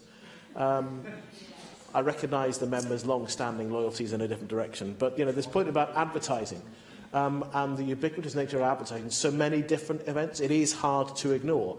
And if you think back about where we are now with sport, think about it wasn't that long ago that alcohol was advertised in sport in a way that was...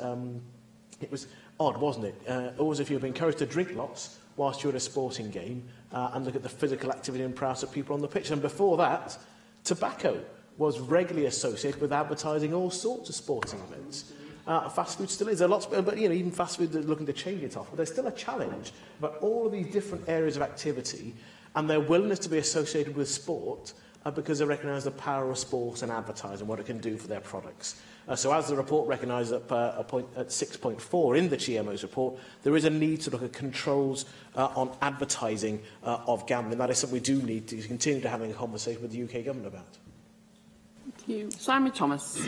Thank you, Deputy Presiding Officer. And I also welcome this report, particularly the section dealing with gambling. And without rehearsing what's already been said, I do note that the reports state that the cost of addictive gambling to public services in Wales is around the 40 to 70 million mark per annum because of the impact on the health service and care services particularly, and I share the concerns clearly expressed by many members on the way that gambling and gambling advertising has permeated into the normality of everyday life, and it appeared recently on children's sports shirts emulating some well-known football teams. And one thing I particularly wanted to ask the government on is the comment made that research into this area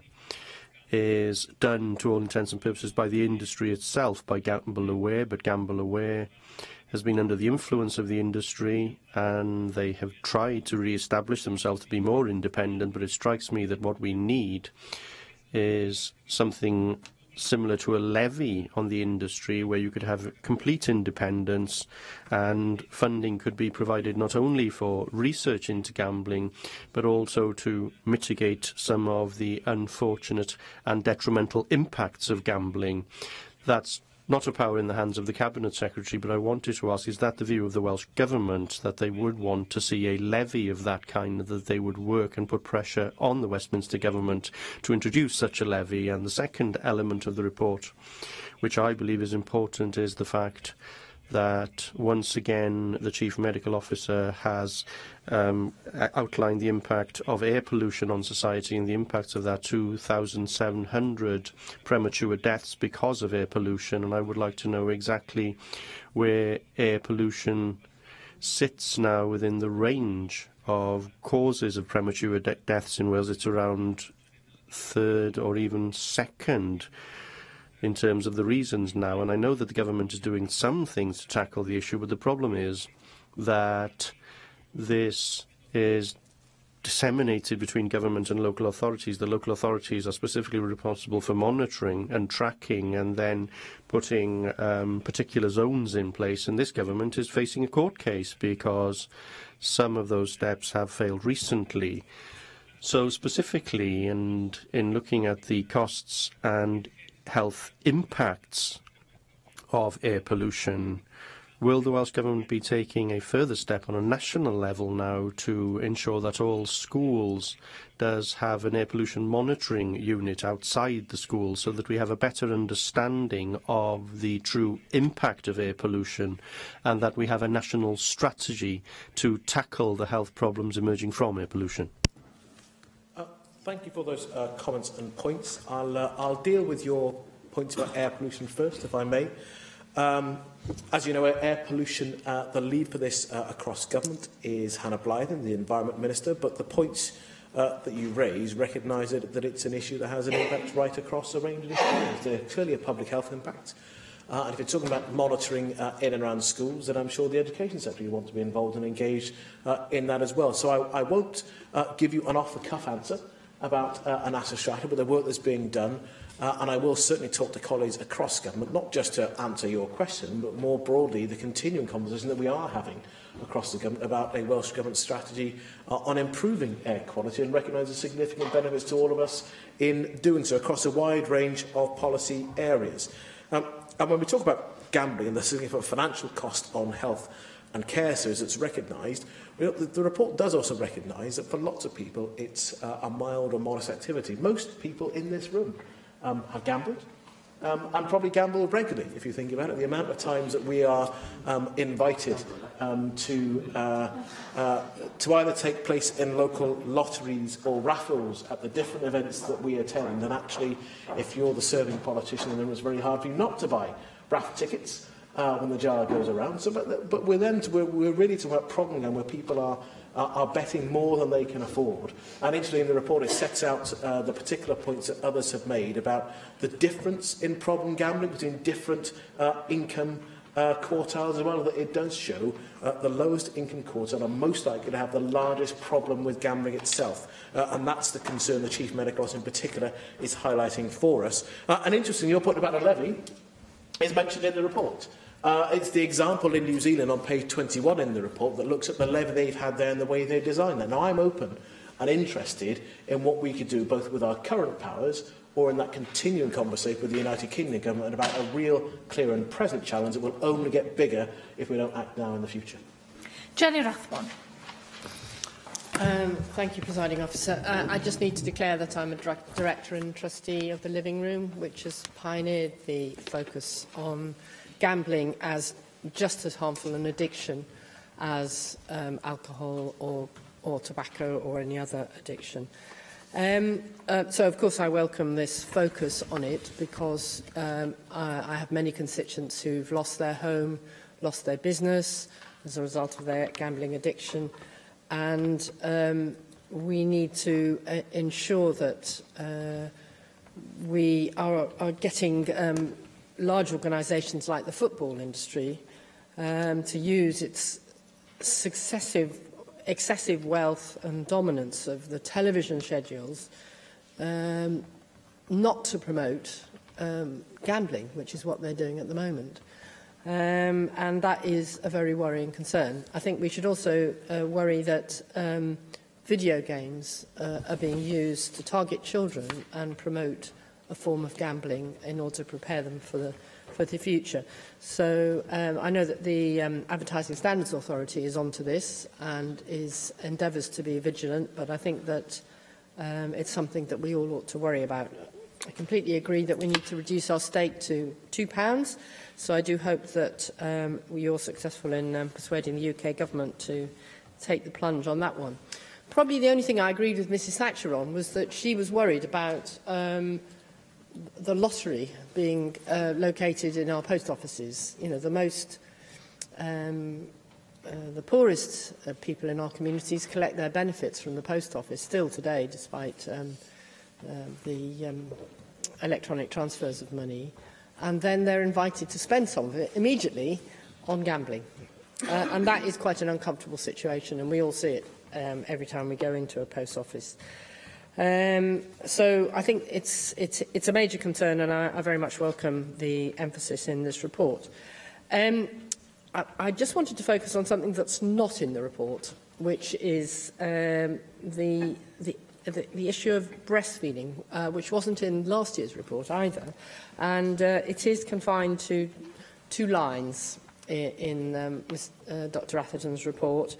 We are told that children in the most deprived areas are half as likely to be breastfed, and that obviously is combined with as twice as likely to have decayed, missing or filled teeth, and there is a link in all this. Now, when I asked you about this subject back in November, you did say that this remains a priority for Public Health Wales, and that you have asked your officials and the Royal College of Midwives to explore ways to further improve uptake and support and provide better support to families. So I'd be keen to understand, if this information isn't available in our public health report, where are we going to find out what our strategy is on this really important subject, because it does actually follow babies right through their life if they're not breastfed. There are serious consequences to all this, and it's particularly concerning that it is in the lowest income households where people are least likely to breastfeed and therefore need more support to do so. So I'd be keen to hear what you can offer on that. Thank you. I'd like to recognise Jenny's role in being a director of the Living Room, which is actually mentioned on page 24 of the report as part of section 7, about how people are helped to access support for people who suffer gambling-related harm, one of a number of positive initiatives. I recognise what you have to say about the power of sport and gaming, either to impart positive messages or indeed to be used to advertise things where you think potential harm is caused as well. On your point about breastfeeding, to finish, Clywyd, in last week's debate on the committee report into perinatal mental health, there was a section in that report and in my response that dealt with breastfeeding, not just in one specific area, but more generally about our breastfeeding strategy in Wales, because we do recognise that across all groups we would like to see more people take up breastfeeding. Well-recognised health benefits for the mother and the child. There's something there about having supportive partners as part of that as well, and a supportive society that recognise it is an entirely natural thing that we want to encourage more of. And within that, we recognise that, sadly, there is definitely a relation between income and likelihood of breastfeeding. So that is part of the work that is being done now, to understand where we have been successful and not. And in both committees, both the Health Committee and indeed in the Children and People's Education Committee, I expect to report back on when that strategy is ready. I expect I'll be scrutinised on that. Every time I go for the Children's Committee, I know I can expect to have questions on breastfeeding. And until we see sustained improvement, I expect those questions will be there. So I don't shy away from it. It is an area of work that is being developed and led by Public Health Wales, and I will, of course, report back not just to the committees but to this place as well as we do make progress, certainly as we reformulate where we wish to be on promoting breastfeeding right across Wales in every particular income group, but in particular those take up at present. Diolch. I thank the Cabinet Secretary. The next item is the statement by the Leader of the House on the centenary of women's suffrage. And I call on the Leader of the House to make the statement, Julie James. Diolch, Llywydd. Today marks a significant 100-year anniversary of the Representation of the People Act, which was passed on the 6th of February 1918. This Act enabled all men and some women over the age of 30 to vote for the first time. It is worth noting, however, that it wasn't until 10 years later, with the passing of the Equal Franchise Act of 1928, giving women the right to vote at age 21, that women could vote on the same terms as men. So on the 2nd of July this year, we can mark the 90th anniversary of that Act. I'm also mindful that this centenary overlaps with the Welsh Government's Cymru'n Cofio Wales Remembers 1914-1918 programme, which marks a centenary commemoration of the First World War in Wales. The contribution of women at the time to the war effort was paramount and part of the impetus in establishing the Representation of the People Act in 1918. A number of other significant related anniversaries will take place during 2018, providing the basis for a year of celebration. As well as today's anniversary, members may want to note some other key dates this year. The 30th of April marks the 60th anniversary of the Life Peerages Act 1958, which allowed women to sit in the House of Lords. The 21st of November will be the 100th anniversary of the Parliament Qualifications of Women Act 1918, allowing women to stand for election to the House of Commons. And finally, the 14th of December 2018 is the 100th anniversary of women voting for the first time in the general election of December 1918. These and other notable anniversaries will make this truly a year of celebration. In addition, International Women's Day on the 8th of March will be closely linked to the centenary, as well as to the very appropriate international theme of Press for Progress. The Welsh Government has committed nearly £300,000 to mark the centenary of women's suffrage, with a range of activities focused around the themes of celebrate, educate and participate. I would like to set out our plans, and I will provide members with a link to a website where further details of these and other activities across the UK can be found. The Welsh Government has sponsored Women's Equality Network Wales to deliver a project to celebrate the top 100 Welsh women. The list will span education, science, sport, the arts, business and politics, and will cover both historical and contemporary women. Welsh women are almost invisible in our history, and this positive campaign aims to change that. In the autumn, the public will be able to vote to choose the Welsh women who they believe have been the most inspirational. 2 statues will be commissioned as a result of this project. We hope this will lead to more statues and other permanent memorials of real women throughout Wales. We will encourage community involvement to facilitate this. We will also fund the commissioning of purple plaques for as many of the original 100 nominees as possible. On International Women's Day last year, I was proud to be part of the Assembly Labour Women's Group, which launched the Purple Plaque campaign. Our aim is to give remarkable Welsh women the recognition they deserve by installing a purple plaque at their former home or workplace. There are currently 216 blue plaques in Wales commemorating notable figures and historic events and organisations, and just 11 of those are for women. Purple plaques were chosen to reflect the suffragette movement, and I believe it's time we recognise the impact women have had on our cultural, political and scientific life here in Wales. Today I'm also launching a one-off grant scheme for third sector and community organisations to undertake innovative activity relating to the 3 key themes of celebrate, educate and participate to mark the centenary. The scheme will enable local communities to get involved with the centenary celebrations, highlighting local contributions from around Wales to mark the history of women's suffrage. I'd also like to encourage activity which celebrates and encourages women from other underrepresented groups, including BAME women, disabled women and LGBT+ women. I want to emphasise the importance of empowering women from these communities who may face higher levels of discrimination and lower levels of opportunity. Applications for grants of between 500 and 20,000 will be invited. We have more information about the grant scheme and the application process on the Welsh Government website, and I'll be supplying members with a link. More will be happening throughout the year, including our participation in activities being organised across the UK.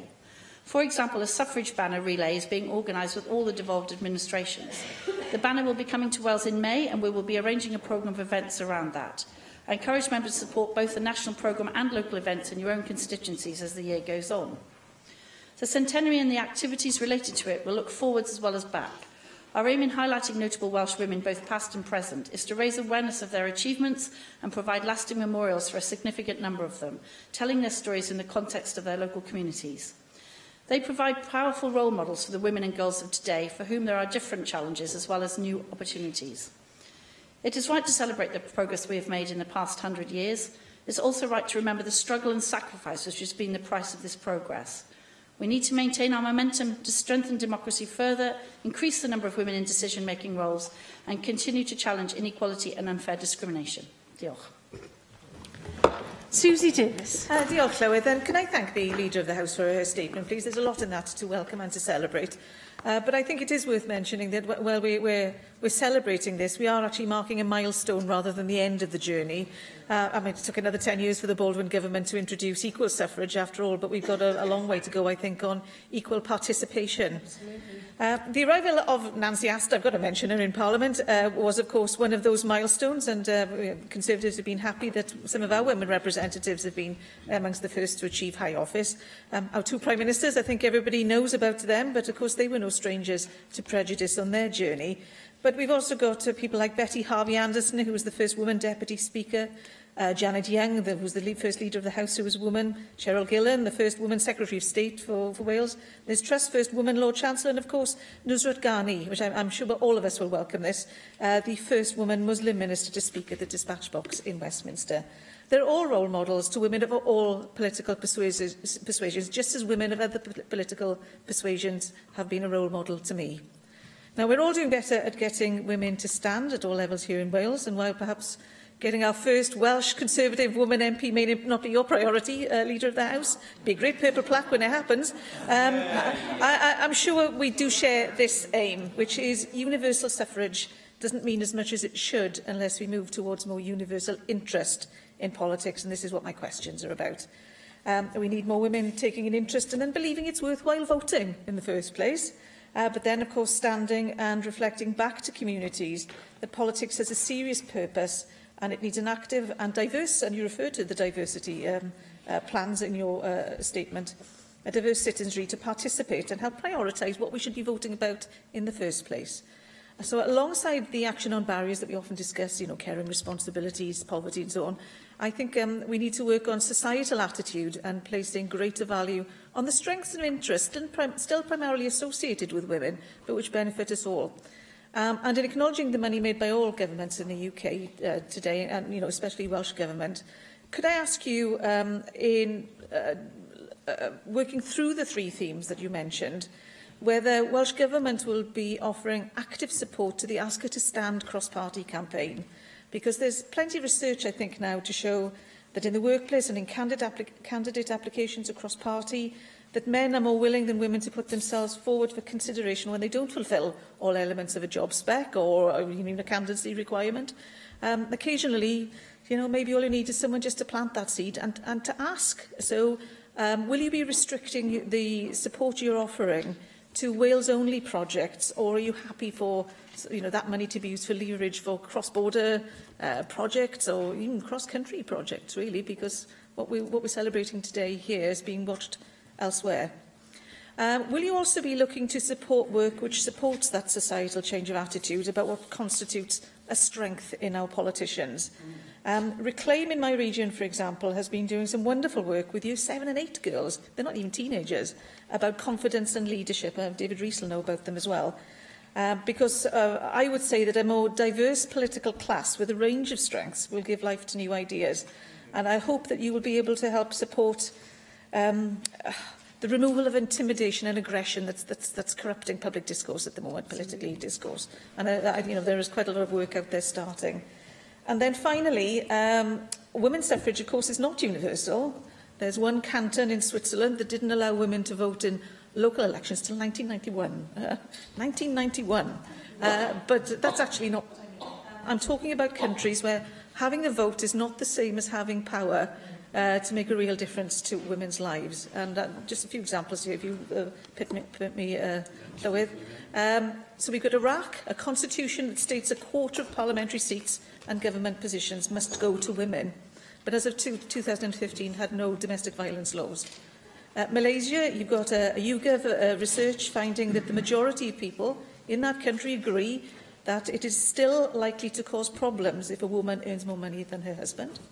Algeria, 32% of the seats are held by women in national parliaments, but the same study that reaffirmed that reported that Algeria is still more likely to say it is unattractive for women to express strong opinions in public. And I just want to be sure that as we work to encourage more people in Wales to take part in democracy, participate in it, particularly women obviously, we need to make sure we don't allow claims of women's suffrage to disguise the problems that sometimes it should be helping to solve. Thank you. Well, I completely agree with everything the member has said, which I don't often do across the party, but in this instance I do completely agree.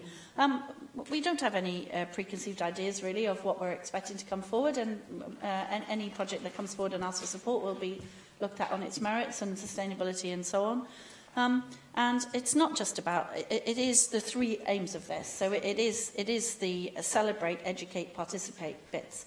And the participation, I hope I made clear, is not just political participation, it's participation in all walks of life across everything in our country and beyond. And I completely agree with the member around all of the things about encouraging people to come forward, and giving them support around some of the things that happen in public life, particularly to women, and this whole issue around how people look and so on being more important than what you say or what your intellectual ability is or whatever is a matter dear to my heart.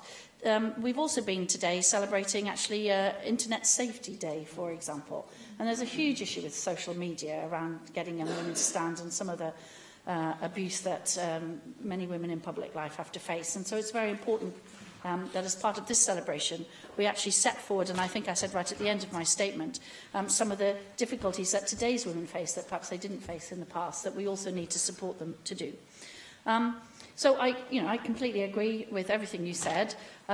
We do want to support as many women to come forward into these roles from as diverse a range of backgrounds and positions as possible, because the whole point of this is to get equality across the piece. And you can't do that unless you have the whole range. But I do think that the thing I would like to emphasise very much is this. What we actually want are people to believe that they can do it. And in order to do that, you have to have appropriate role models for your own particular sets of beliefs, for your own communities, for your own... You have to be able to recognise yourself in what you aim to be. So it's very important that we do get that cross-bench support, if you like, for this going forward. Sian Gwenllian. Diolch yn fawr. Thank you very much for the statement, and I too am very pleased to mark today as an important day on the journey towards equality for women. And the journey continues. It continues to try to arrive at full equality in all aspects of life. It's a journey that's seen loss of life, and it continues to be a long and tiring journey. But I do believe that my generation of women is determined to give all support to the young female voices that are increasingly angry about the way that they're treated in modern Wales. And this makes us as determined as ever to prioritise the need to achieve full gender equality, determined to take urgent action, and the need to place gender equality at the heart of the political agenda here in Wales. To turn at some specific issues in your statement, you mention a project to celebrate 100 prominent women in Wales in all aspects of public life. what exactly will the criteria be in compiling this list? And then what will the criteria be when commissioning the 2 statues? Will they depend entirely on who is most popular with the public in Wales? Or will there be other considerations as well? Because I'm slightly concerned if popularity alone is going to be at the heart of this, and that might cause some concern. So we're talking then about 2 statues. Will they be located in 2 different parts of Wales? I take it that those will be geographically separate areas, and there's the north and that the northwest, for once, will be included in that. Now, turning to your grant scheme, I'm slightly concerned that there's a very tight timescale for applications for this grant pot, and it's not clear whether these grants can be used to eradicate some of the barriers facing women today. As well as remembering the past, we obviously still need to move things forward as well. And as you know, getting more women to participate in public life in Wales at the level where important decisions are made is something we, all of us here today, continue to campaign for. And if we look at local government, we see that we are at a standstill almost. There's almost no increase in the number of women elected in 2016 as compared to the previous election, and 28% of councillors are women. It'll take 82 years to achieve gender equality in councils in Wales at the present rate, and we can't wait that long. And I believe that you agree that we must introduce a specific mechanism for this, and evidence worldwide shows that quotas are an effective way of getting more women into positions of influence. I know that I'm wandering into a debate that's going to happen tomorrow, but I do believe that we need to look seriously now. There's 80% of nations that have more than 30% of women in government use a quota of some kind. So clearly it does work. But of course, quotas alone won't change the culture that's been dominated by men's needs for so long. Quotas won't eradicate sexual harassment. They won't get rid of daily belittlement and bullying on the basis of gender. They won't stop women from having to juggle caring duties and work. And they won't close the gender pay gap, nor will they prevent domestic abuse and power-based violence. But quotas can lead to the structural changes needed in Wales to take us closer to equality. So to come to a question, will the grants that you've announced today be able to be used to promote the cultural and structural change needed in Wales, so that we use this initial victory that we celebrate today by the suffragettes 100 years ago, that we use that victory deliberately for achieving full equality in modern Wales, so that it genuinely accelerates this process? So can these grants be used for that purpose? Yes, so the short answer to that is yes, they can. We've got the 3 themes, so as long as you fit into the three themes, then the grant will be eligible, and it's very plain that promoting change in order to encourage all 3 of the themes is a very simple thing to do. So absolutely, and I would expect to be using the grant money, and we've put a range of available monies in, because we want to encourage very small local schemes as well as the bigger schemes, and that hence the wide range of grant aid available for exactly that reason. So we can encourage sort of hyper-local things that might make a difference locally to the ability to change a particular thing that might be seen as a barrier, or to celebrate something or whatever. And indeed, you might have a much bigger scheme to look at perhaps a nationwide effort to pick up particular barriers and changes. And I spoke a little bit in the statement about trying to encourage a wide range of women to come forward as well, to celebrate the diversity of women in Welsh life. And it's very important to us that we do encourage that, because we know that women who also have other characteristics, protected characteristics, face even more of a barrier than many of us who don't have some of those characteristics. On the quota thing, I'm having long discussions with my colleague, the Cabinet Secretary for Public Services, about some of the things we might be promoting in local councils. I have no problem with quotas myself. I'm not in a position to commit the government to it at the moment, but it's certainly an ongoing and active discussion that we're having in the government, and indeed I'd encourage us to have it across the chamber as well about the various mechanisms that are available. I concur with the very many women who've been saying all over the UK today that we celebrate the 100 years, but that progress has been too slow, and I'm not prepared for my daughters and granddaughters to be having this conversation in another 50 or 100 years.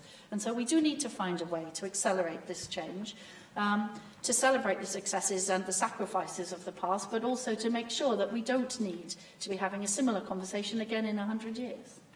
Jane Hunt.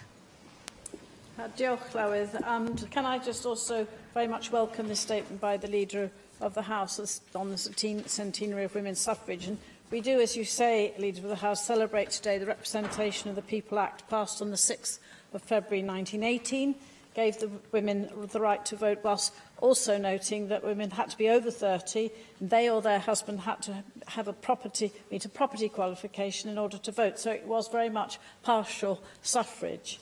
But also, in 1918, an act was passed allowing women to stand for electoral office. So will you join me in welcoming the Barring District News feature this week on Barry's first female politician, Councillor Beatrice Alice Lewis.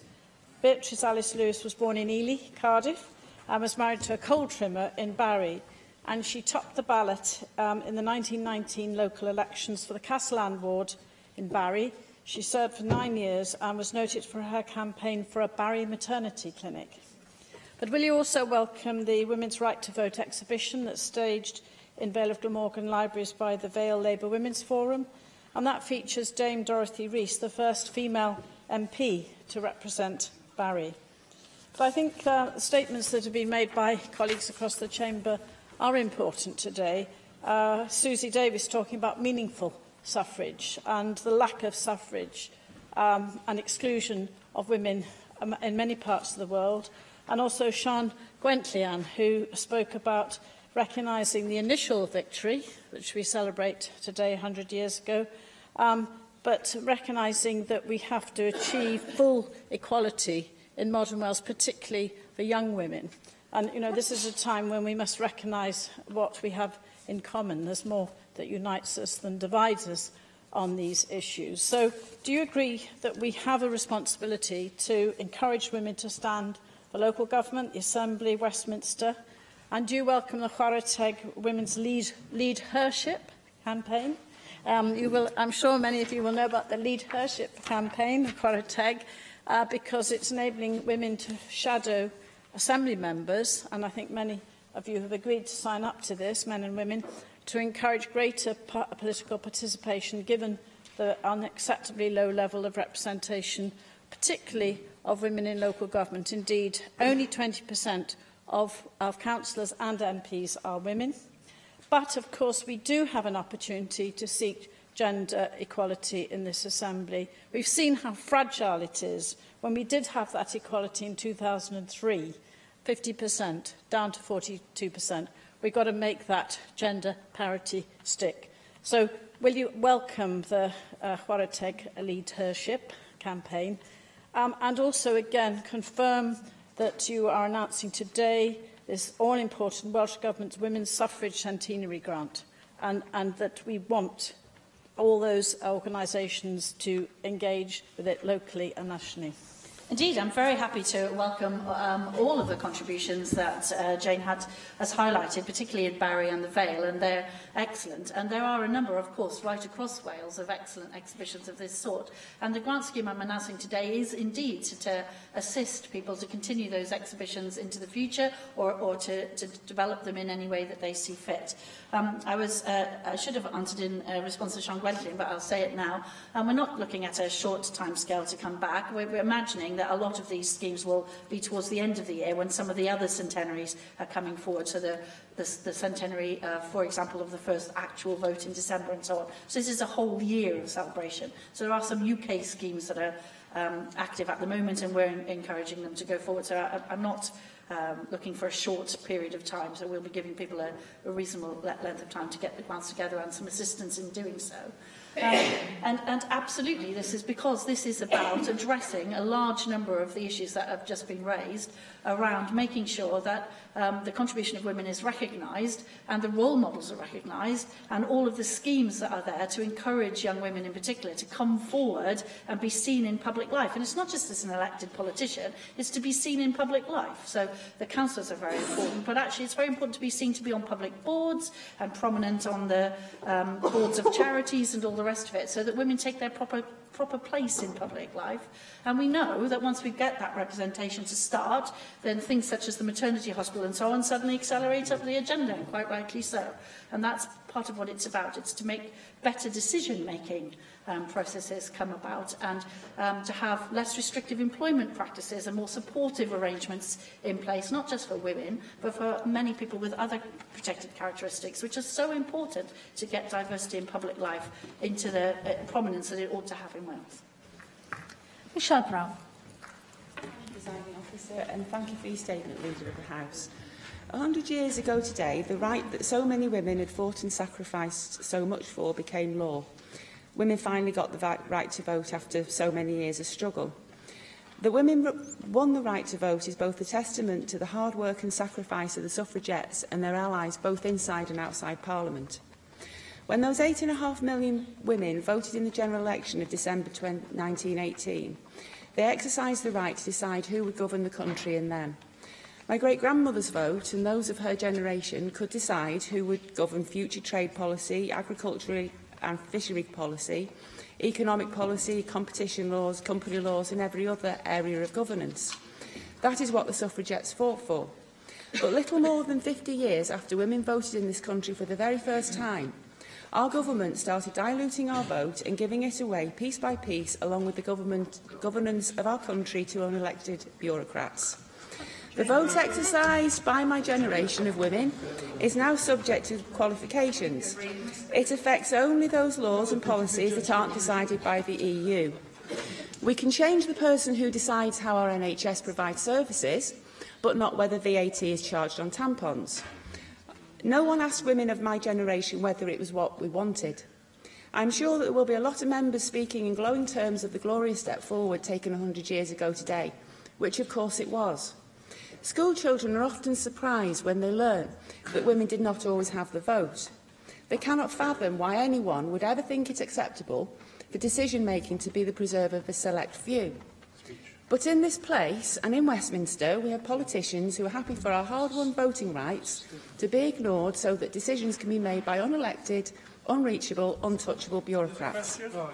So while, of course, I'm celebrating the 100 years of women having the vote, I'm also celebrating the wonderful Brexit vote, where Welsh women and men voted to regain the power of their vote. If we don't want to allow the fight, the injuries, deaths and other immense sacrifices the suffrage movement made for us to go to waste, and if we don't want women and men to lose the power of their vote, you must ensure a proper Brexit and the full repatriation of our governance.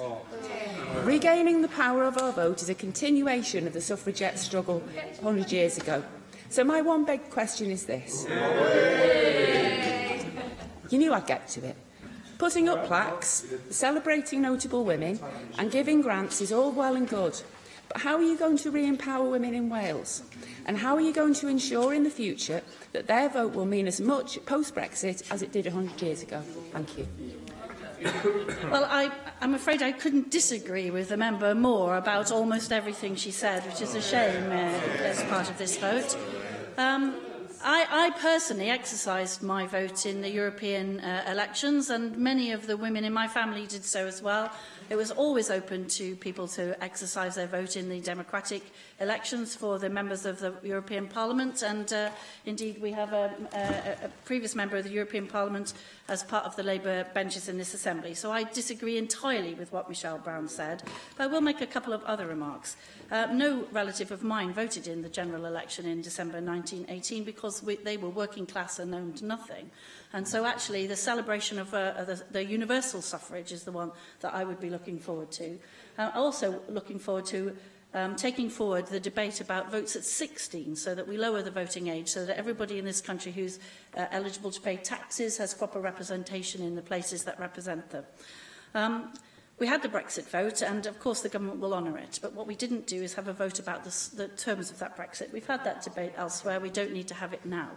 But the three themes of the centenary celebration are very important here, because the educate one is very important. It is very important indeed that people thoroughly understand all of the circumstances of their democracy, and so that they continue to make the right decision when they exercise their vote responsibly.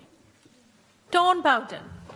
Diolch Llywyd. Can I thank the Leader of the House for her statement, which I was pleased to note acknowledges the sacrifices of those who went before us and those who spoke up for the women's right to vote and indeed women's right to stand for election. And in the case of Merthyr Tydfil and Rumney constituency, it's a matter of pride to me that such support came from Keir Hardie, who was their MP at the time. And in 1905, Keir Hardie wrote a plea for women's suffrage about attitudes to the franchise, and he said, "We do not now speak of women as being in the same category as idiots and lunatics, but for political purposes we treat them as if they were." So it's perhaps a matter of reflection that since Keir Hardie spoke of his support for women's vote, it wasn't until I was elected in May 2016, over 100 years later, that his constituency finally had a woman representative, either in Parliament or in the National Assembly for Wales. So I'm also delighted to be involved with the Chwarae Teg leadership campaign, which is going to be helping to encourage women into politics. And if I can play some small part in encouraging that, I'm happy to do so.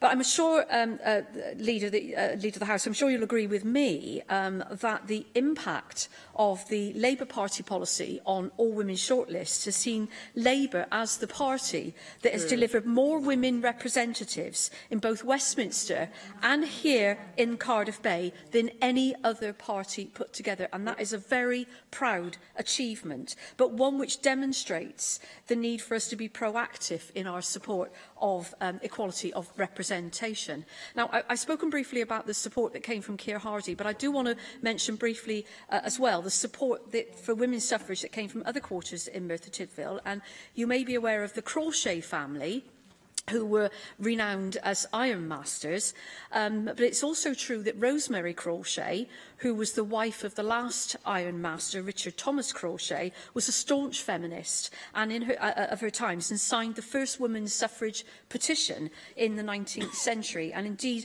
such was her support that she was accused in the media of disturbing the peace and leading Welsh women astray. So, can I ask the Leader of the House if she agrees with me that as the debate about further changes to our National Assembly unfolds, we should ensure that our democratic institutions give a real voice to the women of Wales? And would she further agree that, like Rosemary Crawshay, we should continue to disturb the peace for as long as the fight for equality continues? I'm extremely happy to agree with both of those sentiments, absolutely. One of the biggest compliments I was ever paid during my long career in the law was that I was a bloody mouthy woman, which I think I was going to have put as an epitaph on my grave, actually. So I completely agree with that. As everybody in this chamber will know, because I've said it many times, I'm extremely proud that I myself was elected off an all-women shortlist.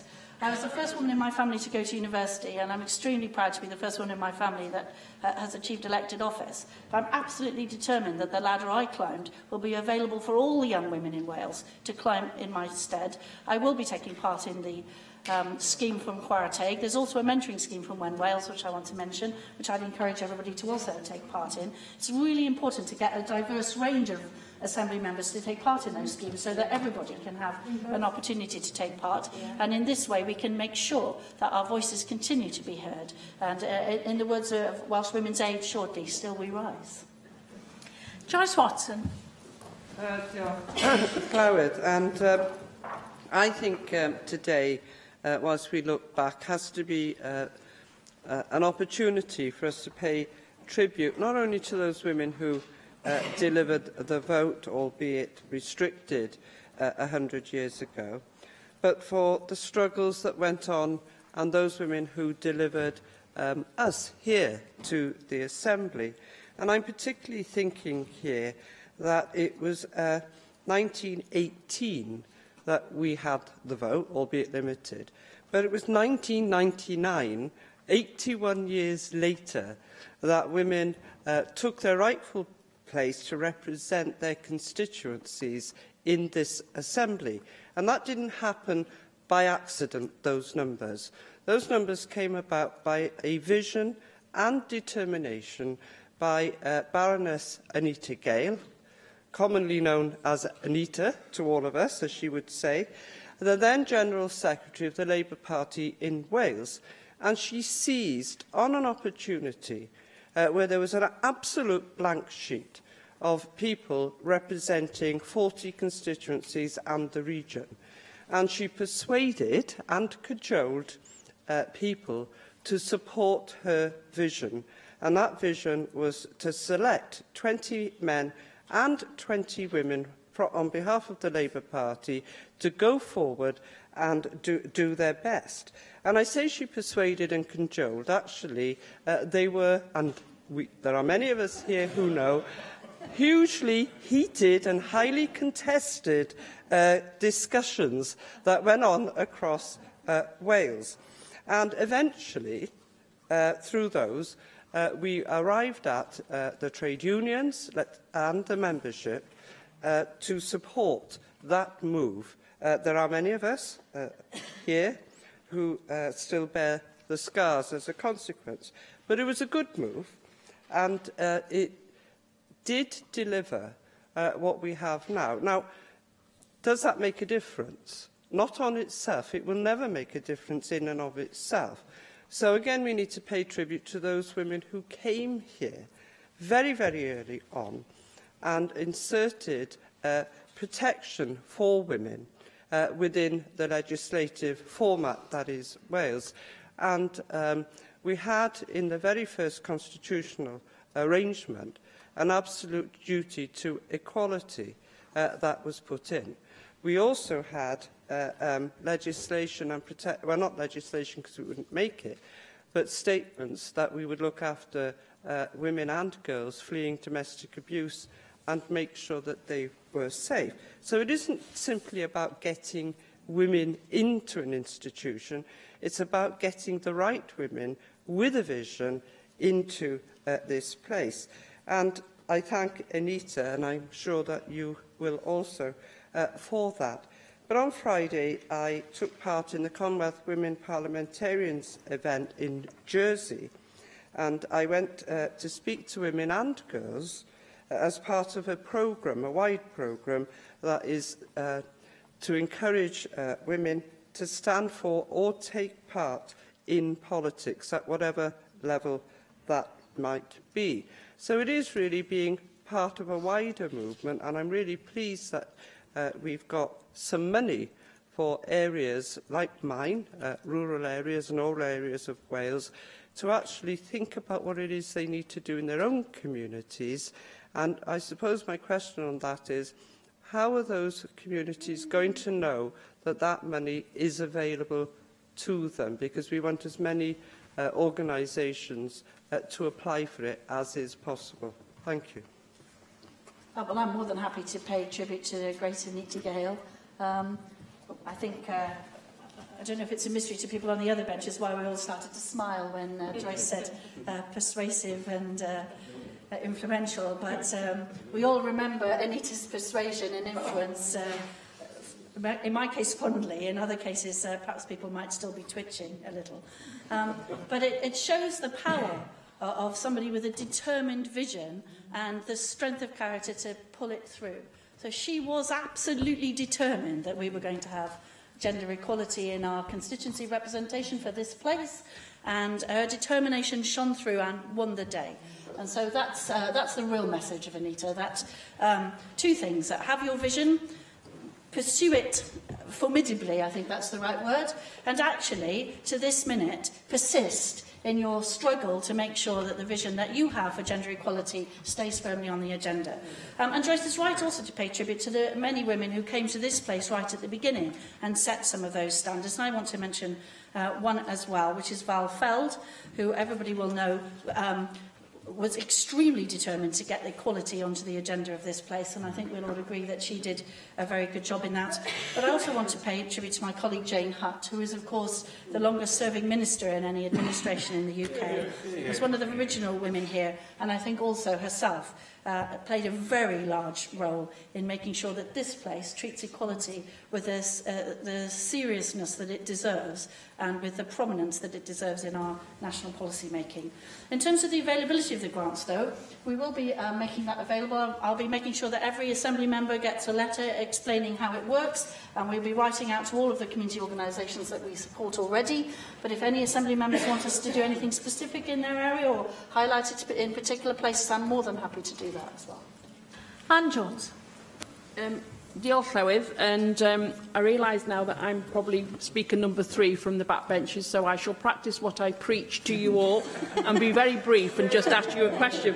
Can I welcome the statement, Leader of the House, and also today recognise that it was the brave women in 1908 who set the second suffragette branch up in Frill, who went forward and helped those women on their way. And as many have noted, it's a partial franchise for women today, and we move on and we will all celebrate. Now, there's a number of things that you've mentioned, and there's a number of things that the Assembly are doing. And particularly, the one I wanted to mention is the Women's Suffrage in Wales exhibition, which starts on the 5th of March and runs through to the 18th of March, takes in International Women's Day, which this year the Assembly have dedicated over to the women's suffrage movement. And I just wanted to say to you, or ask you, and ask the government, part of the work stream that I'm concentrating on is women in public life. And a lot of what you've mentioned are things that I will be involved in. But can the Welsh Government and the Assembly Commission work very closely together so that we don't duplicate events, that we get the maximum window dressing, as I've heard it being said in today? I don't care how many windows we dress in purple, white and green, because I think that's what we need to celebrate. But that we move forward together as an Assembly Commission, as the Welsh Government, as the people of Wales, the representation of Wales, to celebrate the work of women. And I just wonder whether you will agree that that is the best way forward. Of course I will agree that that's the best way forward, and I look forward to working with the Commission actually to make sure that we get the celebrations sorted out for the year ahead, and that we get the maximum value out of both the government grants and what the Assembly can do to highlight the good work that's being put forward together. I understand, I hope this is right, I understand that the Assembly Commission has agreed to be a Chwarae Teg fair play employer, so I look forward to hearing about that and to encouraging the Welsh Government to join in with that scheme as well. And finally, Jenny Rathbone. Thank you, Clywyd. Women demanded the vote as much in the interests of men as of women. They wanted it for the good of the whole community. So said my great-aunt Eleanor Rathbone, who was the 9th woman elected to the UK Parliament. She firmly believed that it was entirely necessary to take the whole community with her, and which is why she spoke at hundreds of public meetings across North Wales, Liverpool, Cheshire and Lancashire, because we have to remember that people in those days, ordinary people, couldn't afford to buy a newspaper, and they certainly couldn't afford to buy a radio. So how else were they going to get information about the importance of the fight for the suffrage for all women and all men, because most men were also excluded at that point. So, and we have to remember that in 1918, only 17 women managed to become candidates in the general election, and only one of them was elected, Countess Markovic, and because she was a Sinn Féiner, she never took her seat. So it took an awful lot more struggle to ensure that women were really became part of the political fabric. And indeed, Eleanor's view, having spent 40 years campaigning for family allowances, based on her observation of how women and children were treated during the First World War. When their men all went off to the war, they were all left destitute, and she spent the rest of the war dishing out welfare to all these families as the only woman on Liverpool City Council. And that really did focus her mind on the importance of the role of the family as the producer and reproducer of the future labour force. And she firmly believed that family allowances had to be society's contribution to the whole of, to all children, because whether we have children or not, it is everybody's duty to support the well-being of children. And the family allowance became the child benefit under Barbara Castle, but now it is being seen as withering on the vine because the child benefit has reduced in value since 2010 to 20%, by 20% since the Conservative government came in. And as well as that, we've got in-work benefits also being reduced at less than the rate of inflation, and children are suffering the brunt of this austerity campaign. And we need to remind ourselves that it is children and their well-being that has to be at the forefront of our minds in ensuring the well-being of our whole community. So we won a battle, but we certainly haven't won the war. Well, absolutely, we won a battle, and the war is by no means over, and there are a number of fronts on which that war, if that's the word you want to use, needs to be conducted.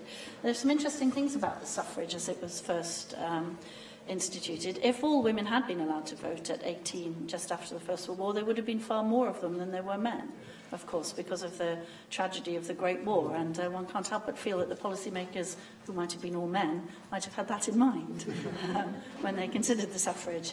And it's a really good example of why you need a diverse range of decision makers to take all of these things into account when you're going forward. So you're absolutely right. And you're absolutely right to highlight the fact that there are campaigns which affect the whole of society that women tend to bring forward because they're the carriers of the burden quite often. And as society changes, we hope that we will not be able to say that in the future. But as we speak, it is still the case that the majority of women carry the burden of the family alongside them in public life.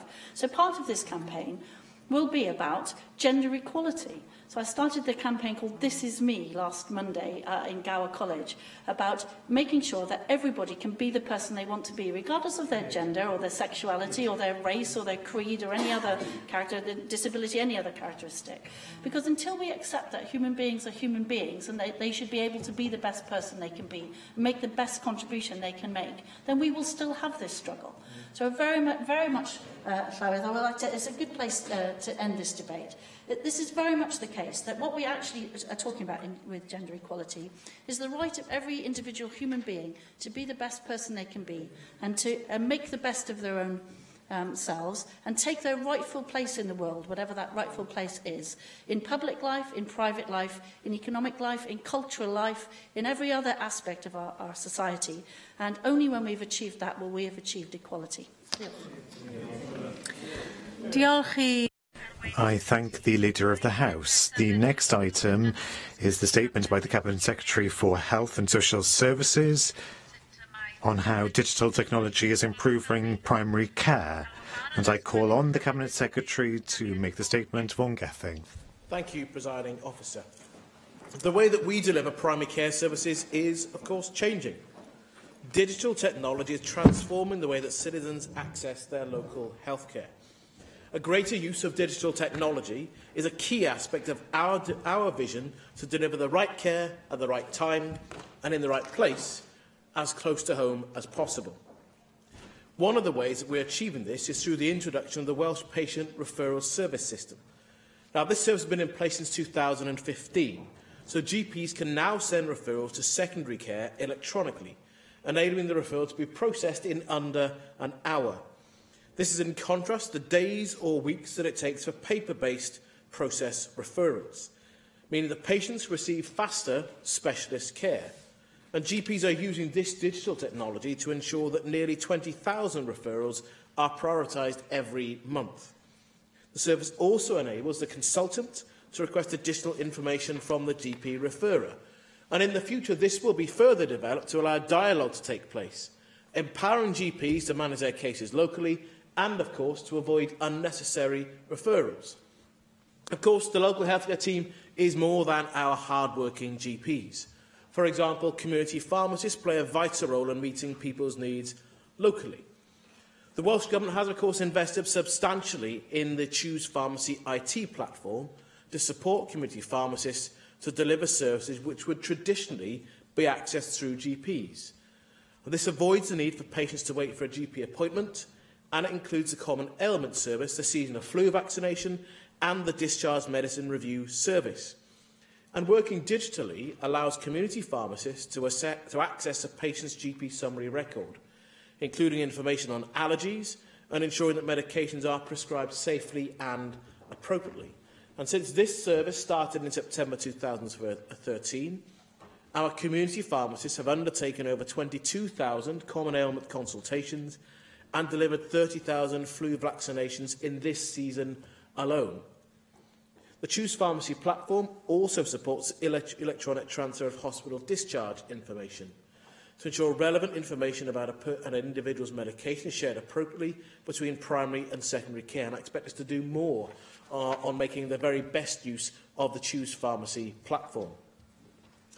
This, combined with access to the patient summary record, ensures that community pharmacists can provide their service with the full knowledge of an individual's medication regime to ensure that that patient receives the correct medication and to help them to understand their medication regime, not simply using pharmacies to dispense volume of medication, but to actually improve the quality of the care and the ease of access.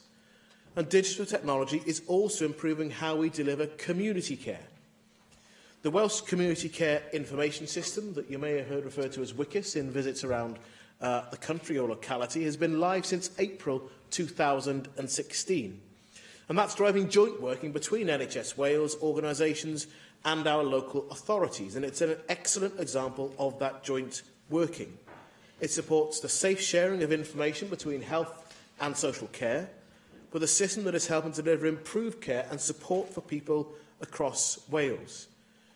This is being achieved by allowing health and care staff, including community nurses, mental health teams, social workers and therapists, to use a single system to have access to a shared electronic record of care for the patient. And for the patient, that should ensure that the health and care system is more joined up. And it will avoid them having to repeat information and give them confidence the professionals they meet will understand their treatment and care needs. 9 local authorities in Wales are currently live with the Welsh Community Care Information System, along with Powys Teaching Health Board. And a number of our early implementer local authorities include frontline health professionals who work within locally integrated care teams. To support this, the provision of mobile devices for community nurses across Wales is being funded through the Integrated Care Fund. While there is clear evidence of the growing use of digital technology to provide care locally, it is still not yet at the scale that I would expect. So it's important that people are able to find up-to-date, trusted information, advice and assistance on the right care at the right place and at the right time. And a proposed online platform for health and well-being and the development of integrated directory of services for health services and the third sector will enable individual citizens to easily find this information online in a single place. And that directory of service has already been developed and used to support the 111 service, where it's already been rolled out within Wales. Now, the use of point-of-care testing, where diagnostic testing is undertaken outside a laboratory, will increase. And that will mean that more testing will be carried out close to or within a patient's home. And we're funding 2 studies that include provision of specialist devices to 100 GP practices and recruitment of patients to undertake self-testing and management at home. I've already explained some of the benefits that digital technology is bringing to the GP referral process. And in this next year, from April onwards, the Welsh Government aims to introduce a similar electronic referral system both within dentistry and optometry. And ultimately, this should enable more people to be treated and cared for locally. That should reduce demand in secondary care and provide a better experience for the person themselves. but we should not underestimate the challenges that we face in achieving our digital vision for local healthcare. We need to ensure the workforce have the skills and the capability to use digital technology successfully. And the way in which local healthcare and support is delivered is changing, and communication with the public is critical to this. The NHS and social care across Wales already gathers a wide range of data and information. The more digitally we work, the more essential it becomes to use that data to improve the public's participation in and experience of health and care services. That's why last October I set out plans to develop a clear policy framework to support effective, efficient and safe sharing of the use in health and care data. Alongside this, we need to have a national conversation with the public to ensure that they better understand the way that we use and share data, to explain how we protect and use that data responsibly to enhance and improve their own experience of care and treatment. Effective engagement, of course, with our health and care professionals is essential to this. We need to create an environment where they are given time to inform and champion future developments. Our plans to exploit the potential of digital technology to improve care with local health and care professionals, to routinely communicate with specialists to diagnose, to treat and to care for people at or close to home. Those plans are wide-ranging and ambitious. But as the Parliamentary Review recognised, we have more to do and more gain to be made. Greater and better use of digital technology is an essential part for the future of our health and care system, and I look forward to reporting on further progress to be made. Thank you. Angela Beth. Thank you, Deputy Presiding Officer. And can I thank the Cabinet Secretary for bringing the statement forward today. I think that repeating information is the bane of a patient's life and a common cause for complaint. And I do believe that digital technology used in the right way will certainly help to take our health service into the 21st century. I believe that more and more people want to take ownership of their own healthcare data.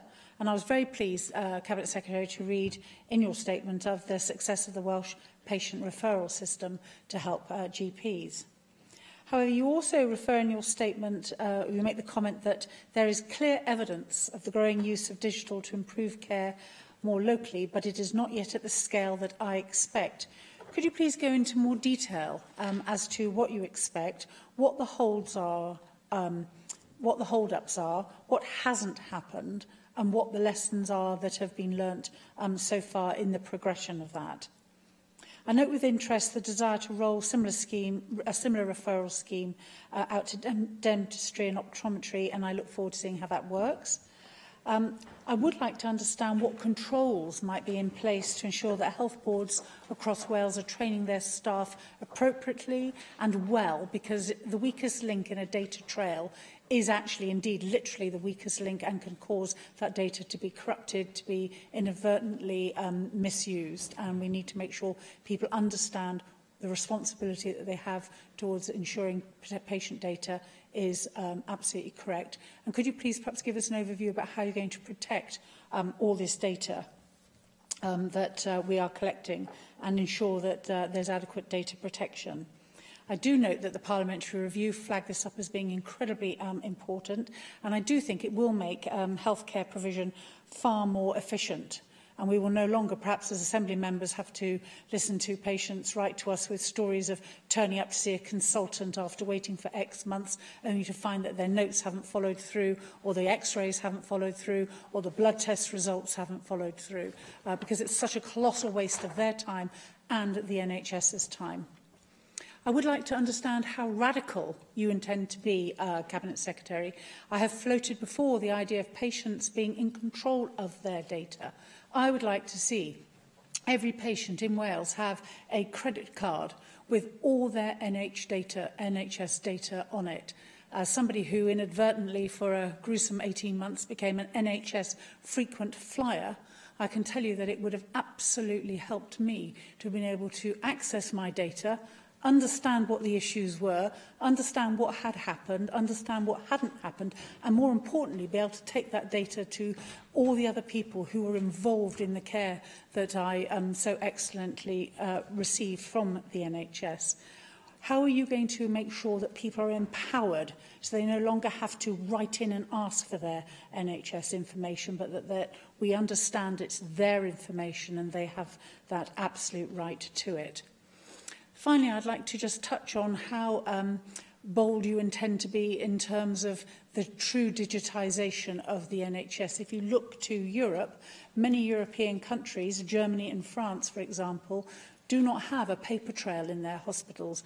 Everything goes straight onto laptops, into tablets, and of course the great advantage of that is when somebody picks it up to put somebody's observations in, they can immediately see if that patient's supposed to have a particular medicine at a certain time or needs key information. Now, I will just end, if I may, Deputy Presiding Officer, with a rather sort of vaguely amusing, although perhaps not quite so amusing at the time, story of when I was lying there in hospital and this rather important doctor came bustling in on a Sunday to do the ward round, and he picked up my admittedly not inconsiderable file that was sitting at the end of my bed and rustled through it, and then he said, "Oh, Mrs Burns, so how did the operation go?" To which I replied, "I haven't had an operation, I'm in here recovering from sepsis." You know, it was just a game.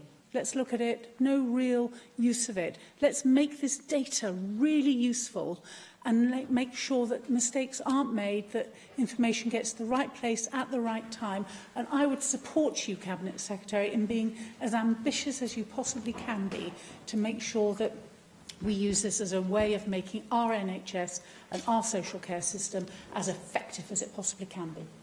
Cabinet Secretary. Thank you. I broadly agree with where you want to be. And I don't think there's going to be much party difference on where we want to get to.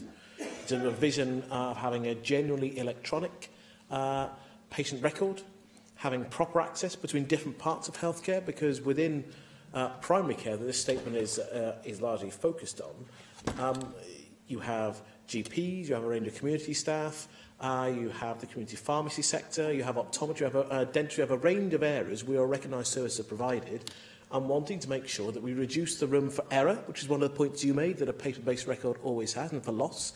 But also that should be seen as an opportunity to improve treatment and care as well. So, interestingly, the Wales Audit Office report, which I'm sure we'll hear more of later, looking at my colleague for Llanelli, they recognise there's a vision that they think is clear about having access to that record and having the availability and access to it consistently, but we haven't moved as quickly as we want to. And something's been about some of our challenges in actually getting different partners to point in the same direction at the same place and time. So that's some about staff groups. It's also about some of our organisational barriers as well. That's when I talk about not having moved at the pace that I want to see. I would want us to be in a position where the sharing of the record has made greater pace and progress than it has done to date. I'd want to be in a position where people are already able to access their own information already, one of the points that you made several times in your comments. And there is something about, there are some people that want to take greater ownership of their own health information, and that would help them to make further improvements in managing and sustaining their own healthcare. That's also why the investment not just making in the IT platform in pharmacies, but actually about the advice that should be given as we're paying for the quality of care that is provided in the pharmacy, and not simply about dispensing. It should also mean actually we're able to process people more quickly through our system.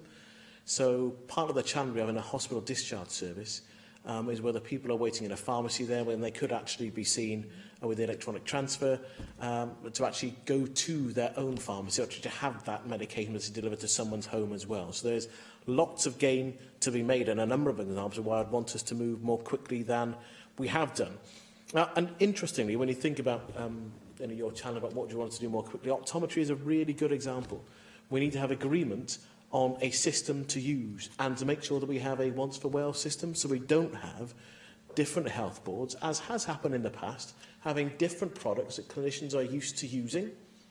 And then when you try to have a consistent system across our National Health Service, let alone to join on with social care, you have different systems that aren't necessarily compatible with each other. You've got to transfer people to move on to a different system. And that's taken time, energy and effort, and I wish it had not done. Interesting, my colleague Julie James is now in the room, because we do have a National Informatics Board that meets and think about the way we have a more consistent approach across government.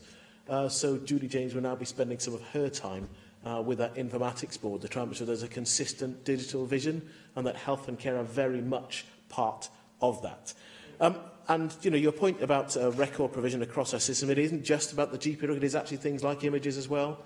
We've actually done quite a lot in eye care where you can actually transfer records from high street optometrists to the hospital sector as well. And that's a good example where you can improve care as well. So really good examples, but the consistency, the pace and the scale is not where we need it to be, but we have made real progress. The next stage is to do much more, because otherwise we won't meet the challenge the Parliamentary Review sets us on really realising the potential of digital for all the health gain that is yet to be made, and the way that, frankly, citizens already used to live in their lives. Rhys Iorwerth. Thank you very much, Deputy Presiding Officer, and I think you're entirely right, Cabinet Secretary. There should be very little difference between anyone in this chamber in terms of our aspiration to move towards a position where our health service is entirely digital, where systems work together for the benefit of patients. And yet, in the context of Brexit, people's willingness to turn the clock back does make one think that some people might prefer to go back to doctors keeping their records on slate, but I hope that it would be a minority who would be of that view. Now, you've taken us through a number of elements of the technology which is being and has been introduced into our health service, the Welsh Patient Referral System. It's very important that we get this right. The telecommunications platform for Choose Pharmacy is also extremely important, and you say that digital technology is transforming the way in which people access healthcare. Now, certainly it should. And my concern is that we are still failing to make ground in some of the most crucial areas. We've recently had an informal discussion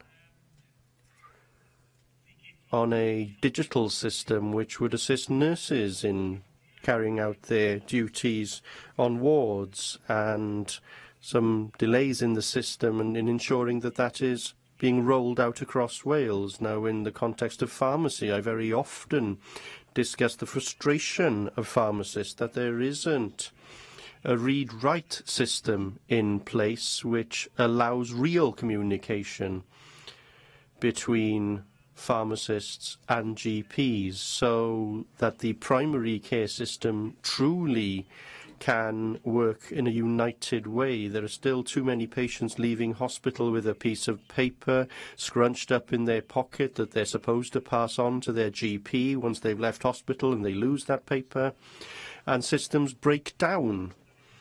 And one would hope that we could move to far more stable, streamlined systems within our health service.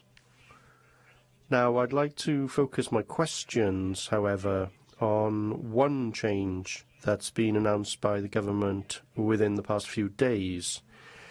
And this gives us a clear warning on the importance of getting things right in introducing systems which have a strong element of future-proofing so that we avoid problems further on down the line. And I'm talking about the decision on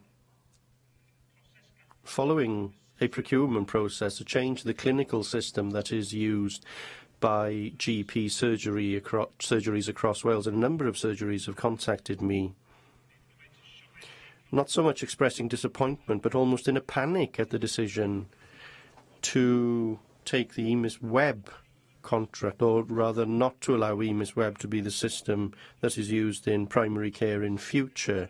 Now, this system has only been in place for 3 or 4 years. There has been substantial investment in introducing this system in surgeries across Wales, and now those surgeries are hearing that the system is to be scrapped and that a new system will have to be put in place. Now,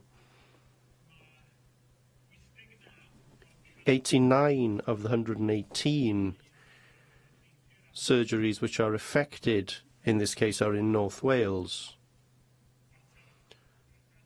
So there's a particularly acute issue in the part of Wales where I live, and surgeries have had to invest in hardware and software to work with EMIS Web. They've had to have new ECG machines, new blood monitoring for patients on warfarin, and other equipment so that they have equipment that interacts with the EMIS system. And I will read to you what another surgery has told me. Will be forced into changing their clinical system. Practices have not been consulted. Practices have not been given a reason. We're told that EMIS have failed to reach standards. What is apparent is that whoever made this decision has absolutely no idea of the upheaval this will cause practices who are already under pressure. Now, I am very concerned about the effect of this change.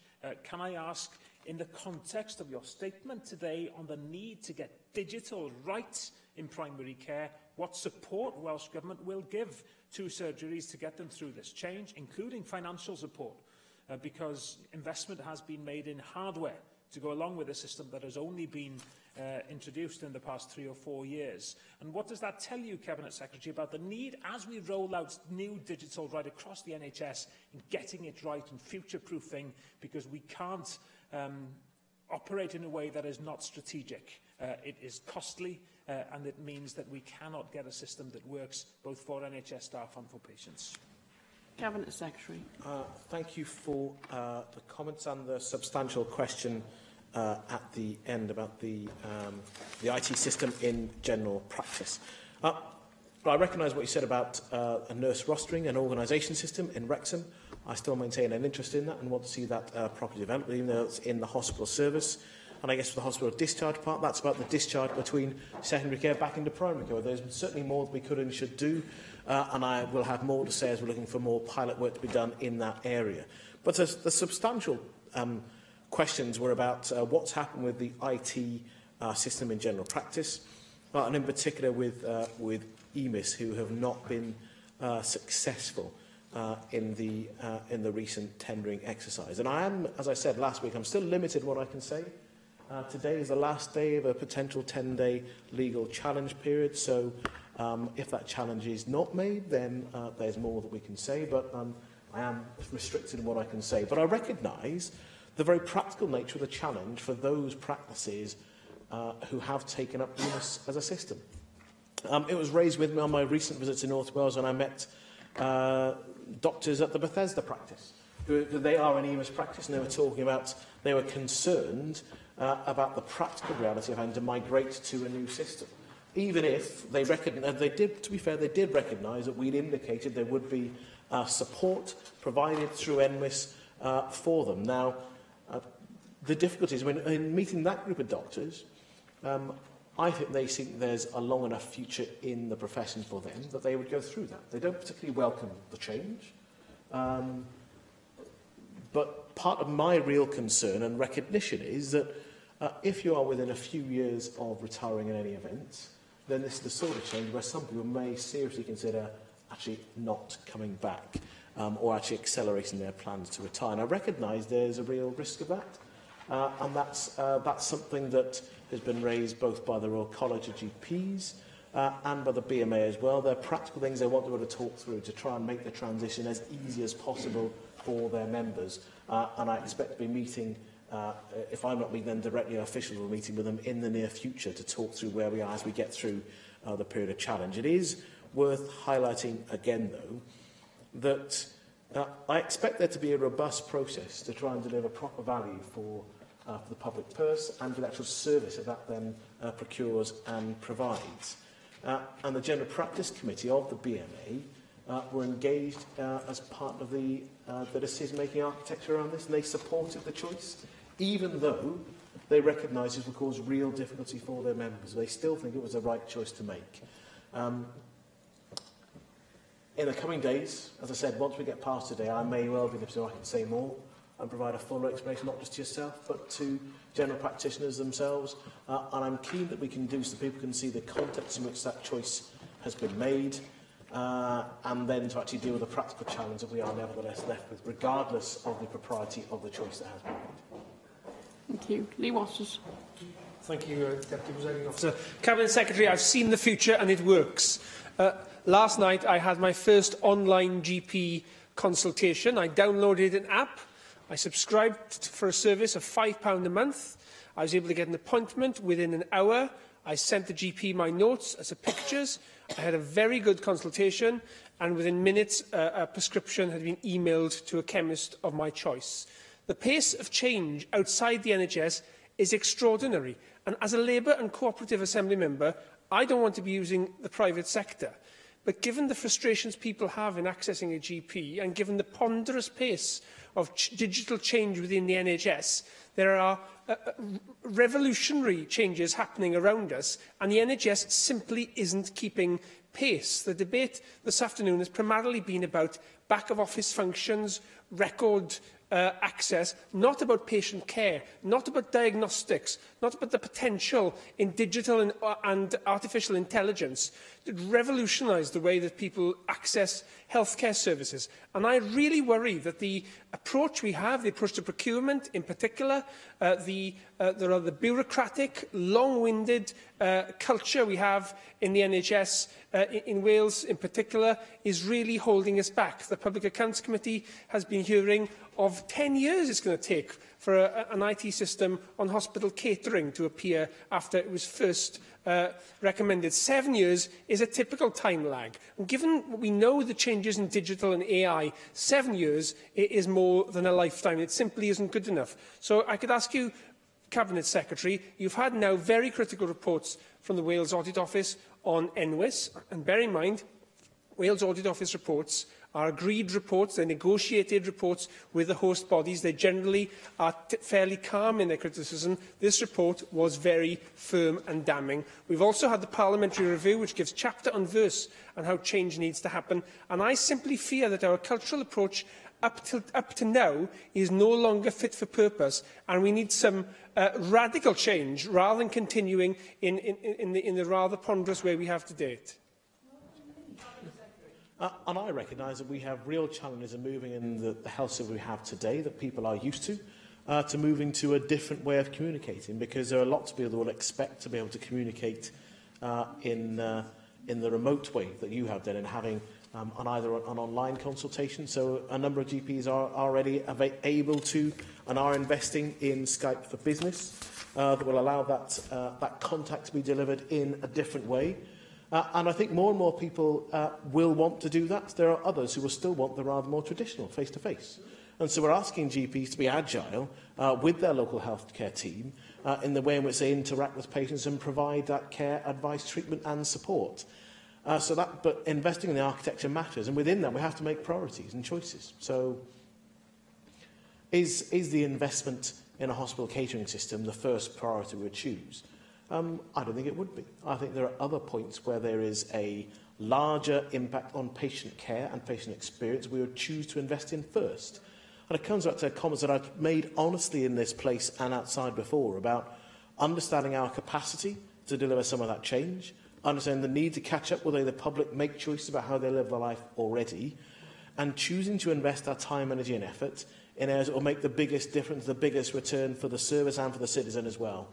Because the experience of people's care very much reflects on how people feel and their confidence about the quality of care they then receive as well. So I recognise the challenges that you set out, and I recognise what the future could well look like in making greater use of digital. So I don't apologise for myself having some restlessness over where we are, because I think it's really important to drive into our system, to make clear that we can't say, actually, we can take lots and lots of time thinking and reconsidering what we're doing.